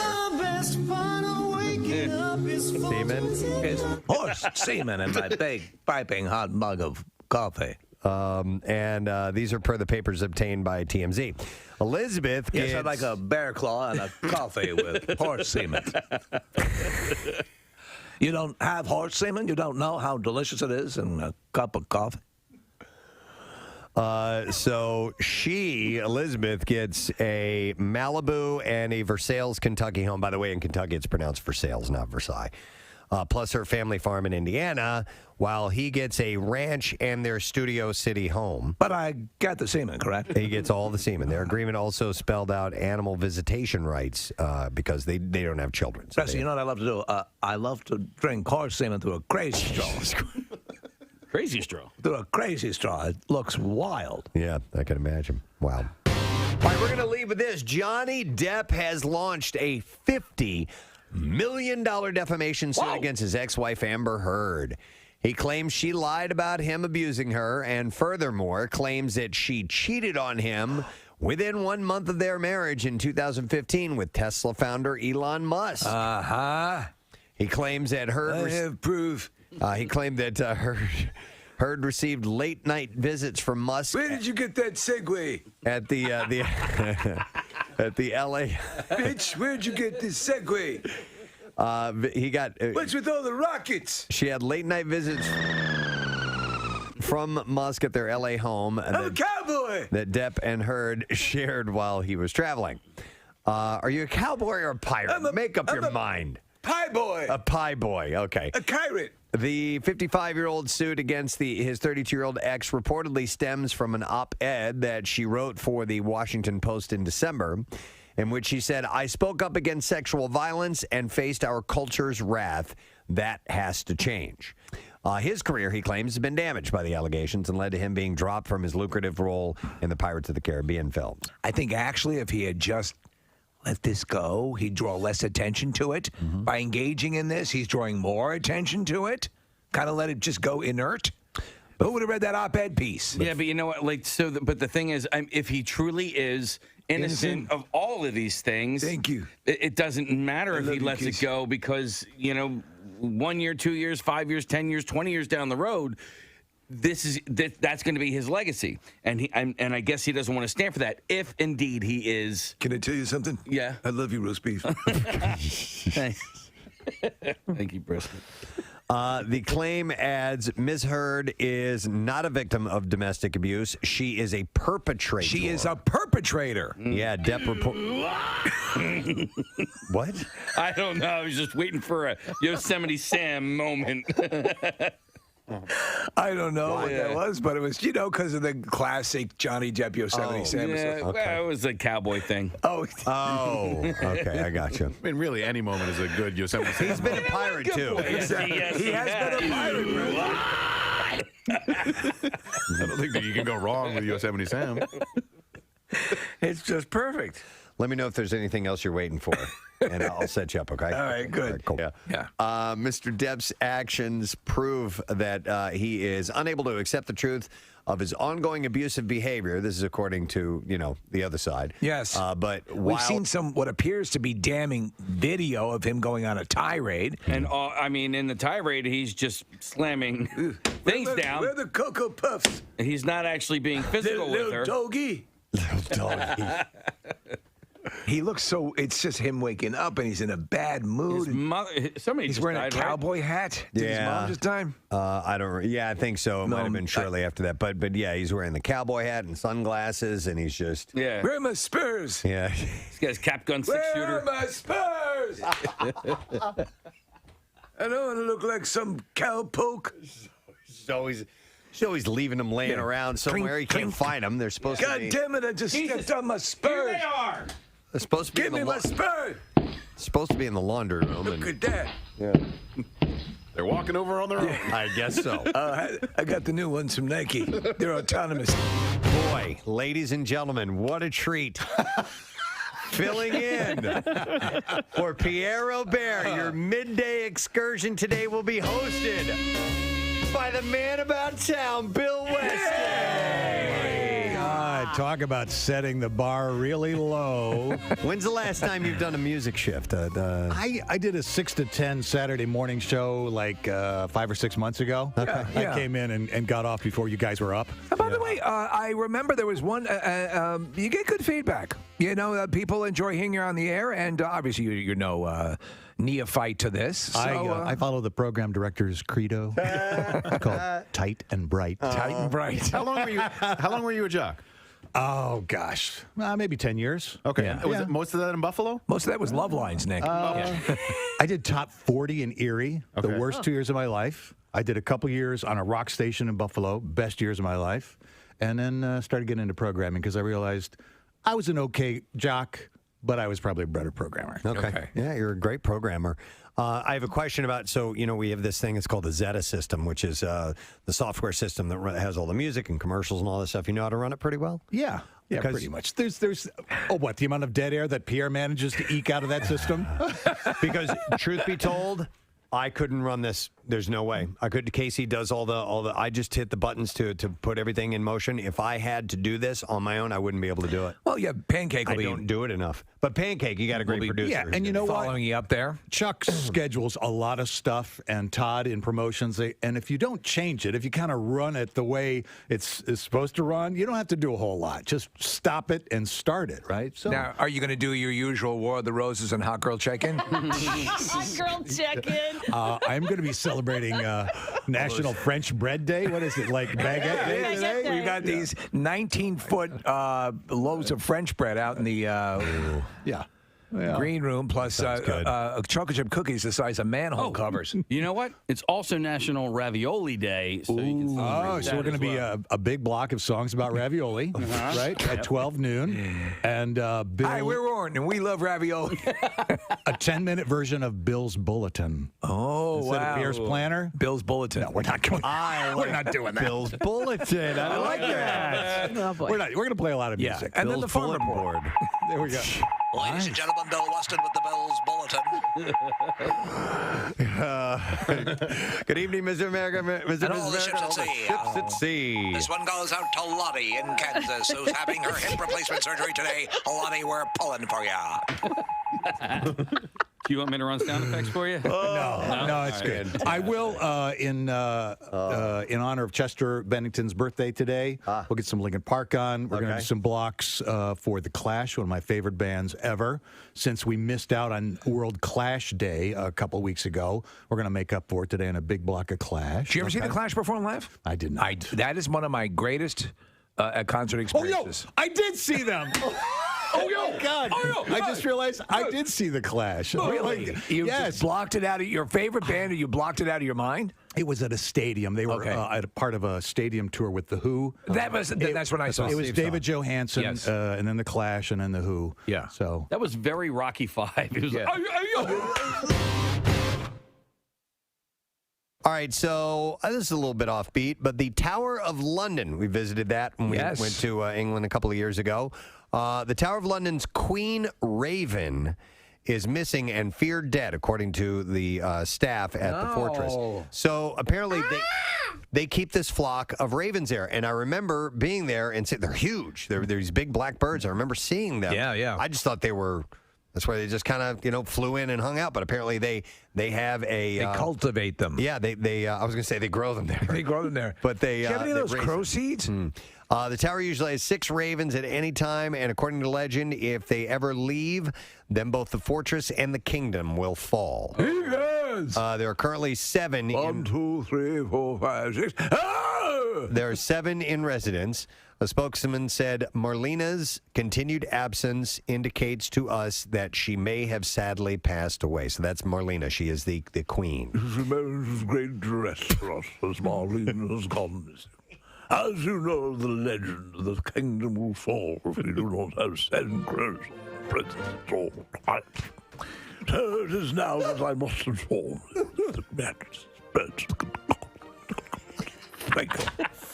So disgusting. We need a different spokesperson. Who hired him? Yeah, time to retire, bro. It's always some guy with big mutton chops. Can we get a young guy? I'm 27. Taking care of these birds will age you. He added, Merlina was our undisputed ruler of the roost, queen of the Tower Ravens. She will be greatly missed by her fellow Ravens, the Raven Master, and all of us here in the Tower community. But if you know Merlina, you know that's so Raven. I believe the people that work at the Tower, I think they volunteer. I think they, I want to say I remember reading that. It was great. I really enjoyed going I'm a complete there. Anglophile when it comes to this stuff. The royal family, the Tower, even watching The Crown is so much fun.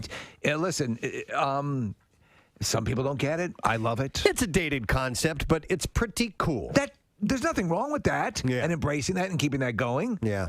Yeah, they're touristy spots in London that you'd think maybe are a little cheesy or whatever. This was not. I really enjoyed that tour, and I'd go back. And the Crown Jewels are there. It was really cool. By the way, if you do want to see the Crown Jewels, my only one-time visit there, my recommendation we got as soon as it opened, and it was the first place we went, and there was nobody there. And apparently the line... You're putting on the crown. We looked at, out in front of where the Crown Jewels are, is one of those back and forth switchback wait line things, and you could just by walking through that, we're like, okay, this could take forever on a busy day, but we got right in. It was very impressive, and his voice wasn't quote up to it.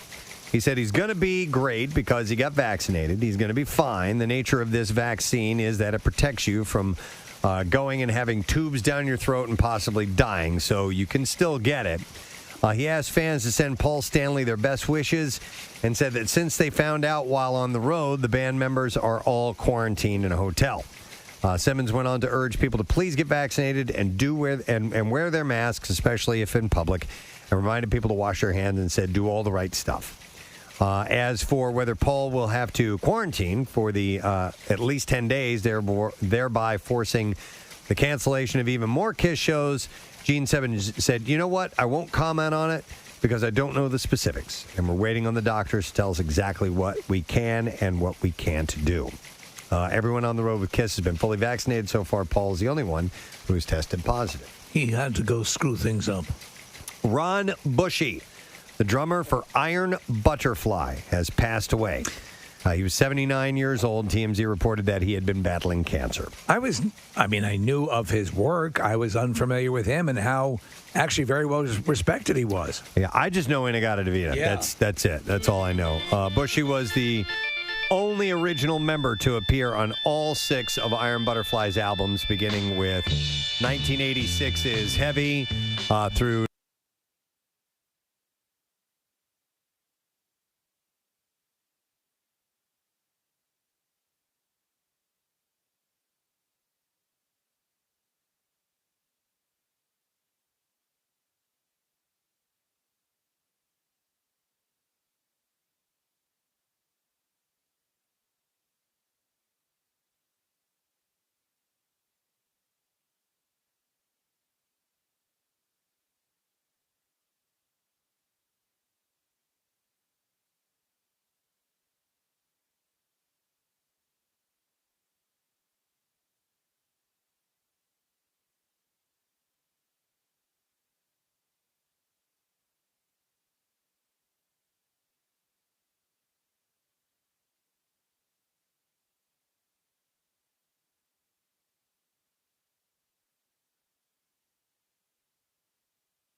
kidding. Yes. Okay. I guess so. I mean, there's a big drum section in there. Right. So maybe that whole, do-doon, do-doon, ga-doon, ga-doon, Right.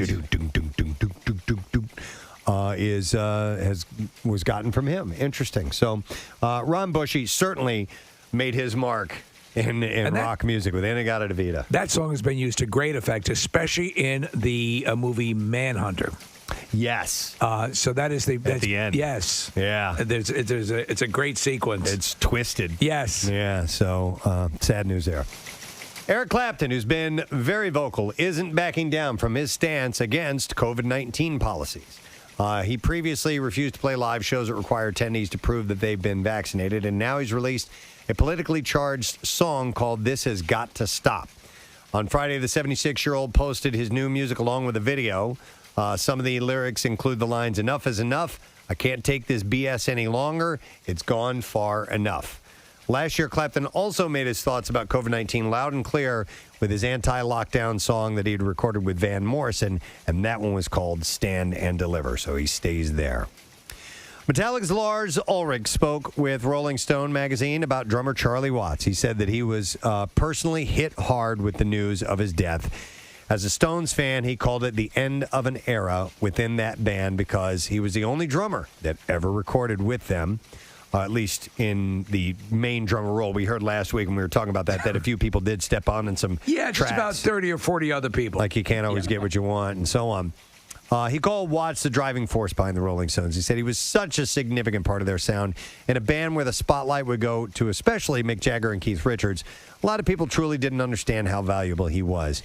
He said, quote, he could kick these songs and make them swing, make them swagger, still make them have that attitude and that pocket. Of course, Charlie passed away last week. He was 80 years old. One more thing. Actually, we have some audio to play, too. Yeah. A couple pieces of audio. But I'll mention this real quick. Nikki Sixx of Motley Crue, of course, and DJ Ashba of Guns N' Roses fame are going to release their Hits album on October 27. It features lead singer James Michael. The band describes it as their biggest hits and fan favorite song. This is for 6 a.m.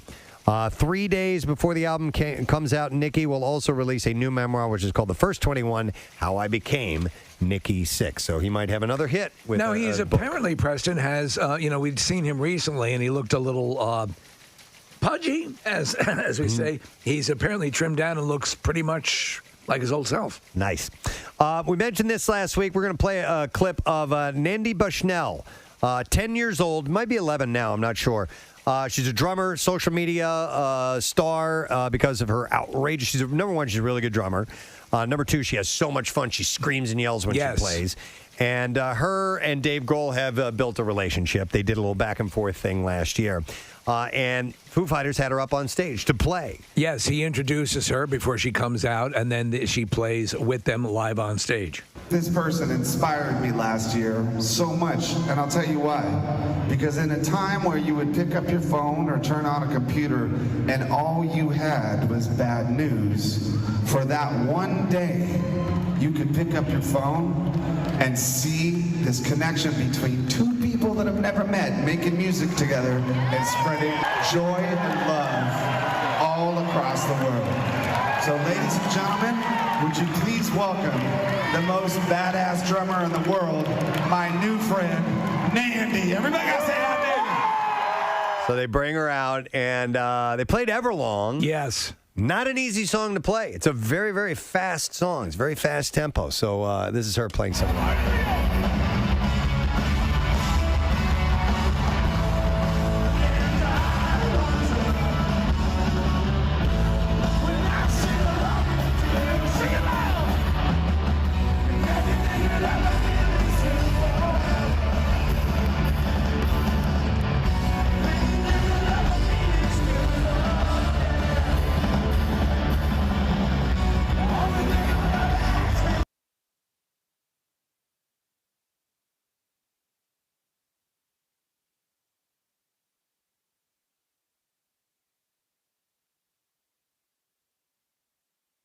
adorable too, man. She's just so cute. She's doing the so much fun. Stick spinning and all the whole deal. Doing the twirls. Yeah. Awesome. So that's cool. And then I need to hear this. I have not heard this yet.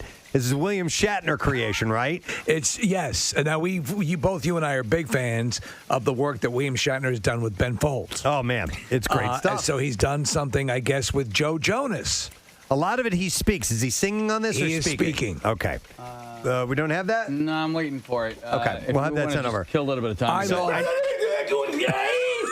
There's a great album called Has Been. He's done a few different albums, but with he and Ben Folds and several other musicians like Henry Rollins is on there. There's a great drummer by the name of Dennis Chambers and all these studio musicians.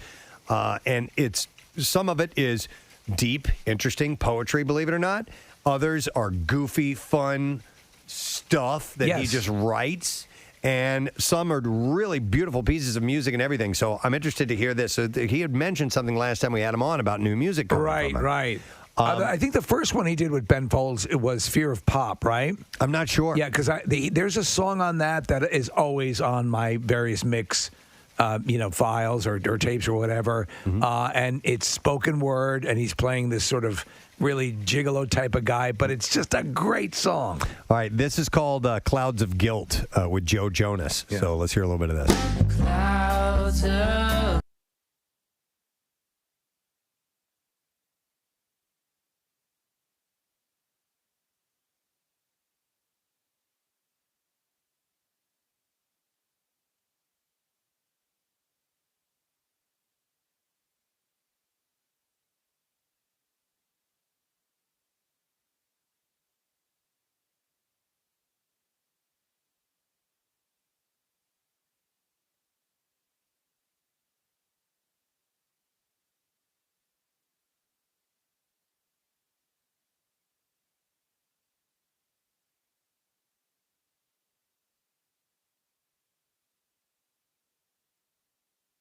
I love it.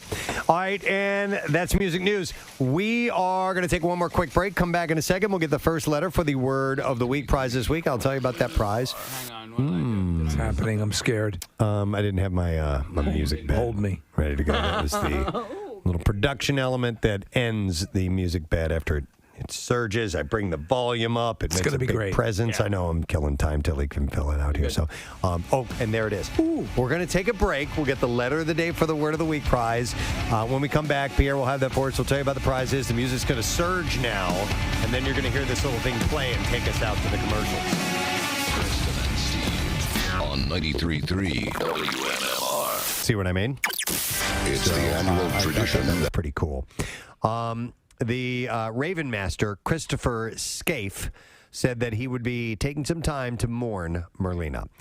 Tower staff added that they had no immediate plans to replace her, and Charles is believed to have been the first monarch to officially decree that the birds must be kept at the tower at all times.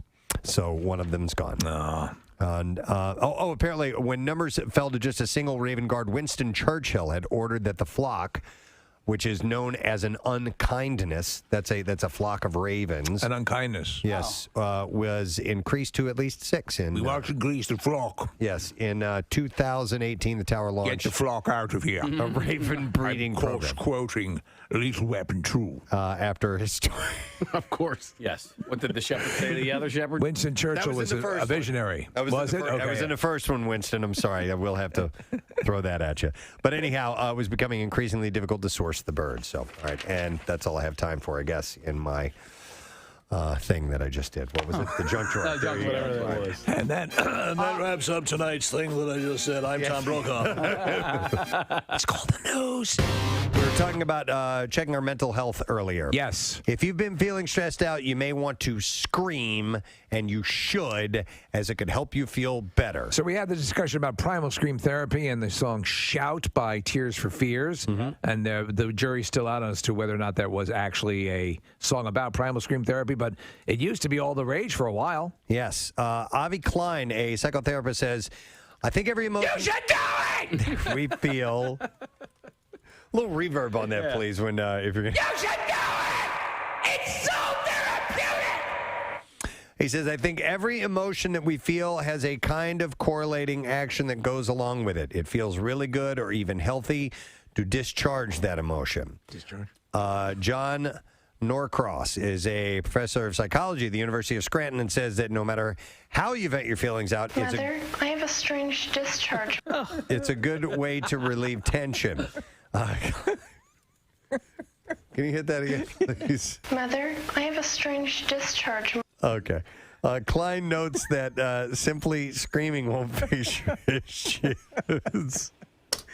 We can't play the whole one. Can we? I don't know if times have changed. And you'll still have to face whatever it is that's bothering you and work through it even after taking the edge Dad, off. can I talk to you for a minute? Jesus. I have a strange discharge.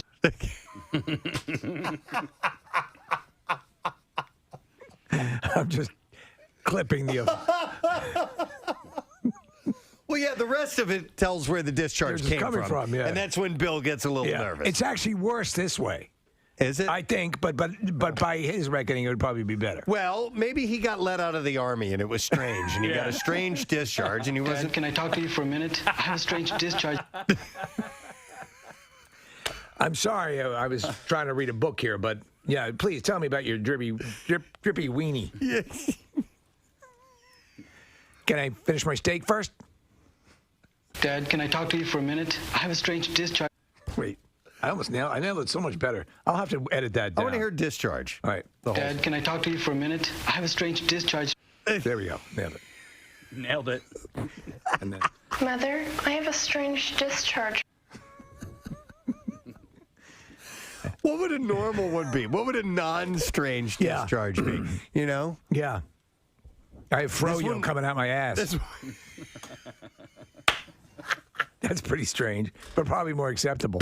Casey, there was something you wanted to show us? Well, I have a couple of things. I have another audio thing, something I had told you about off the air, and then I got this thing that I learned about yesterday. So I want everybody to take your iPhones out real quick and pull up an iTunes. Now take your tops off. Pull up an iTunes? Pull up your iTunes. Pick out any song on your iTunes. I don't care which song it is. I haven't used iTunes. I had to delete my iTunes. No. Really? Why? Storage concerns on my phone. I moved it on. Well, we don't need to hear about it on air. Gotcha.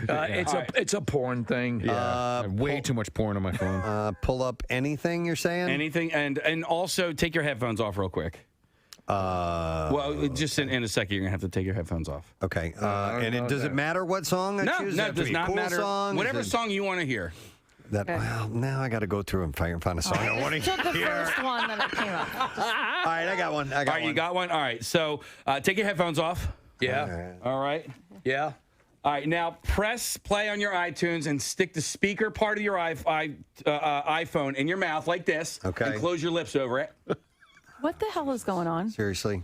And we're all doing this at the same time? All do it at the same time. Everybody press play. All right, all the way. No. All right, now cover your ears, both your ears. I refuse to do this. Well, you can't hear it? Yeah, I can hear it. Yeah. Okay. It's like bone phones, earphones. Kathy, why are you not doing it? It won't fit in my mouth. Yes, it will. Oh my God, yes, it will. Say that again, real. Say that again. Okay, so I see what you're saying. You can hear it a little bit more. I could hear it even without putting my hands over my ears. Oh, really? Yeah. So what is if you're driving? Is there a way to listen to it without having the phone in your mouth? Right. It's like bone induction. Yeah. That's what it's called. Bone induction speakers. We have a couple of the earphones my wife uses when she swims. Yeah. Well, how much did those cost? This is for free, We can just bro. stick her phone in her mouth and look like an imbecile. You know what? You know how you have that keep warm function on your oven? Yeah. Try putting the dinner rolls in your ass. Kathy, why did you not do it? As this was all going on, I just hear, because we had to take our headphones off, I just hear Steve go, I refuse to do this. Yeah. Thanks for playing along, bro. Well, I couldn't get my Asia song to play, which would have been so cool. I did do it, Casey. Isn't that wild? Yeah. Put it in your mouth? Yeah. Okay. I didn't see it. I did. You didn't Preston. do it. All right, here's I the just thing. did it. Try this when you get home, Kathy. Okay. Draw a nice bath. Get in it. Yeah. Take your electric hair dryer. Dip it in the water. You'll be able to hear Prince. While it's plugged in. The speakers have gotten much better on these phones. My son was listening to, he was watching a YouTube video or something like that, and he was in the other room, and I was almost like, turn that damn music down. I'm trying to listen to my story. On my Stephen King story. But it's gotten, you remember the old phones, like if you, for some reason, didn't have a Bluetooth speaker or something to hook it into, and you tried valiantly, yes, exactly, to listen to something through it, which is terrible. It's gotten much better. They're definitely a lot louder. I'm listening to Pearl Jam. Listen. It won't fit my mouth. Yes, it will. Oh my God, yes, it will. It won't fit my mouth. Presley Gerber, the son of supermodel Cindy Crawford, took to Instagram Live in order to clear up his reasons for getting a tattoo on his cheek. Hey, guys. I want to let you know I wrote it a word on my face. Which he has received backlash for. And I've not seen it. I've just read this story. That's it. And the only thing I have is a quote from him that says, "If I thought it was going to ruin my face, I wouldn't have done it." Really? Well, that's how stupid he is. He what is the word that he? It's one word, and it's what, the word on his face? Yeah, misunderstood. Misunderstood, right? So it's under his eye, high up on his cheek. It's a thin line, but it's still stupid. He's a male model, as is his sister Kaya Gerber. And I don't know why you would do that. Male, you're a model. Yeah. And you've just ruined your career. Ruined exactly your product.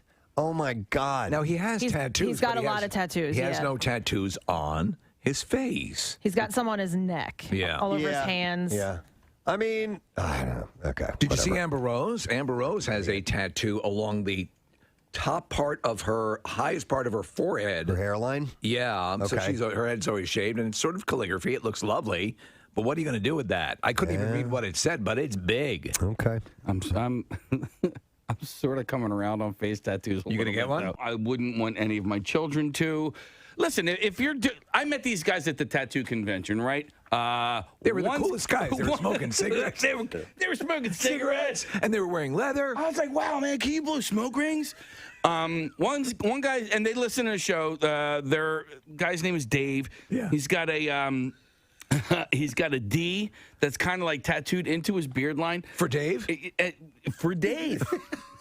And I could see why you're coming around. Listen, he and his buddy, they both lay concrete. They're both just big. They both they are like concrete. It's not that they actually like concrete. Oh, I said lay. They both They're like fans of concrete, sacrete, I thought he and did. various gravel. What did he say? Lay concrete. I thought you said like. I did thought too. they both I was like wondering- concrete. I'm a huge fan of cement. Big fans of concrete. They're big fans Just of love it. No, yeah, no. metamorphic and sedimentary and so okay. So What does that have to do with it anyway? Because listen, they lay concrete for a living. What the hell does it matter if they, they face tattoos or whatever? They're not your lawyer, They're not a judge on the bench or where, somebody that you would not want to have face tattoos. if someone wants to do it, that's absolutely fine. Yeah. In this case, we're questioning a male model whose livelihood depends on his looks getting a word tattooed on his face that will always have to be attended to whenever he does something. Sure, but he already has tattoos on his neck as well. I mean, so clearly it's not that big of a deal. Here's an argument for you for why it's a bad idea, okay? So in human interaction, and when you start to meet someone for the first time, whatever the scenario may be, you engage in eye contact and facial reading of emotions and things like that. Yeah. If you have stuff written or placed on your face, it's a distraction from that. And Okay. I think it's a lack of being able to communicate effectively. But what about like a giant mole on somebody's face? You going to tell them to get that removed because it's distracting? If possible, yes. Yes. It's very distracting when we talk to you. Yes. Can you get that removed? I have a Facebook page. And take your called- friend with the face tattoo. You don't like There's a concrete, great Kathy. line from Uncle Bucker. He goes, why don't you go down to the sump dump and have a rat gnaw that thing off your face? A woman's got a big mole on her face. Mole. So here we are, Valentine's Day. You can feel the love in the air. Hopefully you have someone in your life today. If not, that's okay too. Yes. But we love you. Remember that. Yes. Just not in that way. No, but we can for the right amount of money. Yeah, exactly. And you know what? We had a nice discussion last week about first kisses. They wrote, and, congrats how to our well we SAG-AFTRA remember them and Philadelphia how local important they are. broadcasters from the Preston and Steve Show for being inducted into the National Radio Hall of Fame.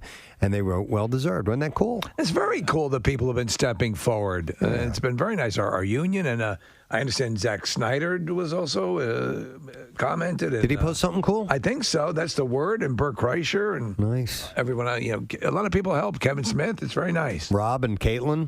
Yes. It's Always Sunny fame. Rob McElnerney.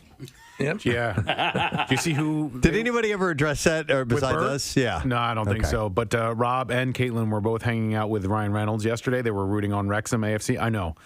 You look is exactly how I feel. Well, yeah, because it was going to happen here. It was, and we are one removed from Ryan Reynolds, and Rob and Caitlin obviously are wonderful and great, but I want access to Ryan. It's going to happen. I know. Or it won't happen. Or maybe it won't. Yeah. It either one will of or those won't. things. One of those two things Right. will happen, guaranteed. If you're listening to the show, you know we stand by our word, and it will or will not happen. Yes. Yep, absolutely. You can take that to the bank, sir. So anyway, that's Pierre Robert right over there. Hey, man. Well, hi there. How you doing? Fine, thanks. Wonderful. Did you have best weekend ever? No. Okay. I was hoping. I was pulling for you, man. Thank you. I appreciate that. I am grateful for that. But, it was an okay weekend. All right. I spent too much time watching the hurricane yesterday. Yeah. Oh, you sit down in front of the Weather Channel? Well, I bounce between all the channels. But, I mean, it never ceases to amaze me how those guys and gals will put themselves out and after a while they are moments away from literally blowing away. And I wonder if it's overdone at times. It is. Did you see saw. All right, there was footage of a guy who is out there, and he's doing, right, and the audio, and his jacket is in the wind, and he's hunched over, and he's holding the microphone, and behind him, a utility worker is doing cartwitles. Really? This guy's saying how he can barely stand there and everything, and then this guy comes by doing cartwheels. Wow. Well, some of there can be pockets, maybe that, but sure. That's interesting. No, and certainly when you have winds in excess of 130, 140 miles an hour, amazingly though, I think there's still, and it's horrible that it happened, just one death is pretty amazing considering a storm in the realm of Katrina. Right. On the 16th anniversary of Katrina. Yes. Yeah. Well, they built up everything after learning from that. Anyway, I spent too much time watching that, and then I go, I've got to go do something. Then I went and read my spy novel, and then I said, I got to do something, and then I went and watched more hurricane coverage. Wait, the weather. And then I said, I got to brush my teeth. Things like that, basic things that happen when you don't have anyone to tell you what to do. When you just are living by yourself, walking from room to room, aimlessly going, I could clean that room. No, not today.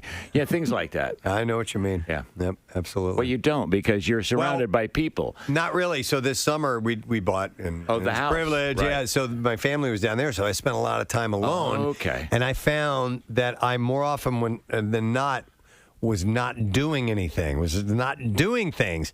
And they've come back, and I'm like, oh, I've started doing things again, So I kind of get an idea of what you're talking about. Okay, good. Yeah. Excellent. Shall we do the letter, sir? Yes. Here we go. Preston and Steve on 93.3 WMMR. Now, the Daily Letter. All right, the Preston and Steve show is brought to you today by The Letter. Oh, as in the offspring. All right, and we have tickets that we're going to give away on Thursday. It's a short, are you aware it's a 4-letter word this week? I am now. All right, very good. A pair of tickets to see Guns N' Roses at the Hard Rock Live at Estes Arena inside the Hard Rock Hotel and Casino in Atlantic City, Sunday, September 12th, and a hotel room for you. You can stay in the hotel. Understand that I have a hotel room. Where are you from, sir? Do you have the day where it's just not working? Your mouth? Every single day Monday through Friday. Monday through Friday. All right. Those are the days. All day for me. Yeah. So anyhow, the hotel room for the night.